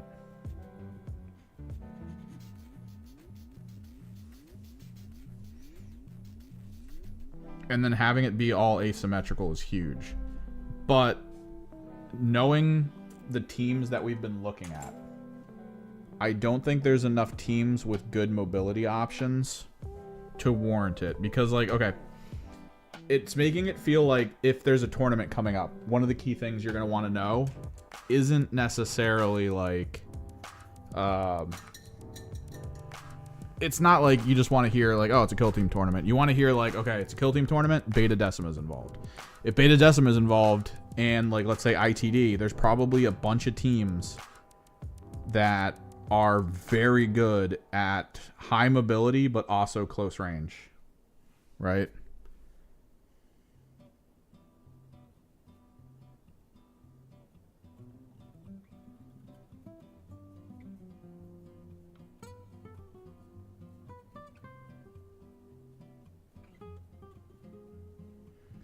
So there's a level of it where all the different arenas you kind of want to look at and be like, okay, what do I bring?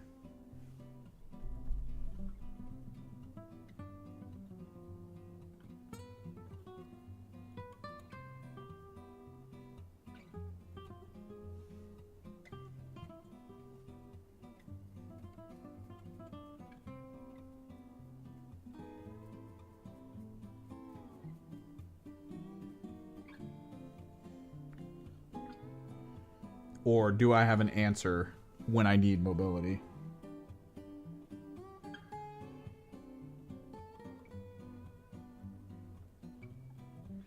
But it does. That's the thing. It doesn't. The interaction you have with Beta Decima terrain is -1 for climbing. You can climb up to the top of a surface anywhere as long as you pay -1. You can even go through it.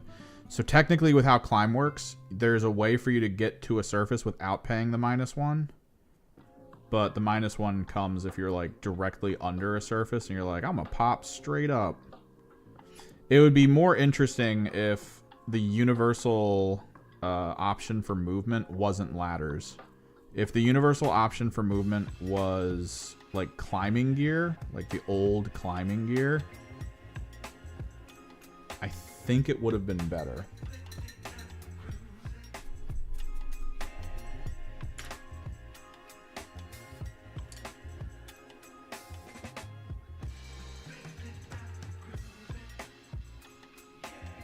Because climbing gear was top notch.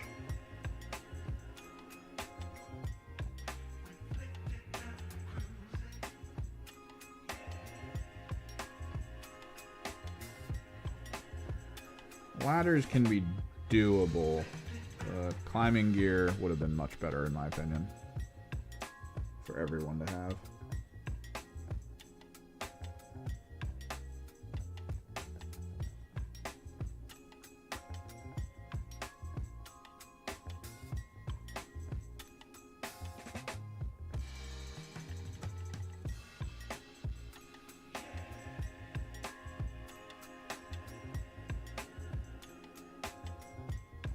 Yeah, that's the accessible trait.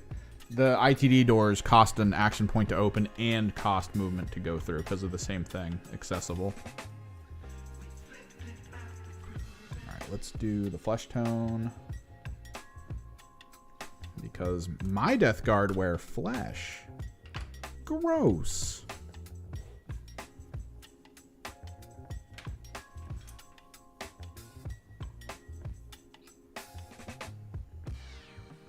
It's why ITD is kind of a struggle. But they have changed it a lot. Aquilans being able to go through walls, basically. That's pretty huge.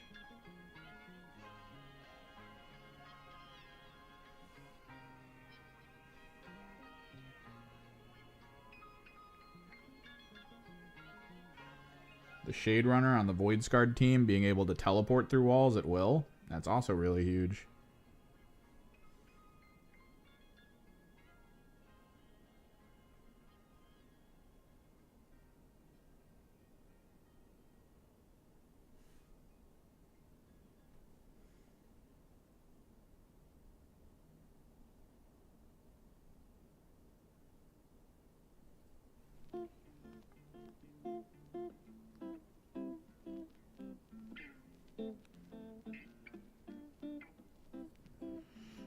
It sort of favors them. I still think people aren't really leaning into the fact that there's only 6 units. Like last night when we were doing the co-op, a Meltagun on turn 2 took out an elite. I mean, if you can set that up in an actual game, like if you can set that moment up to just be like, and your elite's dead, that's a massive deal against an elite team. Like just straight up being like, and 30 damage. It's like, whoa. Did you just say 30?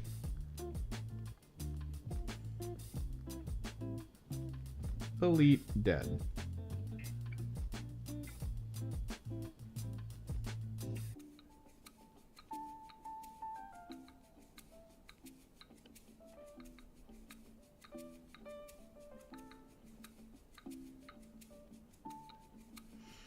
Because that was kind of the whole problem in the last game sequence. People didn't really think it was a problem, but looking at it from the outside and trying to think of like what's going on, it was a problem.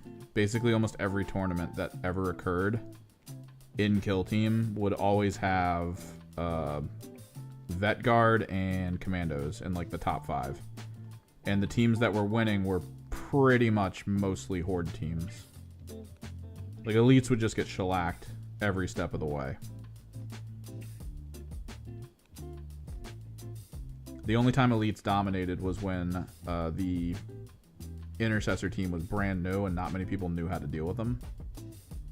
But then even as they were getting nerfed, like still, as they were continually getting nerfed, people were already like easily defeating them.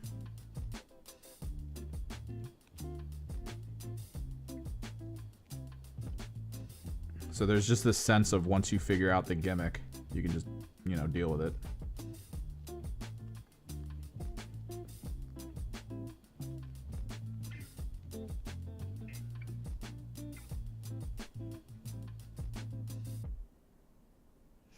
There's ways of stacking them. We experienced a really good Kasrkin stack using Severe. It's a really good way for Kasrkin to just easily dump damage.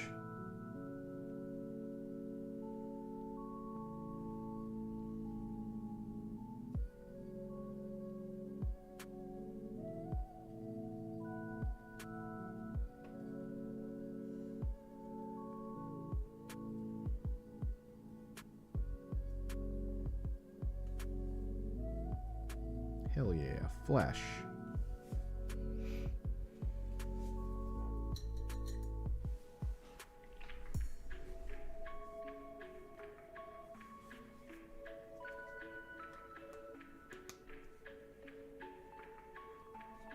What to do next? We can take the Fire Slayer, coffee stain some of these antlers, give them a bit of aging and, you know, burn.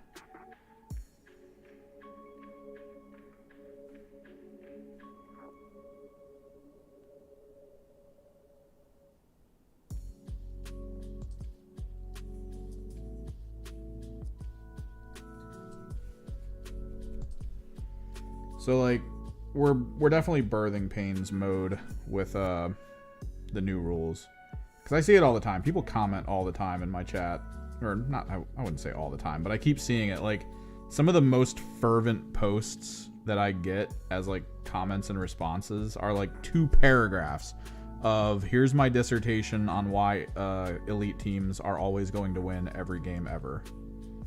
Meanwhile, we got people in our own community who are posting up tournament results of, like, check out my Farstalker Kinban that took 3rd.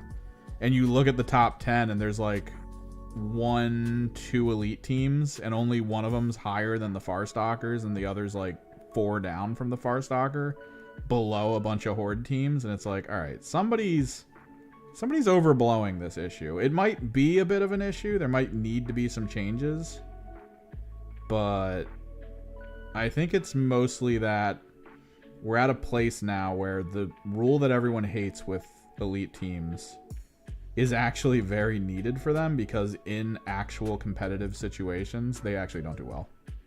Like, they're just not a good enough team for competitive. But like, people playing in the coffee, on the coffee table in like their house randomly, yeah, elite team will probably shellac someone. No problems.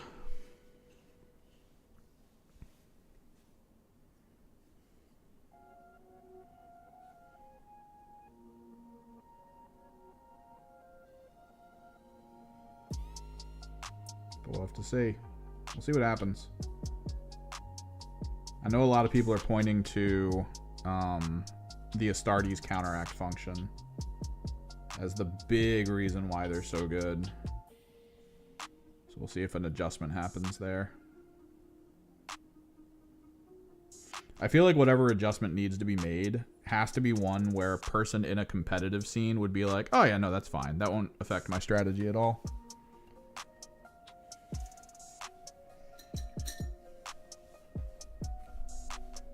And they're just perfectly fine with it. I didn't find my weathering effect yet. Hang on.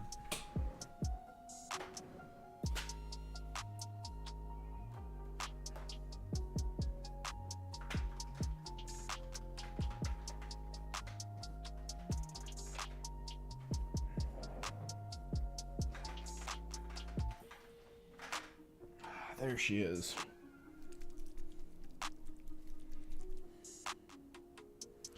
Nihilic Oxide, one of the greatest weathering effects ever to come out of Citadel.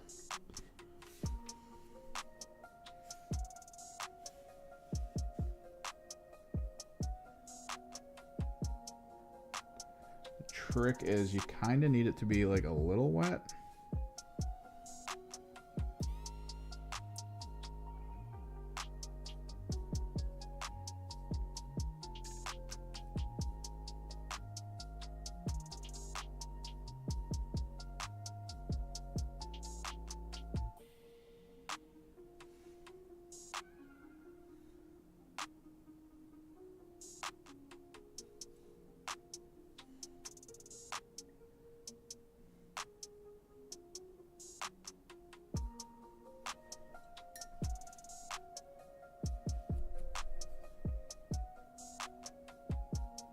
You can always, while you're painting it, quickly go back in to try to push some of the oxide, like styling and technical paint, off the surface after applying it. That way it can kind of like forcibly go into the cracks and crevices you want it to, because that's the point.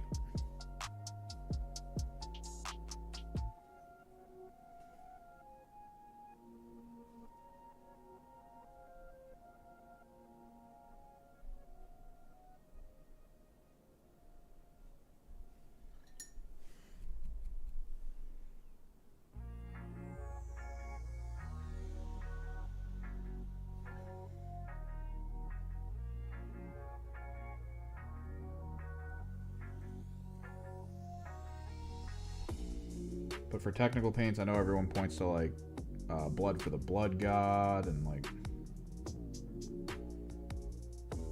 Typhus Corrosion. Those are great. Nihilic Oxide, though, top tier. I know there's probably some third-party companies that have come out with competitives for this kind of weathering effect. And some of them are probably pretty good. Not gonna lie. But I know pound for pound, when this came out, there were a lot of mini painters who were like, yeah, you need like 5 of these on your shelf at all times because it's way too good.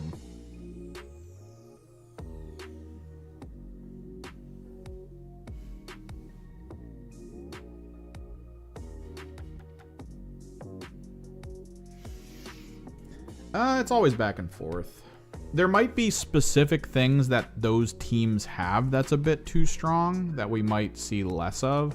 Like maybe the one that the Warp Coven have that reduces Pierce by 1, maybe that'll only occur like the first time in a round, right? Like maybe that'll be what it is. That way it at least provides counterplay where your opponent could ostensibly like be like, all right, let me use Pierce 1 on this crappy gun, and then I'll shoot you with the plasma.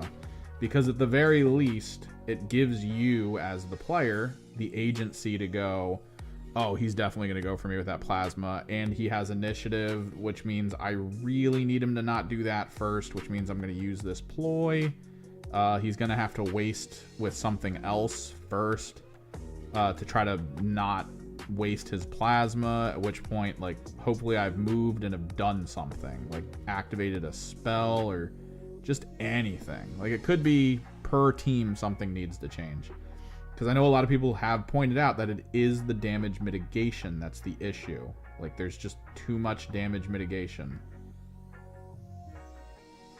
that they have access to. Like, oh, you didn't actually crit me, oh, I removed that normal damage. Like, they have a lot of that because they need it. They do need it.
cards, I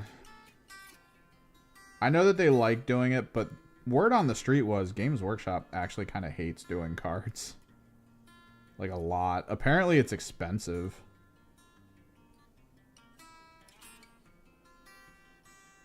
And it might be one of the reasons why whenever 40K updates its rule set and releases like a new set of cards, that set of cards comes out like once and then never again. Like at the Games Workshop store right now that's near me, he gets phone calls almost daily from people who are just like, yo, are the rules cards back? Please, please. And he has to keep telling them, nope, not back in yet. Like, they seem to hate cards. I mean, they just decided to reboot Underworlds because Underworlds was at a point where if you wanted to be competitive, you needed a ton of cards. Which means you were hoping Games Workshop was going to reprint certain cards, and it's just not good. All right, Typhus Corrosion, which means I don't want to use a good brush. I want to use a floppy brush.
Wait, did they actually change it on the app?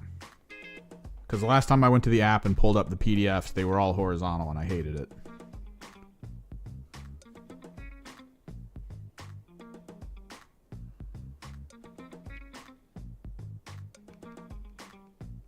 Or are they designed at tarot card size but horizontally?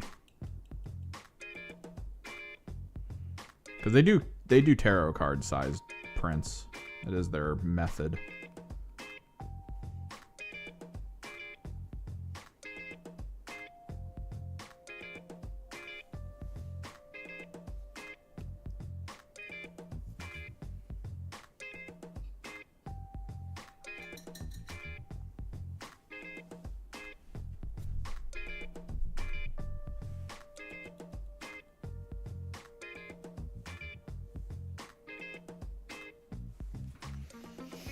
Because I also know people have been moving over to other versions.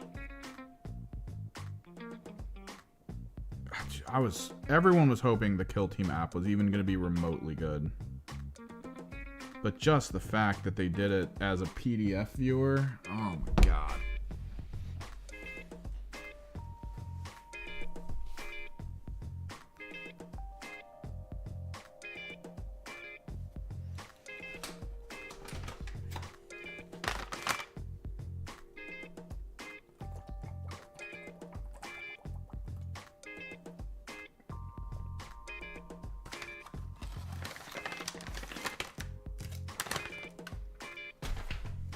Strawberry Kit Kat.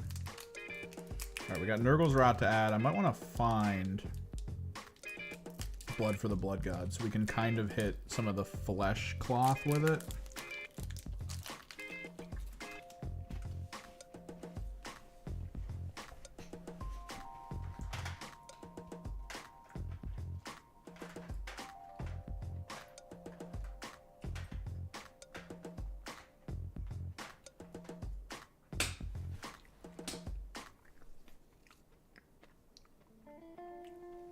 Yeah, that's the thing. The preface was there. Like the way it should have been looked at was there. KT Dash was good. All Games Workshop had to do was like semi-imitate it. have a point section.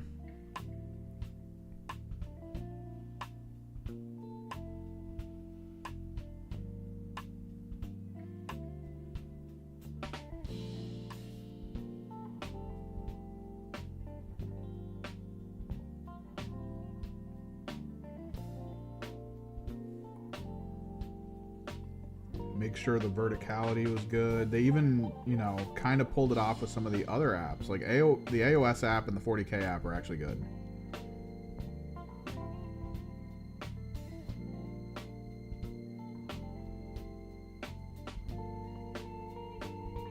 The ability to actually search for things properly, so good.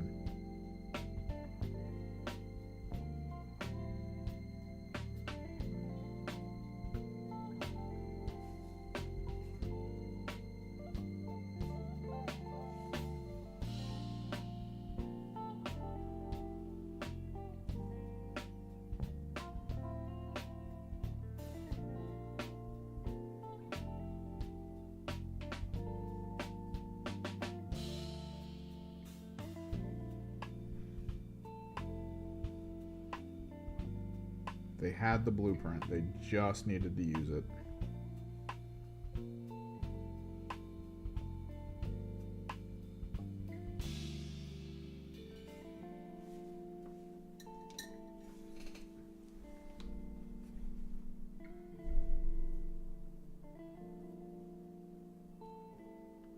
Oh, thanks, Rick.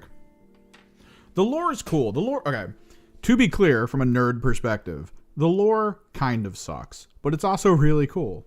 Like, it's one of those weird situations where so many people have had their hands in it that you'll find really awesome things. Like, all the time, you'll hear someone be like, oh, did you know this worked for this character? Or, oh, did you know this history? It's like, wow, that's really awesome. But then there's always that one author who's like, oh, I did this. And it's like, oh, you ruined so much, dude. Why would you be proud of that? Like, it's just weird.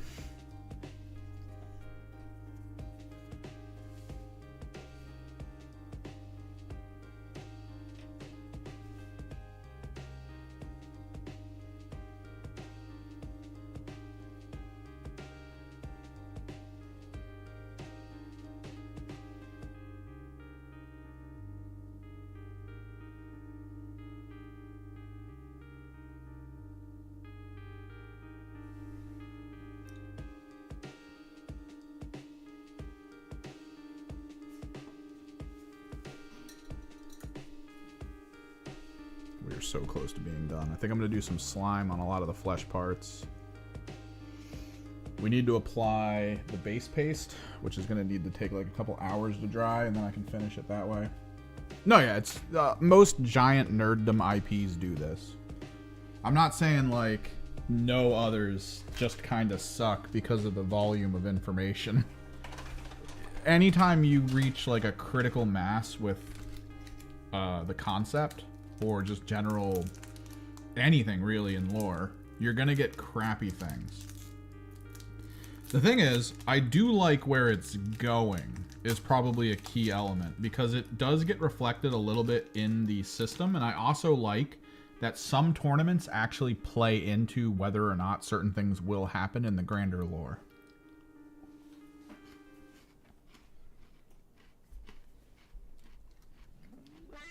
Like, that's kind of cool. The idea of there being agency from the players in the universe lore.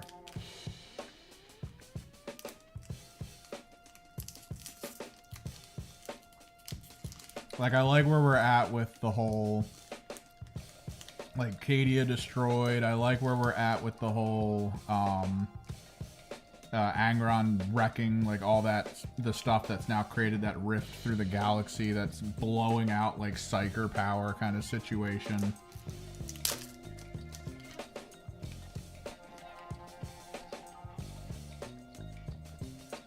And it's sort of being seen on the tabletop, because when I used to play back in 3rd and 4th, psychers were just like, oh, they have a spell. It's minor, it's whatever. Maybe they kill themselves if they do it. Now I'm seeing spells in this game that are like, yo, the whole game is different. It's like, whoa, okay.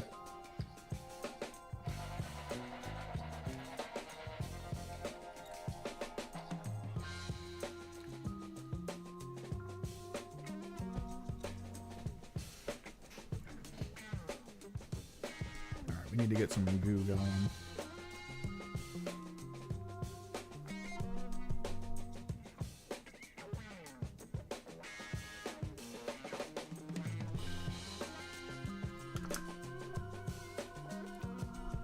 Some Nurgle's rot. Might as well. This is Nurgle after all. Put some boogers down.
But yeah, the lore can be kind of fun, especially if you get it at like the right moments, right?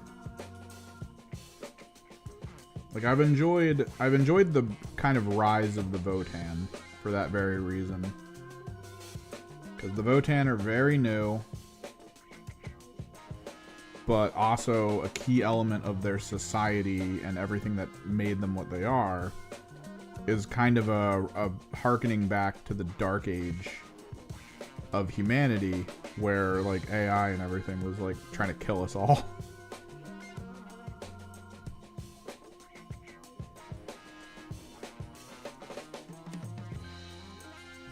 And like the Votann is this kind of sidestep to that.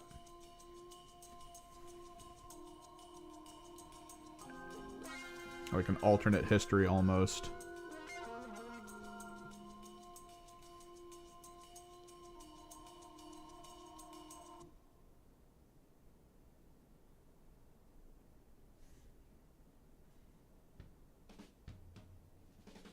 Might blend in some blood with this one.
There's a lot of cool stories. And I feel like they're going to try... maybe not. I don't know. The issue is most of the stories are written around Space Marines because Space Marines are the poster children. They're the reason why everyone buys into the IP. So the people who learn like minor touches of lore from other factions, sometimes they'll hear it and go, wow, why does nobody talk about this? Why does nobody talk about this faction? Why aren't there enough stories about this faction? And that's the reason. It's because no one cares. Everyone wants to know what the Space Marines are doing and why.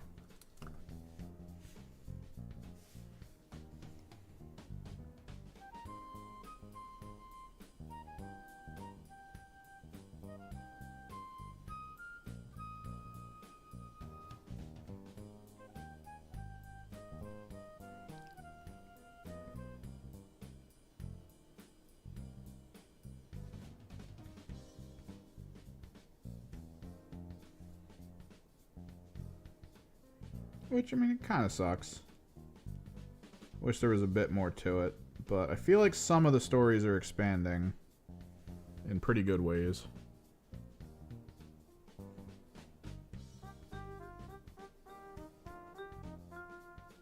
Adeptus Mechanicus is cool. The stylization of them, I think, is a lot better in the Horus Heresy tabletop version, because AdMech conceptually is kind of like necromancy.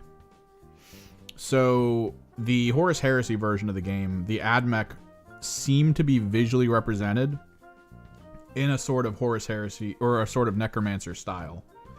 Because all the units on the field, it's like there's one guy who's kind of shambling, but seems to have it together.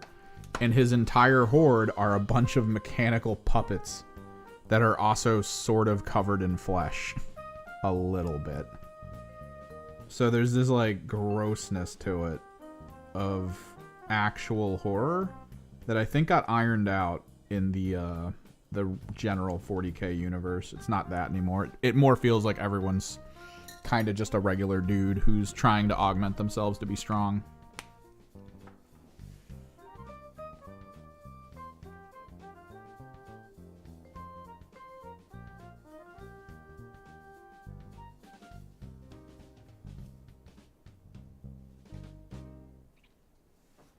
No, yeah. And I think that seems to have brought rise to salamanders being put forward more as, like, something we see in the public. The most recent animated series involves a lot of salamanders, or specifically one salamander, but the core story is around him explicitly.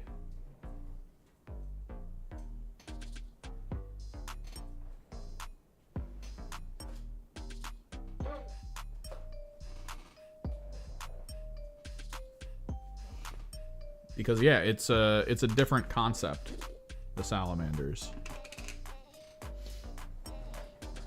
Like, a lot of people are into the horror show that is the Grimdark universe, which explicitly involves, like, what was one of the stories I heard recently? There was some ultramarine wandering through a town. There was, like, a war going on, and, like, a general, just like a Tau civilian, like, falls in his path and then begs for its life, right? And it's just this woman, no armor, nothing. She's just being a Tau, just living her life, you know. Mind control and stuff aside from their general government.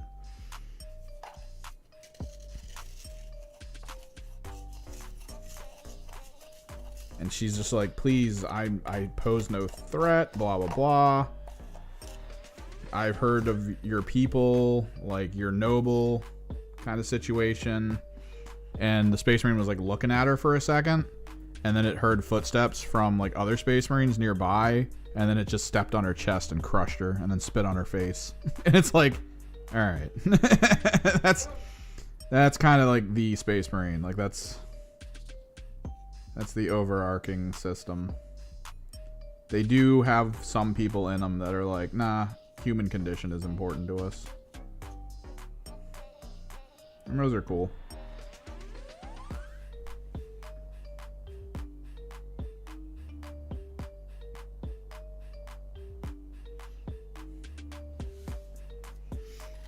No, yeah, Sakan, it's Ties he's in, but I think that's the follow-up to the last one he did, which was him crash landing on that planet and helping a sororitas person that's kind of cool. When you see, like, weird side stuff, everyone's just like Space Marines, Space Marines, Space Marines, Space Marines, Space Marines.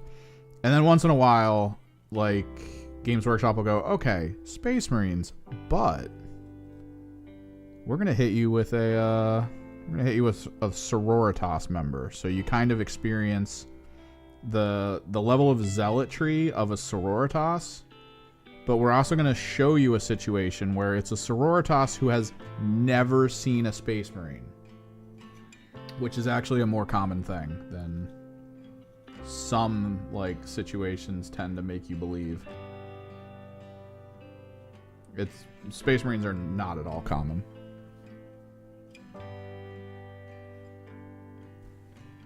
There is a Adeptus Mechanicus animated short too.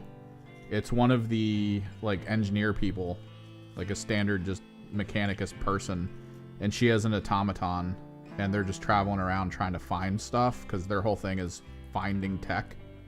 They love technology. So she's kind of on a pilgrimage to look for stuff.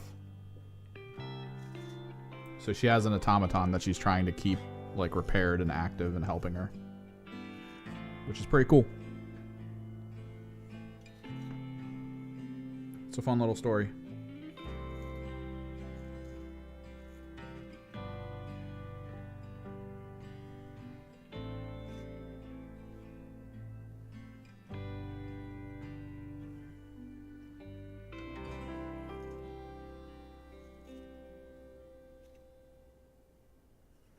But like when we get crazy tidbits out of the lore that you don't expect, like the story about how the Tau Empire took some of the dead Space Marines, tried to clone them so that they could have enemies to fight, to train in live fire missions. So they had like a giant underground facility designed to basically create scenarios that they could then fight these cloned things in, to see how they do, right? Because they're trying to train to kill Space Marines, basically, since Space Marines are constantly fighting them.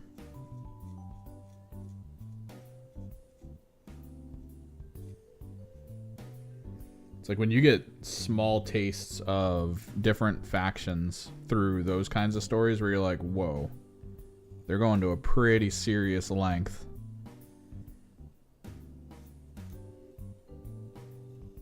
to try to win. And then they also described to you why that didn't matter, which was great. Yeah, they had bigger humans, but they trained them in the same way that they fight. And they didn't have any of the enhanced skills and abilities because they were completely missing out on the gene seed function. So they were technically just fighting kind of big humans who didn't use Space Marine tactics. Didn't really help them. Didn't help them out too much. When the Space Marine squad that invaded basically wiped them all out, no problem. Including the cloned Space Marine people they were fighting. Dude, the Yarick and Orcs was so great. Anything Orcs is good, right? Like, anything Orcs is good. Orc claims it created time travel. Goes back in time shortly before that moment with an entire army. Sees himself and then all the other orcs that were already there. Goes, oh man, you have a gun that I have, and I really like that gun. So he subsequently kills himself in the past to then get a second gun. Come on, that's too good. But yeah, anything Orcs. Anything Orcs is great.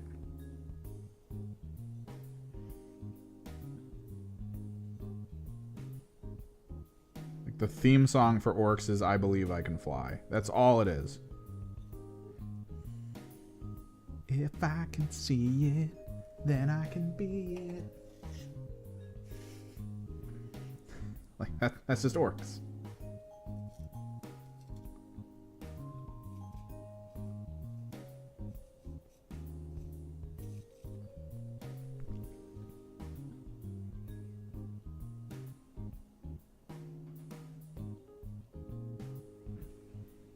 Are you talking about the Dark Eldar stuff with the Tau? Because the Tau are all like, everyone's our friend, and we'll eventually make them like us, and, you know, put helmets on them that, you know, lets them do what we tell them to do. And the Dark Eldar were like, yeah, sure, we'll test run this. And this took, like, a ton of their people and then turned them into giant abominations. Just sewed them all together. Big wailing machines of pain.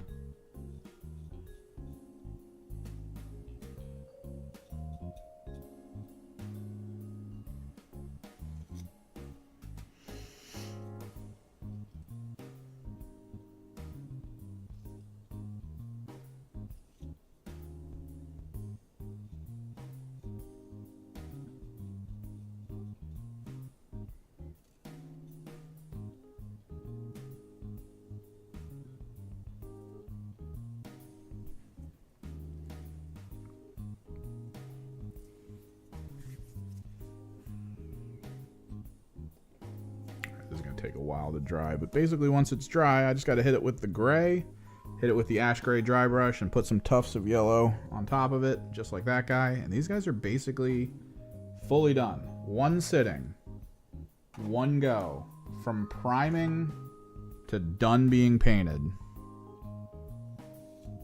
This is how my Death Guard process works. It took us 4 hours and 43 minutes to do 2 models.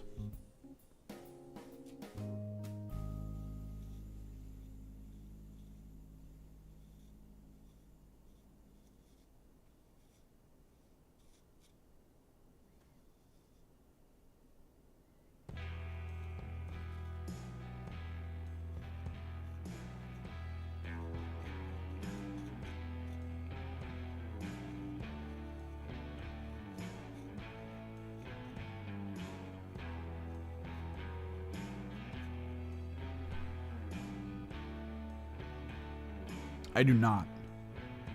I wouldn't mind doing it. I just got to think of a preface to make it enjoyable. Like, I always feel like someone who puts a video out of like, check out my collection, is sort of like, I'm gonna hard flex on all you nerds with all the stuff I have.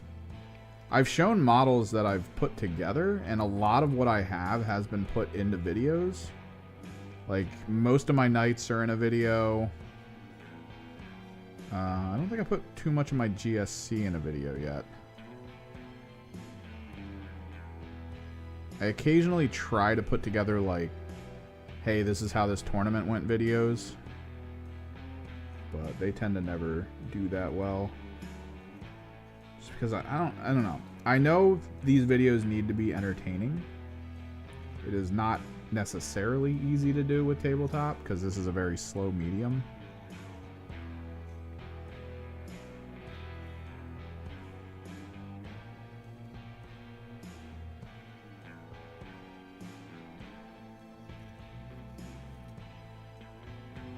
I've taken a lot of pictures of all my stuff. Those are on my social media.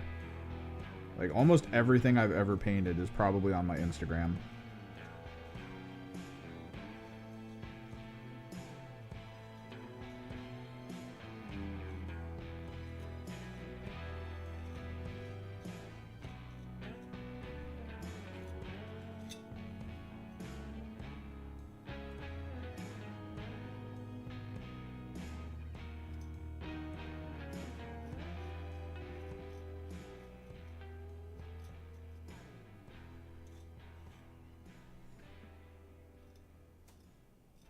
The only reason this basing is taking a while is because I'm at the end of this texture paste, so it's like all dried up.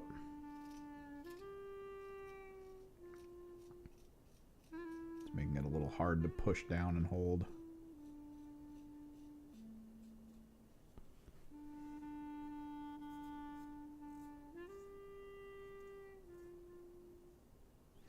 Yep. Next one, now that the new kill team stuff's out, I'm going to try to machine gun as best as I can through the year 1 teams, and then move on to the year 2 teams, and then into the year 3 teams. We did the orcs. We're doing the deathcore now. Like, that video's recorded. I just got to get it edited together. Grab some B-roll, finish it out, post it up. We got to pick another team after. I was debating doing a short video talking about how co-op works and my thoughts on it and things people can do to try to make it more interesting.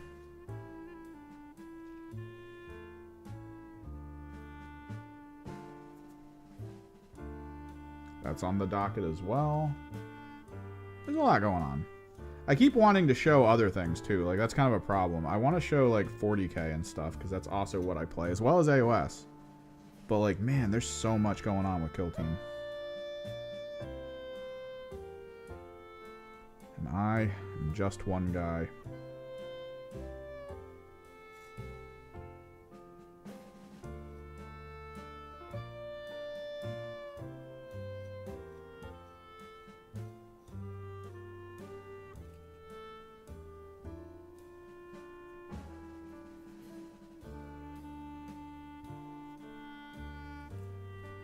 Alright. Texture paste applied.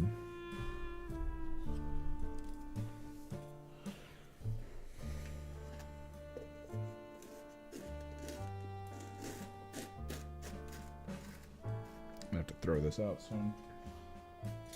Too grindy. But yep. So this is from the original team. Let me tinker around with this camera, get you guys some fun focus. Original team model. It's my Blight launcher.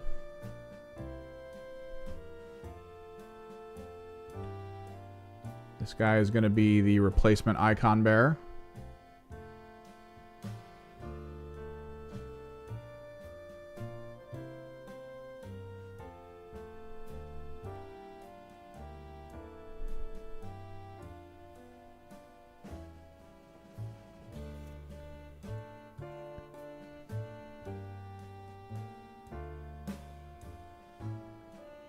This guy will take the role of Plague Caster.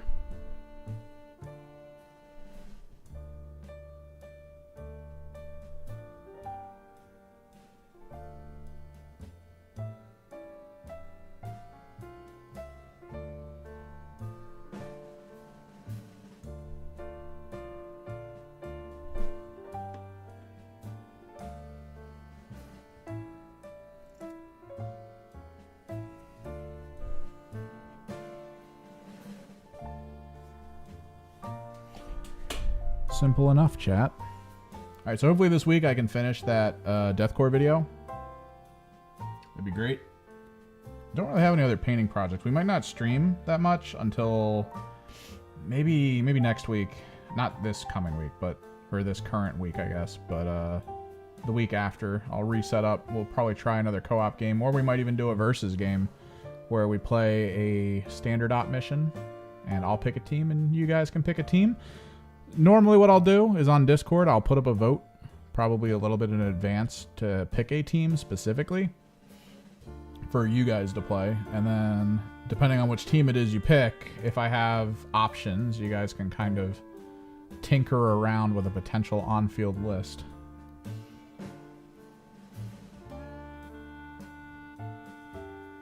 But yeah, Death Guard pretty much caught up to speed. Hopefully the new rules are good. I think the pre-order already went out, so we got like a week or two before it drops. I know stores already have the boxes, but I'm guessing once the boxes actually fully release, we'll get the full rules. I do think, even though I'm trying to do year one teams first, I do feel like I want to do the Death Guard team. Like, one of my most viewed team overview videos was Death Guard, and I think it would be worth taking a look at them. I was going to try to hold off doing elite teams for a little bit, just in case the first major patch comes out and it adjusts all of them universally. So I don't know. I might hold off. I might try to keep doing the year one teams that aren't elite, and then eventually jumping into the elite teams if nothing changes within the next couple months. But we'll see what happens. We'll see what goes. Thanks for hanging out. Thanks for talking. It's always cool to see people pop into a stream and say hi. And once these guys are complete, I should have pictures up both on the Discord as well as just anywhere else, really. Till next time, guys. Later.